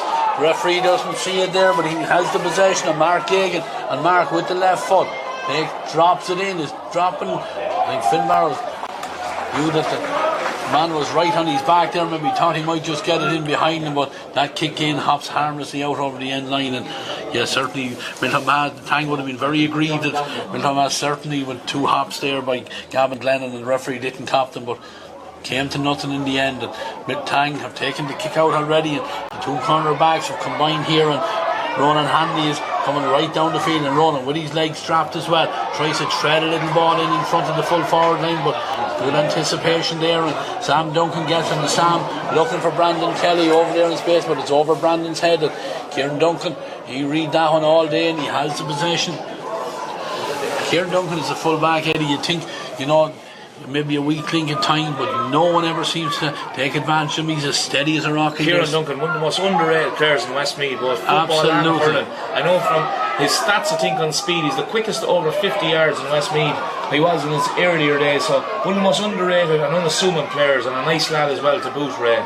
Yeah, and playing well in there in that full back line, and from the kick out, Tang, they've managed to work it all the way down here. They're on Milltownpass's 45. Little ball over the top, and then nice ball, return back again to Shane Coughlin, and a little bit of space open, and Shane looks like he's injured himself with the hamstring. It looks like it, because and he's about to steady himself to pull the trigger. Yeah, just goes down to, you had said it earlier on, Eddie. I just seen him that ball that was kicked over the far side about 2 or 3 minutes ago, Ray, and I seen him holding his hamstring after doing a bit of stretching. I suppose, I don't know if you pulled yours in your career, but I definitely pulled mine a few times, and you can feel it going from early, Ray. Not a very nice feeling at all, and not a nice way to end the county final. Down at the other end of the field, you see a sub introduced there for Milltownpass. Owen Gallagher, the number 12, has been replaced by the ever wily, and I suppose at this stage we can call him a veteran. That's Andy Devine. Andy has given everything for Milltownpass over the years, and look, got the winner in the semi-final. But going back to Shane Coughlin, this is a serious blow to Tang's hopes of winning the game today. He's been their outstanding player for me today, Ray. I'm not sure what you think yourself. Absolutely, Eddie. There's a sub warming up, and I think he is going to have to be introduced, because the way that Shane went down, but he's not just gone off yet. But the referee has started the play, not allowing any more treatment to be brought in for them. But Milltownpass with this ball down the side again. The aforementioned Kieran Duncan gets in along with Finbar Kyle to make sure Finbar doesn't handle the ball. And Tang have the possession. They're back just in their own D, and foolish free to give away on the edge of the D, like. John Rock, I think it was the man that went down there and pushed on the back there, and the free is already taken. The man introduced, Thomas Lennon, wearing the number 10, he was listed to start as well. They'll be hoping for the same impact from Thomas as Adam Neary has brought to them in the second half. Possession turned over out there, a little bit careless there by the Tang men. But look, and one thing that's going to happen here, Eddie, conditions are heavy, and fitness will be a factor in this anyway. But I'm just looking through the substitutes on both teams. Like, they're starting to empty the bench, and this game I think will open out with 50 after the water break. I think this game could open out, and we could see more goal chances. It's 1-6 to 5 points. We've seen probably 2 goal chances the game, but chances are it's going to open out. I think Shane going off is going to be a huge loss to Milltownpass, or to Tang, and give Milltownpass huge confidence going into the last 20. Yeah, we just seen him going off there. It's a terrible way that the whole year of hard work, and and a hamstring injury, then you're gone, and you know yourself when you pull it that you're gone, that there's nothing any physio or anyone can do for you. But look, Tang, if they're going to win this, they're going to have to do it with a full panel, and that's the way they have been playing all the year. And they're on the attack again with Dara Burke. Great play from the big number 12, and the shot does come in. It's a dangerous one. It was right under the crossbar there. Owen Geraghty, he had to be vigilant there and be alert to it there, but he does well. And Milltownpass building now from right back inside the small square there. They have the possession. Sam Duncan gives it on here now to Michael McCormick. Michael over to the other midfielder, Liam Gorman. Liam spins around and gives it on now to Gavin Glennon. Gavin from just outside the 45 metre line, he looks inside looking for Finbar sees that there's a man running off his shoulder, gives a little flick on, and then he loops around and he's ready for the return pass. And Finbar kind of great awareness there. He's seen, I think it was Mark Yegan running off the shoulder there, just flicked it off to him. He didn't stand around, Eddie. He looped around and took the return pass, fired it over. Liston flicking in the Kerry's golden years there from Finbar. Again, you can see the game opening up. There's more chance. I think we had more chance in the first 9 minutes here than probably the first 16, 17 minutes of the first half. So it's going to be Tang, a couple of pot shots there, and they paid for it that time, dropped into the keeper's hands, and the other end it's a point score. Yeah, Michael Galvin has driven the ball out. I think it was Sam Duncan just misjudged that one in the air, but looking for him, Tony Loftus was awake, and Tony has given a lovely pass out to Brandon Kelly, and Brandon showing his speed here now. He's heading in and decides to take the score there himself. Second point for Brandon Kelly, fisted over the bar. Eddie, you played a lot of football, you were a forward. I myself think when an opportunity like that comes up, it should be going for the goal. When you have time from 6 or 7 yards to fist it over the bar, surely you should be having a rip at it. The only comment to make, Ray, was coming in on his right foot on the right side. The goalkeeper just goes to the near post and narrows the angle. It needs to be a rasper of a shot. But look, it brings the game down to a 2-point game. Milltownpass are on the ascendancy. It's really cooking here nicely. Yeah, Conor Marlowe has just been introduced there into the middle of the field for the Tangmen. But we'll watch the play. The kick out is gathered by John Rock. And Conor wearing the number 18 jersey. First possession for him, but Tang have the possession now and they're coming forward. Their other midfielder is Fergus turns around and gives it on to Dara Burke. Dara just on the Milltownpass 45 metre line, sees that he has a teammate inside, and then coming forward is the number 6, it's John Rock. John takes the shot and almost from a standing position there. The Milltownpass men were closing him down there. Hurried shot, but again not the right option. No, with Shane Coughlin going off, he was the outball for them, and he was coming showing. Now there's nobody showing as much, and that's 3, I think I've counted 3 pot shots in the second half from a similar distance, and really they could cost big trouble at the end of this game. Yeah, one Garrity goes short with the kick out to Alan Farland. They are out as far as the 45 metre line.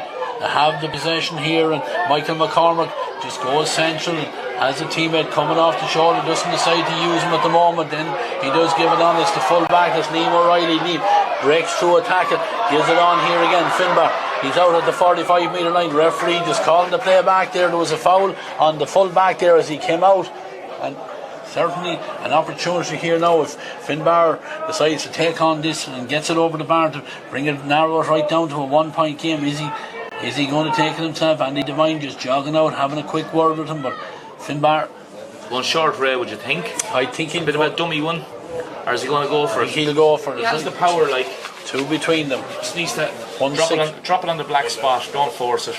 1-6, short, short, yes, Eddie, good call. Takes the return pass, has gained a few yards. He's been closed down, but he has room to swing the right peg at it and drops it. But great defensive play in there. That's Kieran Duncan right under the crossbar. Great play there by the full back.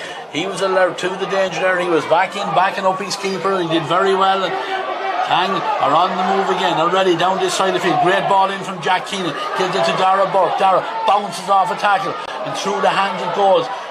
Tang with that possession, still a 2-point game. 1-6, that's 9 against 7 for Milltownpass, as Conor Marrow gives it across the far side of the field. Tang just slowing it right down, but that's slowing down the play. Allows the Milltownpass backs to get filtered back in. Richard Laffin, he has it. Milltownpass quite content to let Tang have the ball between the 45 and 65, and they go laterally across the field, but then little ball in over the top here. There's a chance for the Tangman. Adam Neary out in front of his man. He's very close to the sideline. 2 white jerseys in front of him. Does very well, but fires the ball back to nobody in particular. But it's still in play as Conor Marrow. He's back there to sweep it up. He's under severe pressure there, but great strength there by the man that's just been introduced. And not the best pass in the world here, but Tang do hold the possession here. Dara Burke now from the 45. Thought about taking the shot. Shrugs off a tackle there from Mark Gagan, but goes to ground, and the referee, I think, again signalled that there is a head injury for the Milltownpass player, and even the Milltownpass bench are disappointed with that, but it is their player that has gone to ground. But it's a big hit there on Dara Burke. He's gone to ground as well.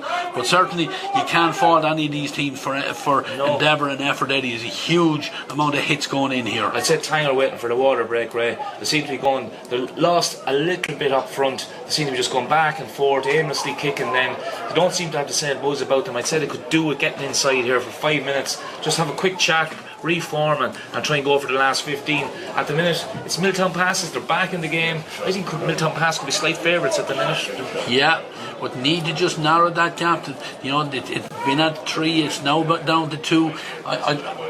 At this stage, Eddie, even possibly, I know we're not at the end of the third quarter. Looks like there is a sub going to be required. The next goal could be crucial for whoever gets it. Yeah, but I actually think there's going to be a goal in the second quarter, in the fourth quarter, Ray. I think that's what's going to win the game here. Yeah, Tang have taken the resumption of the play here, and Dara Burke, great dummy, gives it inside, but again the tackles come in. Milltownpass almost had the possession again, and the ball is given back to Fergus Farr. Fergus with a huge high kick dropping in, but unfortunately signal comes from the umpire that one has gone to the right and wide. We'll just see. I think, yes, we have the end of the third quarter, and certainly, Eddie, it's down to this now for the Intermediate Football Championship for 2021. Remember, sponsored by Milltownpass men, Right Tech, the Milltownpass company, but certainly, certainly all to play for here, and the crowd down below us here, they're coming tonight. Both sides know that this is within their grasp, so whoever really wants it the most, whoever, as you say, Eddie, you think that we could have a goal which will have a crucial bearing on the outcome of this game. I think the last 5 or 10, I think Milltownpass have got up. Now is their chance. They're 3 losses in a row. There'll be nobody to blame but themselves today if they lose this one, Ray. It's there for them. Tang seem to have lost a little bit with Shane going off up front. They lost a little bit of urgency, a little bit of their class up front. It seemed to be easy enough to maintain and taking shots from well outside the D, Ray. Yeah, that's it. Probably if Milltownpass don't foul close to goals, can you see Tang really kicking them over? Can you see them kicking 3 more points? So I think of this, if Milltownpass can tag on maybe 1-2 this time, it could be their time. But yeah, they're ready to resume. David Devine has been replaced in the backline there by the number 4 Darragh Connor, who was listed to play, but Milltownpass have already taken the kick out. Play is back under. They're already gone out to their own 65-metre line. Sam Duncan has the possession. Sam coming across the field, has a teammate in support. That's Gavin Glennon. Gavin, he's wearing the number 11, but he fires it first time into Finbar. Finbar turns around, nice fisted ball inside, doesn't go to hand at the first attempt, but Milltownpass, because of that hand in there, allowed Tang just to get the bodies back there, and the defending now with desperation almost just cleared anywhere there, but only down as far as Gavin Glennon. Gavin has time to come forward and go centre. He's on Tang's 65-metre line. Again, goes across the field. Tony Loftus, he has it now. Tony takes on his man. He's trying to get away from Aidan Burke, but again, foul committed. Free for Milltownpass, taken by Noel O'Reilly. Again, trying to engineer a score in on that far side of the field as they come in. Finbar Coyne, he's come out to join in the play. Finbar gets the shot away, and the umpire is looking at him. Fabulous score. Get the ball to Finbar and get it to Brandon Kelly. They're going to score. Like, they have the gears and they have the beating of both their men. Like, and it's a case of getting the boys in a little bit of space on the ball, and Milltownpass will win the game. Now, this kick out is vitally important. It's a 1-point game. Milltownpass have been a point, I think, once before. Mainly it's been 2 points down in the game. They get level here, I can see them winning. Yeah, momentum certainly at the moment with them. Tangmen just struggling a little bit there. You know, ball's been kicked out of the fence, a little bit aimless there. You know, probably tired bodies at this stage. So fitness certainly will be a factor. The ball is kicked out and Noel O'Reilly grabs it for his side. Again, the call is from Eddie Casey to get it into Finbar, but Finbar this time out in front of Kieran Duncan, slips and falls, and Kieran goes back, he gathers the possession for his side, and they build now from deep in their own half of the field now. They're coming forward, through the hands it goes. Niall Bannon, he's over there, holding the possession, goes in, gives it inside. Was it handed on the ground? No, said the referee. Milltownpass supporters pleading for the free there, but the referee allows the play to go on, and Tang come across the field. Darragh Burke gives it on now to John Rock. John being tackled hard there by Sam Duncan, doesn't get to this possession. The possession is still with the Tang men. Ball is inside now, and Jack Keenan, he has it, but again they're being forced back into their own half of the field. But Darragh Burke, he has possession, then he goes across into the centre where the corner back is Conor McKieran. Again, lovely play from Conor, finds a man over there in space on the far side of the field. Tang, they're inside Milltownpass's 45-metre line. Fergus Farrell had the ball, they have it again back there to Conor Marrow. Conor has a runner going off inside the 20-metre line. Again, can they engineer a score? Takes on his man, goes inside and goes to ground. Slipped there, though it looked like there was a tug of the jersey there. Referee doesn't see it that way, allows the play to go on, and then Tangmen lose the possession very, very carelessly inside their own 13, inside the Milltownpass 13-metre line. And I don't know, Eddie, I think fatigue seems to be setting in very much for the Tangmen. Yeah, both teams seems to be tiring out now. It'll be interesting to see Sam Duncan, his inter-county training. Can he gallop through that middle of the field and lay it off to the boys inside? That's it. That's what Milltownpass are praying and hoping for. Tang just need to get the scoreboard going again. Yeah, Darragh O'Connor has the possession, and he's coming down the line over on the far side of the field, and the referee has seen that there was holding inside, and it's going to be a free. Referee very alert to it, and it's a free for the Milltownpass men. There's a yellow card in there for one of the Tangmen there, but certainly go short, rarely go for the point this time, would you say? Well, Eddie, I'll leave it up to your wisdom, because you called it the last one, but after the last point he kicked out on the spin, his confidence high. It's a chance for the equalising score. Finbar Coyne 6 points already to his name as he comes forward with the right foot. Equaliser for Milltownpass. Number 14, he certainly has delivered. As we said at the outset of the game, hampered by injury, he had a serious ankle injury, but got to get his fitness back, and certainly he's leading that line with great vigour for his side. It's going to be a great 10 minutes race. So if you're looking on TV, I think we're going to be in for a hell banging of a 10 minutes here, lads. He still couldn't call it, Eddie. The ball kicked out, and Niall Bannon waiting for the breaking ball and picks it up. Gavin Glennon, the opposite number 11, is trying to get back on him. Does enough to hold up the play. Conor Marlowe with the left foot. Conor takes a shot, he drops it in, but he drops it into the grateful arms of Owen Geraghty. And it's the one thing I think, Eddie Casey, you'll tell me is true, but managers hate to see a ball dropping into the goalie's arms, because most of the times you don't get the possession back again till it's on the 20-metre line at the other end of the field. That's the fourth of dropped in race since the second half. 4 pots at goal. Every time Milltownpass go forward, it looked like scoring, right? Yeah, overhit. The ball, fisted pass in from Mark Gagan there, doesn't find its intended target, and Tang have the possession back again. Kieran Duncan has come out now, making his way back in to pick up Finbar Coyne, but Tang with possession through Jason Coughlin. Fisted pass, puts his man under pressure over there again. Ball flicked on the ground there by Fergus Fard. Nice play from Fergus. Yeah, he was exactly smart there, the soccer style there, off the other guy. Didn't go down on the ball there, just flicked it off the legs of the Milltownpass man and out over the side then, and Tang have the line ball already taken. Haven't scored for a little bit of time, but sides level 1-6 to 9 points at Clough Silver. 21 and a half minutes gone. Tang on the attack again here. The wing back is Richard Laffin. Richard gives it inside. Surely a push in the back. Knows the referee. Gavin Glennon wins that ball back, gives it on now to Brandon Kelly, and Brandon dragged to the ground there, and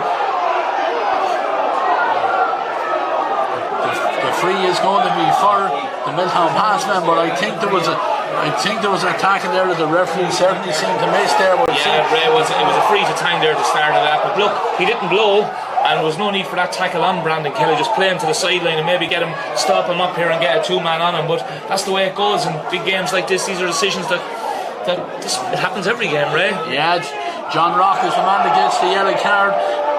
I suppose in the first half, Milltownpass were a bit disillusioned with some refereeing decisions, so it evens out as the game goes on.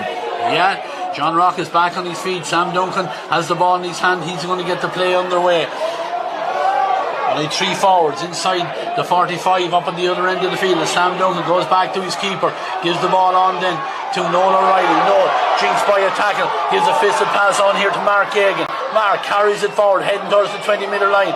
Back himself, and Finbar Coyne will absolutely be disgusted with his teammate there, because he came out, all he had to do was pop it into his chest and he would be in a better position, but took the chance, backed himself.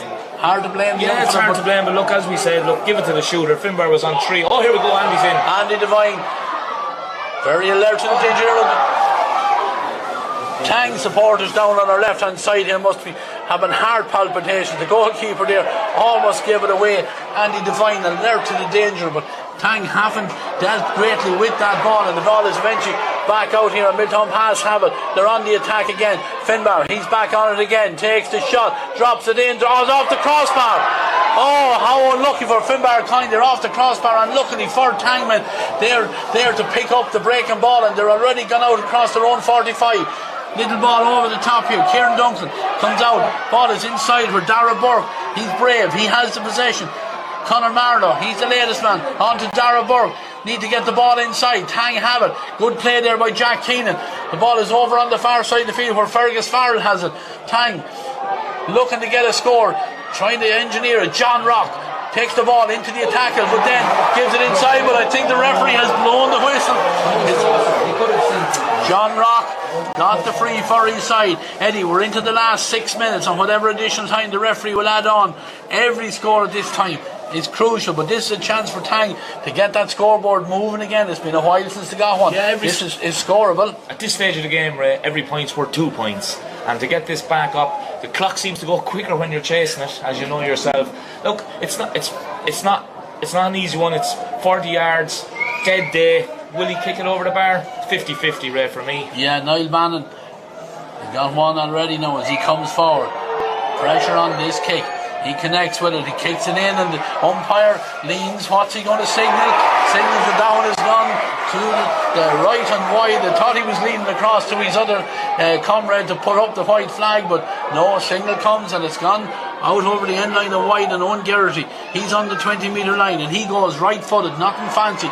Look for the big men out in the middle of the field, but the big men are in the maroon and white jerseys and they have the possession again. Dara Burke, he's done a mountain of work for his side here. He carries it forward, gives the ball inside there to Jason Coughlin, works inside, the ball is on the ground. Oh, there was a split second chance there, maybe if the handle had been right, and the ball unceremoniously out over the side, and the pressure still on. The last couple of minutes Red Tang have got back into the game, playing a little bit better and look like now they could get a score, but the next one or two balls are able to decide who wins this championship.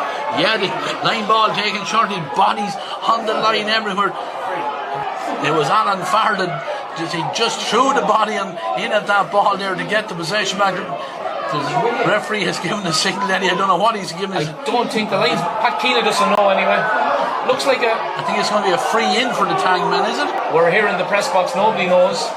Anyway, all we know is Adam Neary has the ball in his hand, and I think the signal might have been that there was a foot in there, so I would say that this is a free, not a line ball. Adam had gone out over the sideline. Is he going to kick this with the left foot? He's going to try, Ray. He certainly is. 26 minutes, 18 seconds on the clock. Pressure kick now for the Tangman. The last free kicked in by Niall Bannon wasn't on target. This time, it's a kick from Adam Neary. It's a fabulous kick. Eddie Casey. Why wasn't this man started? He must be saying that in his own mind to his man, but that was a fabulous score. Pressure kick puts them 1 point back into the lead. Yeah, 2 super points in the second. I think that's where is that how many points have they scored in the second half? I mean, they're losing.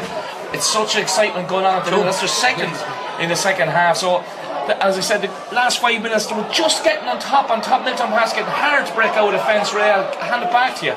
Yeah, the kick out taken short over there, and Milltownpass do get the possession, and the foul is committed. But again, like you say, Eddie, they're getting hard, Milltownpass, to get the ball up the field. They're over there, still inside their own 45-metre line. The pass comes in, and eventually do break across the 45-metre line. Dara O'Connor, he's onto it, gives it into Michael McCormick. Michael sees a little bit of space there, and Gavin Glennon, he's there to fill the space, and through the hands it goes now. Milltownpass on the Tang 65, go in. John Rock, he's coming back there. There's 3 men there from Tang to get that ball, and one of them has the possession, and the ball eventually with Jason Coughlin.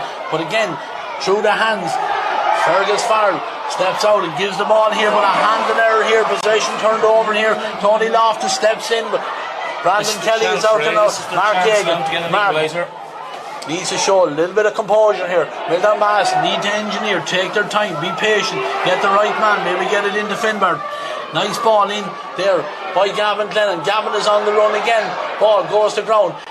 Liam O'Reilly, he's up there for the full back, and he gives it inside. Brandon Kelly has the ball here, takes on his man, being pushed out, holds that possession, spins around and takes the shot himself. Was it a deflection on that? No, I thought there might have been a hand on it there, but certainly not the right decision there by the number 15, but doesn't get it on target. They're great. Brandon showed a little bit of inexperience there, Ray. All he do is work the ball back across, but look, good opportunity here. They're going to have to push up in this kick out, try and get a break in this kick out. I don't think there'll be much overtime in the game, Ray. I think there'll be maybe 1-2 minutes.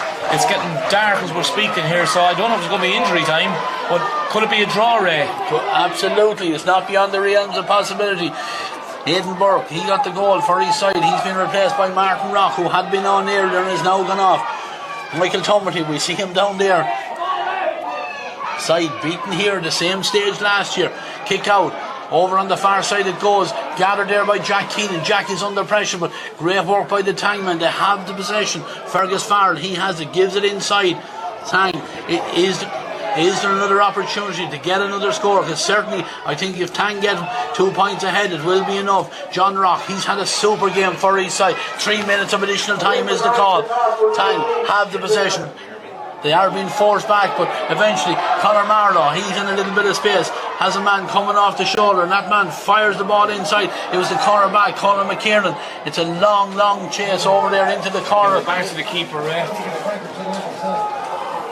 The ball has gone out over the sideline. Milltownpass are if they're going to get this equalised, they're going to have to get it from right deep inside their own 13-metre line. The line ball is already taken. There is 3 minutes of additional time. We're just about to enter them. Milltownpass have that ball right back in their own. He's got Sam Duncan on the ball, Ray, and get up the field here because they're sluggish getting up the field, and Tang are putting a press on them, so going through the hands mightn't get them up before the 3 minutes are up. Yeah, Gavin Glennon, he has it. Gavin gives the ball inside, takes the return pass, looking up and trying to see is there anything on, but nothing on just yet as they hold the possession. Ball is here with Liam Brennan. Lee crosses Tang's 65-metre line, then taught better, but give it back to Andy Devine. Andy, the hero of the quarter-final, he has the ball, he's chinking inside, trying to manufacture a free possibly for his side, but holds that possession. Sam Duncan is there. This is the chance. Noel O'Reilly, he's the latest man. They need to engineer, they need to be patient, they need to get Finbar or Brandon Kelly onto this ball. The ball is back in with Andy Devine. Andy on the 45-metre line. Finbar, he's 45 metres out, he's probably too far out at the moment. He's on the ball again, back inside to Gavin Glennon. Oh, a little bit careless that pass, but Gavin does very well to retain possession for his side. Liam Gorman is over there. Liam gives it back to Finbar. Finbar needs to straighten the line and go forward and with the shot, but tries to hit it on the run with the outside of the right foot, and they're great heady when they go over the bar, but it's moans and groans when they end up like that out over the end line. There's still 2 minutes on the clock. The kick out, you could actually get more space off the break on the kick out. It was looking flat. Finbar was playing on the 45. He probably needed to be inside, looking for that quick ball, maybe get fouled or turn Kieran Duncan. But like, Milltownpass going to have to get a break on this kick out. This is it, Ray. Yeah, Try and get down to Louis Ellis, we see him down below us here, we see him on screen for a few hours, but certainly anxious as this kick out is eventually taken by Michael Galvin. Clock said 31 minutes and 35 seconds gone. Mike Tumblety down at the other end. I'm sure his heart is in his mouth as well. But that was a super catch there to get the possession, and they come forward with it. Dara Burke, he's been excellent for his side. Gives it inside now to where Jack Keenan has it. Jack turns around. Tang trying to run the clock down. Dara Burke has the possession. Milltownpass trying to close him down, trying to get the possession back. Niall Bannon does very well, but Tang hold that possession. Back now to the cornerback. There's Colin McKiernan. Colin steps inside the tackle and takes the return pass. Great quick hands there, and a late hit on the Tang man. The referee doesn't see it, but he's following the ball there, and now he calls the thing to an end, to a halt, because there's a head injury to one of the Tang players. But surely there was a foul there, Eddie. Yeah, they probably, even though he didn't blow, it's probably going to work out better for Tang now, because I think he's probably, I don't know who has the ball, it's happening all in front of us, but I didn't see the head injury. I just seen the foul on 4, that went on, and now the play is broken up. Milltownpass man has the ball. Will he have it when the ref decides to play on? He has. This is their last chance, Ray. Yeah, Milltownpass play on their way, but it's on the wrong place, the referee. Ball is back with Alan Farr. Who'd be a referee, Ray? Who'd want it, Eddie? It's easier to be up here, easier to be the her on the ditch, but anyway, the players are zoomed. Alan Farrell has the ball, but Milltownpass, they're still inside their own 65-metre line. Gavin Glennon, little fisted pass inside, then he takes the return pass from Liam Gorman. The clock said we're gone over the 3 minutes allocated as Gavin Glennon tries to get it into to Finbar. Finbar out in front of it. Kieran Duncan sold the farm, went for the ball, doesn't get it. Finbar has the possession. Has he someone in support? He's been forced. Great play by the Tang backs. They force him back out the field. There's a man in space over here, but the ball doesn't go to hand. But who's on the breaking ball? Andy Devine. Andy, little ball over the top. Possession for Milltownpass. All eyes are on the referee. They work it inside. Noel O'Reilly. Noel tackled hard, goes to ground. Referee is looking at it. Where is the ball? There's a tussle in there. Who has it? A Tang man has it. He's coming out with it. He throws it out almost, but he finds a teammate. Referee signals that there's a foul on the Tang man. But it's all over. It's all over. Victory for the man from Tang on a final scoreline of 1 goal and 7 points to Milltownpass's 9 points. It's heartbreak again for Milltownpass, but what a victory, what an effort from the Tang men. Eddie Casey summed that game up. Ray, sum it up. Where do we start? I said the second water break was the difference in the game. Milltownpass were in the ascendancy. They looked like the winners, but whatever happened, whatever Mick Tumblety said in that water break, Tang came out a different team. They finished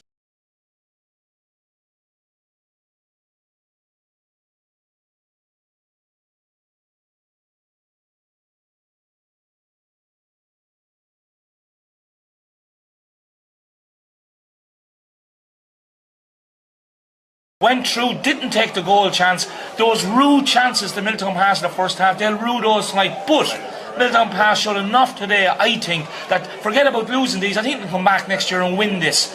They took great confidence from today. It's going to be hard tonight. But Tang, overall, Tang just had that little bit extra when it came to it, Ray.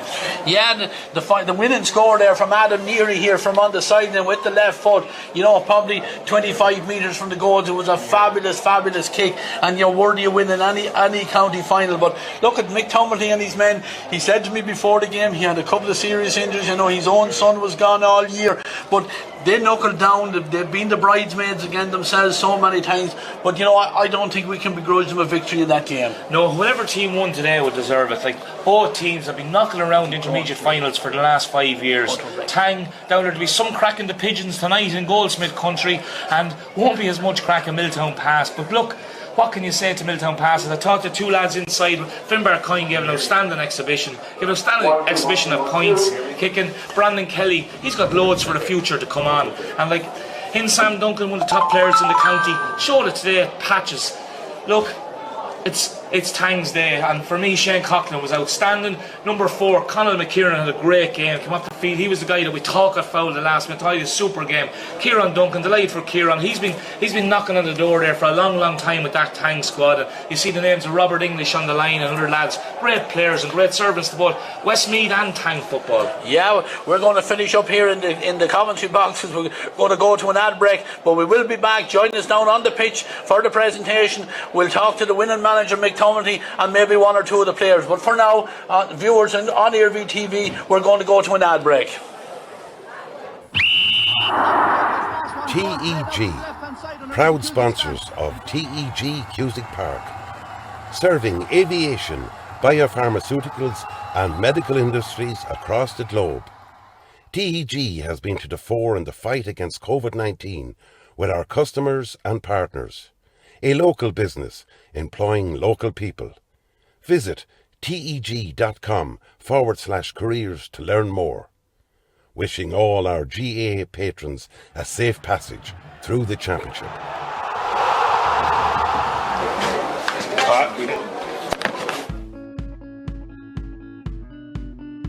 Clark's Bar, wishing all teams the very best.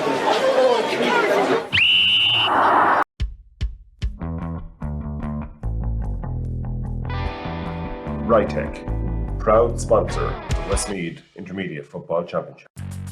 Cusick Park pitch is 145 metres long. Imagine 3 of these bridge beams would make up the length of the pitch. Now transport 30 of them from Harney to Kildare.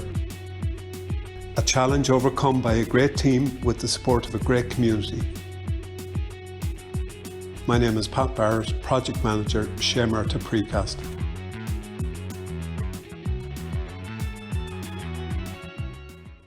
There's a light, a certain kind of light that never shone on me. If I ain't got you, baby, you don't know what it's like. Baby, you don't know what it's like. All new Renault Capture SUV for all your lives. Yeah, we're back here at the finale of the Rytec Intermediate Football Final. Probably not a world beater as regards the spectacle of a game, but what excitement we had right up to the end, Paul O'Donovan. Yeah. A fascinating finish, great excitement, great crowd, both sides on their feet. You know, both teams had their chances. Tang to seal, Milltownpass to come back at the end. Some great scores, great excitement, but in the end, Tang just got across the line. I have to say deservedly so. I thought they were the better team. I thought they kept the ball well, and there were some huge performances out there. Could have gone either way.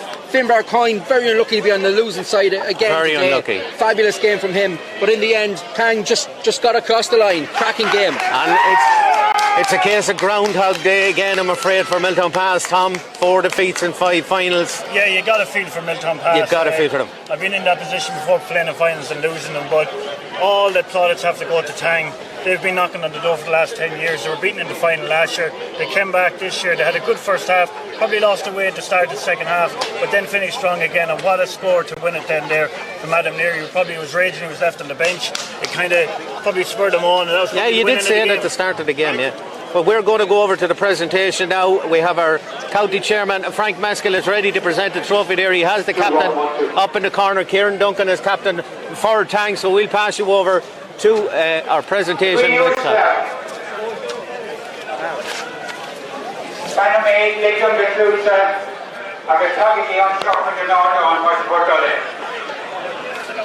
Under the stand, please. First of all, I'd like to congratulate both teams, and maybe you will put your hands together for the fantastic entertainment both teams provided for us.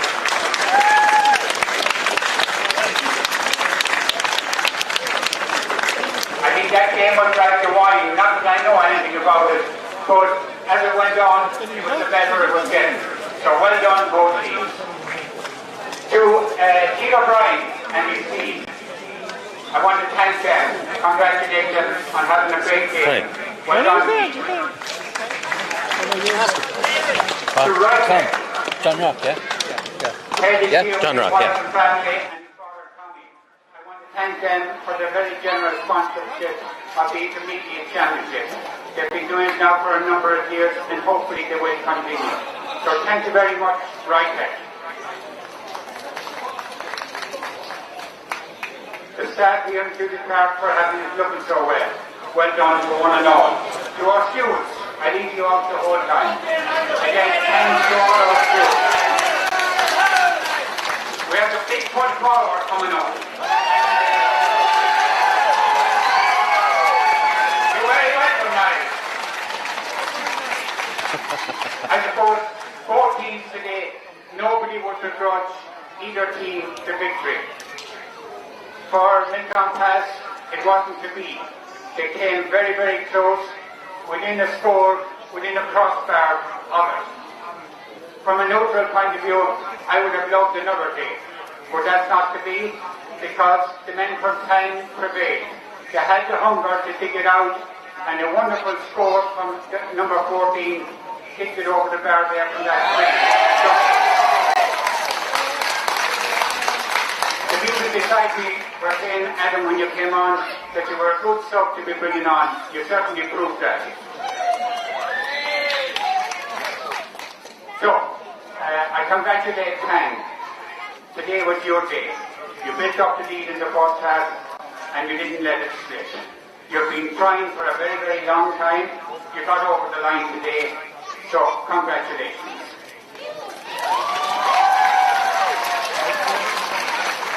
We had a fantastic battle with this man and the opposing full forward. You've come to watch that alone, but Kieran has the honour now of raising the cup. So I'll ask Kieran to come forward and raise the Peter Garrity Cup on behalf of the team.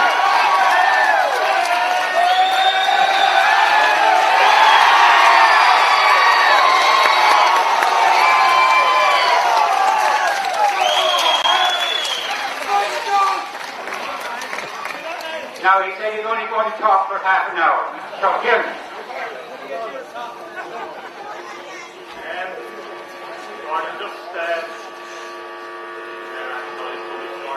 I just want to thank firstly the team. Thank Milltownpass there for a serious game. Like that was, as I said, there's not in that yet. We will hold the next night. So I know you've been here before, but the time is not easy. We were here last year as well, so no doubt we'll be back next year. Hopefully they'll do the same. So just happy for Milltownpass.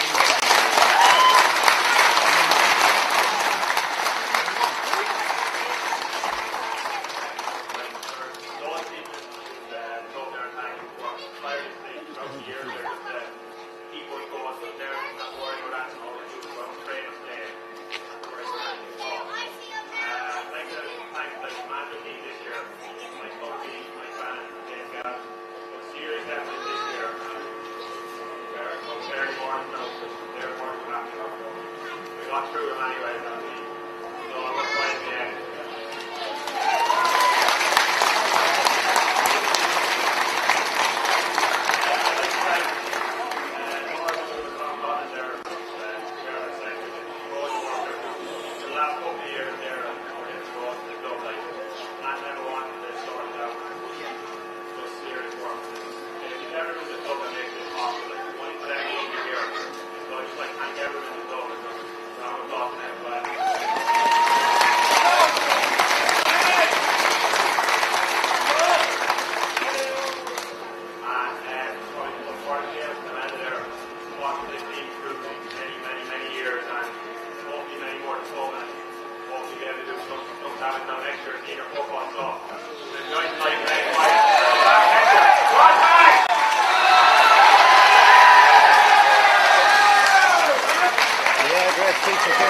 your heartfelt from the heart.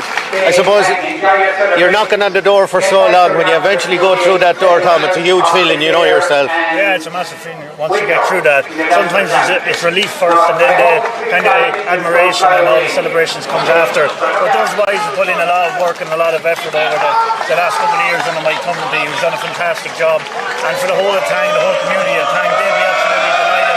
There was a lot of heartache for them over the last couple of years, and today is their day in senior football for them next year. Yeah, and of course, led by a Tang man, led by one of their own, Mike Tumbleby, you know. Yeah. It has to be a proud day, you know, win a county title and win it with one of your own players. And you can see what it means to them here. Absolutely, yeah, great. And you mentioned the captain, a great speech, a great performance too on the pitch. I thought Kieran Duncan had a great game today. He mightn't have been looked outstanding, but he got in some vital touches. I mentioned at half time how he prevented that goal from going in the first half. Second half, a couple of interceptions up there, and he's really clinical and crucial in clearing up at that end. And I think he did another great game for them today, Duncan. Yeah, and against probably if Milltownpass had won it, Tom, we would have been looking at maybe Finn Burkine as man of the match. It was a fantastic battle. Frank Mescal mentioned it there in his speech. It was a fantastic game. Very, a fantastic clash between the two of them, and it was one of the defining games of it. Yeah, Finn Burkine was a star performer on the day for Milltownpass.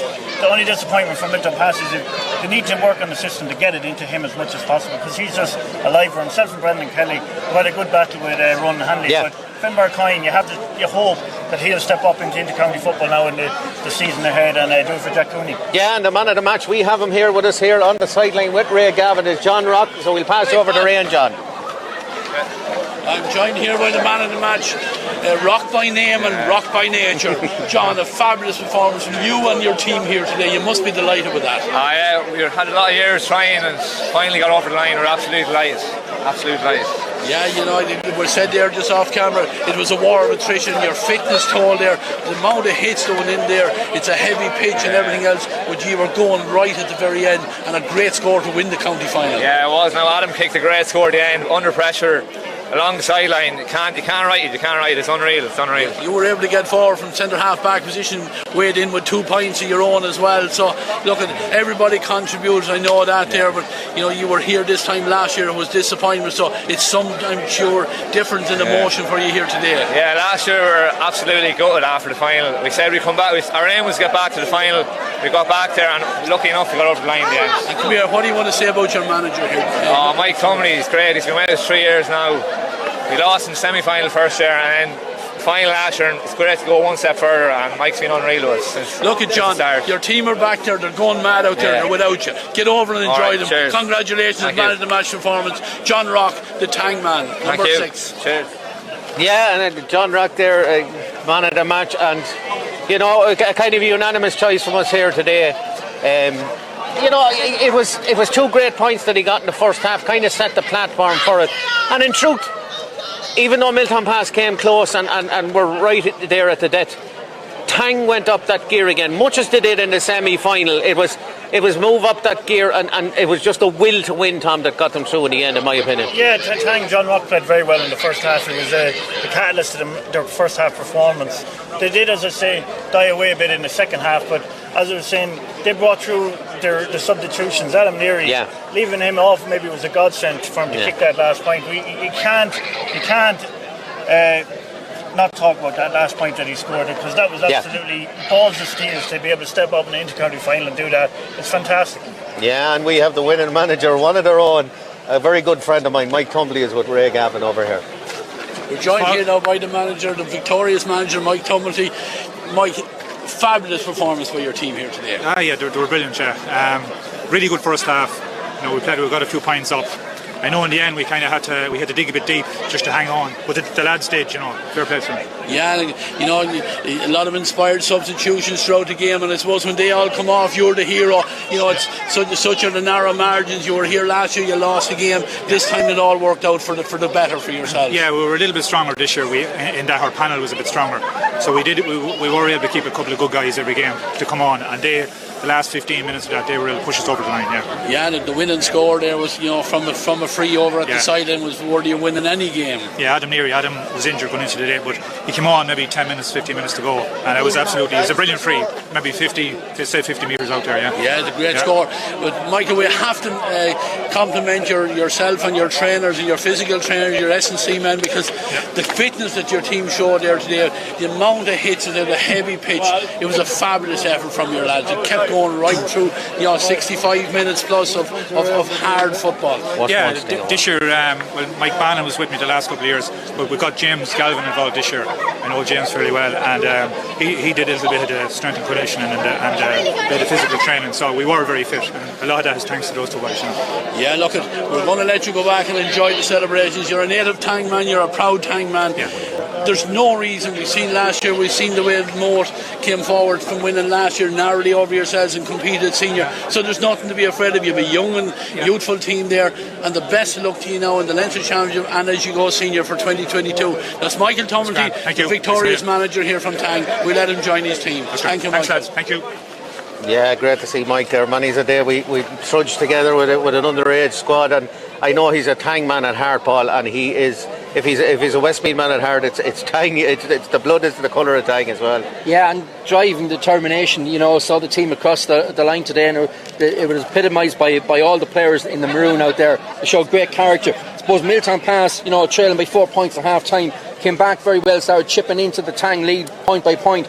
And they got back level, but it's one thing to get level, it's another thing to push on to the next level and to get ahead, and they just couldn't do that despite the great efforts. I know Finn Barcoyne got a great point from out in the right wing, a superb effort, and another effort that came in. I think it came off the crossbar and down the goalkeeper, and that's how close they came today to getting the replay. But Tang came out with those balls, and even the last couple of minutes the defenders came out. There was a bit of a scrum there at the end, but they were always coming out with those 50-50 balls at the end, and that's what saw them through today. Yeah, and Tom, you could celebrate of course with the Tang crowd tonight. Mike Tumbley is kind of related to you, I suppose, as well. You have a finger in every pie, I suppose. Yeah, delighted for Mike. He's done a great job there. It's not easy going to your own club and now this has been recorded now, a Maryland man. Yeah, congratulate the Tang man. Mike has done a great job. He's done a great job in Milltown. He's one of the up and coming managers along with Louis Ennis there, and he can look forward now to next year senior football, seeing what both did this year and who can rule them out and not going a step further and being in the quarter-final of senior next year. To have the youth and to have a couple of players, I know I mentioned John Tumbley earlier, he'll be back next year for them. So they're getting stronger and stronger, Tang, and that's what you want to see, and they're young enough to be able to go maybe 10-15 years of senior football competing at that level, because as Eddie Casey said in the commentary, the top 4 teams are beginning to come back to the pack now. Yeah, and speaking of that, Paul, like if we look at the last 2 intermediate winners, Colliery and Moat, very prominent in this year's senior football championship. So Tang are on that level, you know what I mean? Tom is right, that the other teams are coming back to the pack, and there is a bit of a levelling out in Westmeath senior football, so they'll have no fear going into senior football at all. Absolutely, it was about getting across the line today, I think, and once they're across, once they're into that senior grade now, they certainly showed enough today. They have enough quality and they have enough tactics in the background coming from Mike Tumilty and that to show that they can not alone stay at the senior level. The first thing they want to do is stay at senior level and then push on from that, but there's certainly enough quality and enough forwards. You need good forwards to score, and Adam Neary, very surprised again he didn't start. He'd been scored so many great scores from during the championship, came on today, showed what he's worth, and they have so many good scorers in that team. That's what you need at senior level, and they'll be well capable of staying there next year. Yeah, and of course they lost Shane Coughlin, who was probably he would have been in our estimation for man of the match probably if he'd have stayed on the field. It was a huge loss to them, but in actual fact they stepped up a little bit after from that juncture, Tom, and Milltownpass had drawn level with them at that stage. We were up in the press box going, there's only one team going to win this, but it was the complete opposite. It was a 360 almost. Yeah, maybe that was what contributed to Tang falling off a little bit after half time. They had a couple of changes to make. Adam Neary came on and then had to make the substitution. Shane was automatically going to score a point there, and he pulled up with his hamstring. So that knocked back Tang a little bit, but you have to say that Aidan Burke, who was started ahead of Adam Neary, he had a good first half and got a very composed crucial goal that was telling in the end. There was a lot of twists and turns in that game. If I was Milltownpass, yes, you'd be disappointed now, but they'll be around again in this sort of game for the next couple of years. They have been very consistent over the last 10 years. They will be disappointed again. It's hard to win the intermediate football championship. Yeah, you just have to do like Tang did and many other teams have done. Just stay knocking on the door, and their day will come as well. Yeah, and we've been talking about that, and we talk about this regularly about the intermediate championship. It's just an absolute minefield, and Milltownpass go back into the hat again next year at intermediate level. There's no guarantees, but you'd imagine, Paul, experience has to show at some stage. And if ever a team deserved to get over the line, I suppose it is the men in black and white. It is the men in black and white, but as you pointed out there now, you said there's no guarantees, and it's back to the drawing board.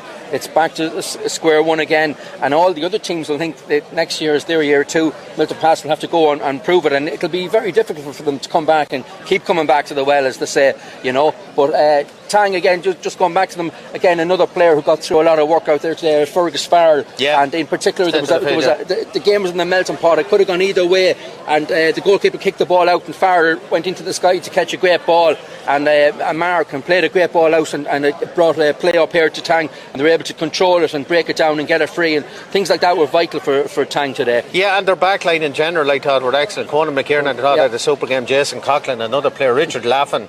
I thought, unsung players maybe that we don't talk often enough at. I've known the boys in training squads with underage for Westmeath over the years, and you have to produce your best on the final day. That's what all that matters. And it doesn't matter how bad of a game it was, doesn't matter what the quality was, it's all about lifting the Peter Garrity Cup at the end of the day. Yeah, and as Eddie Casey said, a lot of underrated players on the Tang team there. That backline, the mammoth task Ronan Hadley had on trying to control Bradley today, or Brandon Kelly, today, was unbelievable. Like Kieran Duncan was on Sam Duncan. Then you had Conor McKiernan, who was a candidate for man of the match. Richie Laffin, who quietly went about his business there, and has turned out to be a beautiful footballer, nice steady player. And then you John Rock, of course, getting man of the match, and Jason Coughlin, who might have been on and off the team the last couple of years, but he really stood up in the last this year, and he's really put on, and he showed the potential that we all know he has. And their defensive system is very good. And you look at Kieran Clear, he came off. They could bring young lad too. Yeah, they could bring on. Conor Marlowe. Conor Marlowe. They're able to interchange players. Their Ronan Hanley could turn out to be a centre half back come time. Then they have his younger brother Shane coming up next year, who's an absolutely fantastic inside forward. So they have a lot of positives, Tang, and they're going on into the Leinster Championship now. And have a go. Senior football. Have a go. I'd like to see them play Leinster football, because I think they have that style of keeping on to the ball. They're very good at retaining the ball and not panicking on the ball. They're all very good footballers, and onwards and upwards here for Tang. Yeah, well, that's it. That's the scoreline here. It's Tang who are intermediate champions on a scoreline of 1-7 to 9 points. A single point win will matter not a jot if any of them that is heading to Mallara tonight. I'd say they won't care a damn what the scoreline was, so long as the Peter Garrity Cup is coming back to Tang after a long wait in fairness, or the three Jolly Pigeons. Well, we're not quite sure. We'll go to either. I don't mind. Whoever's paying for the beer. There's three fair Jolly Pigeons here, all right, and a few crows looking at it as well. But from us here on ERV today, it's been a long day, a mammoth day. Junior champions, of course, is decided. That's Finney, and our intermediate champions after a mammoth battle here were Tang. We're back again tomorrow, another mammoth day. We have the Junior 2 final live from Rochester Bridge at 12 o'clock, and of course the blue ribbon here tomorrow afternoon at 2:30. Gary Castle and St. Lomans Mullingar in the final of the Senior Shea Murta Senior Football Championships. If you want two games to watch tomorrow, folks, never mind Dina G, never mind anything else, ERV TV is to watch. I want to thank Paul O'Donovan, I want to thank Tom Brown, Ollie and Ger on camera, and Ray, of course, and Eddie Casey on commentary. But from us here in TEG Cusack Park, and what has now turned into a very dark TEG Cusack Park, it's goodbye and God bless, and we'll see you all again tomorrow.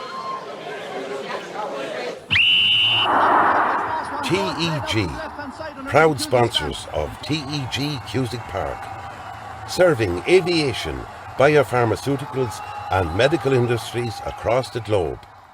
TEG has been to the fore in the fight against COVID-19 with our customers and partners. A local business employing local people. Visit teg.com/careers to learn more. Wishing all our GAA patrons a safe passage through the championship.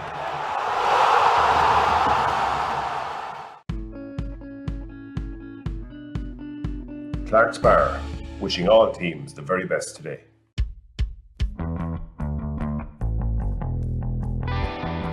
Rytech, proud sponsor of the Westmeath Intermediate Football Championship. Cusack Park pitch is 145 metres long. Imagine 3 of these bridge beams would make up the length of the pitch. Now transport 30 of them from Harney to Kildare. A challenge overcome by a great team with the support of a great community. My name is Pat Barrett, Project Manager, Shamer to Precast.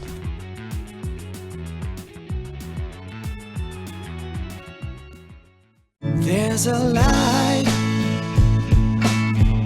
a certain kind of light that never shone on me. If I ain't got you, ain't got you, baby. You don't know what it's like. Baby, you don't know what it's like. All new Renault Capture SUV for all your lives.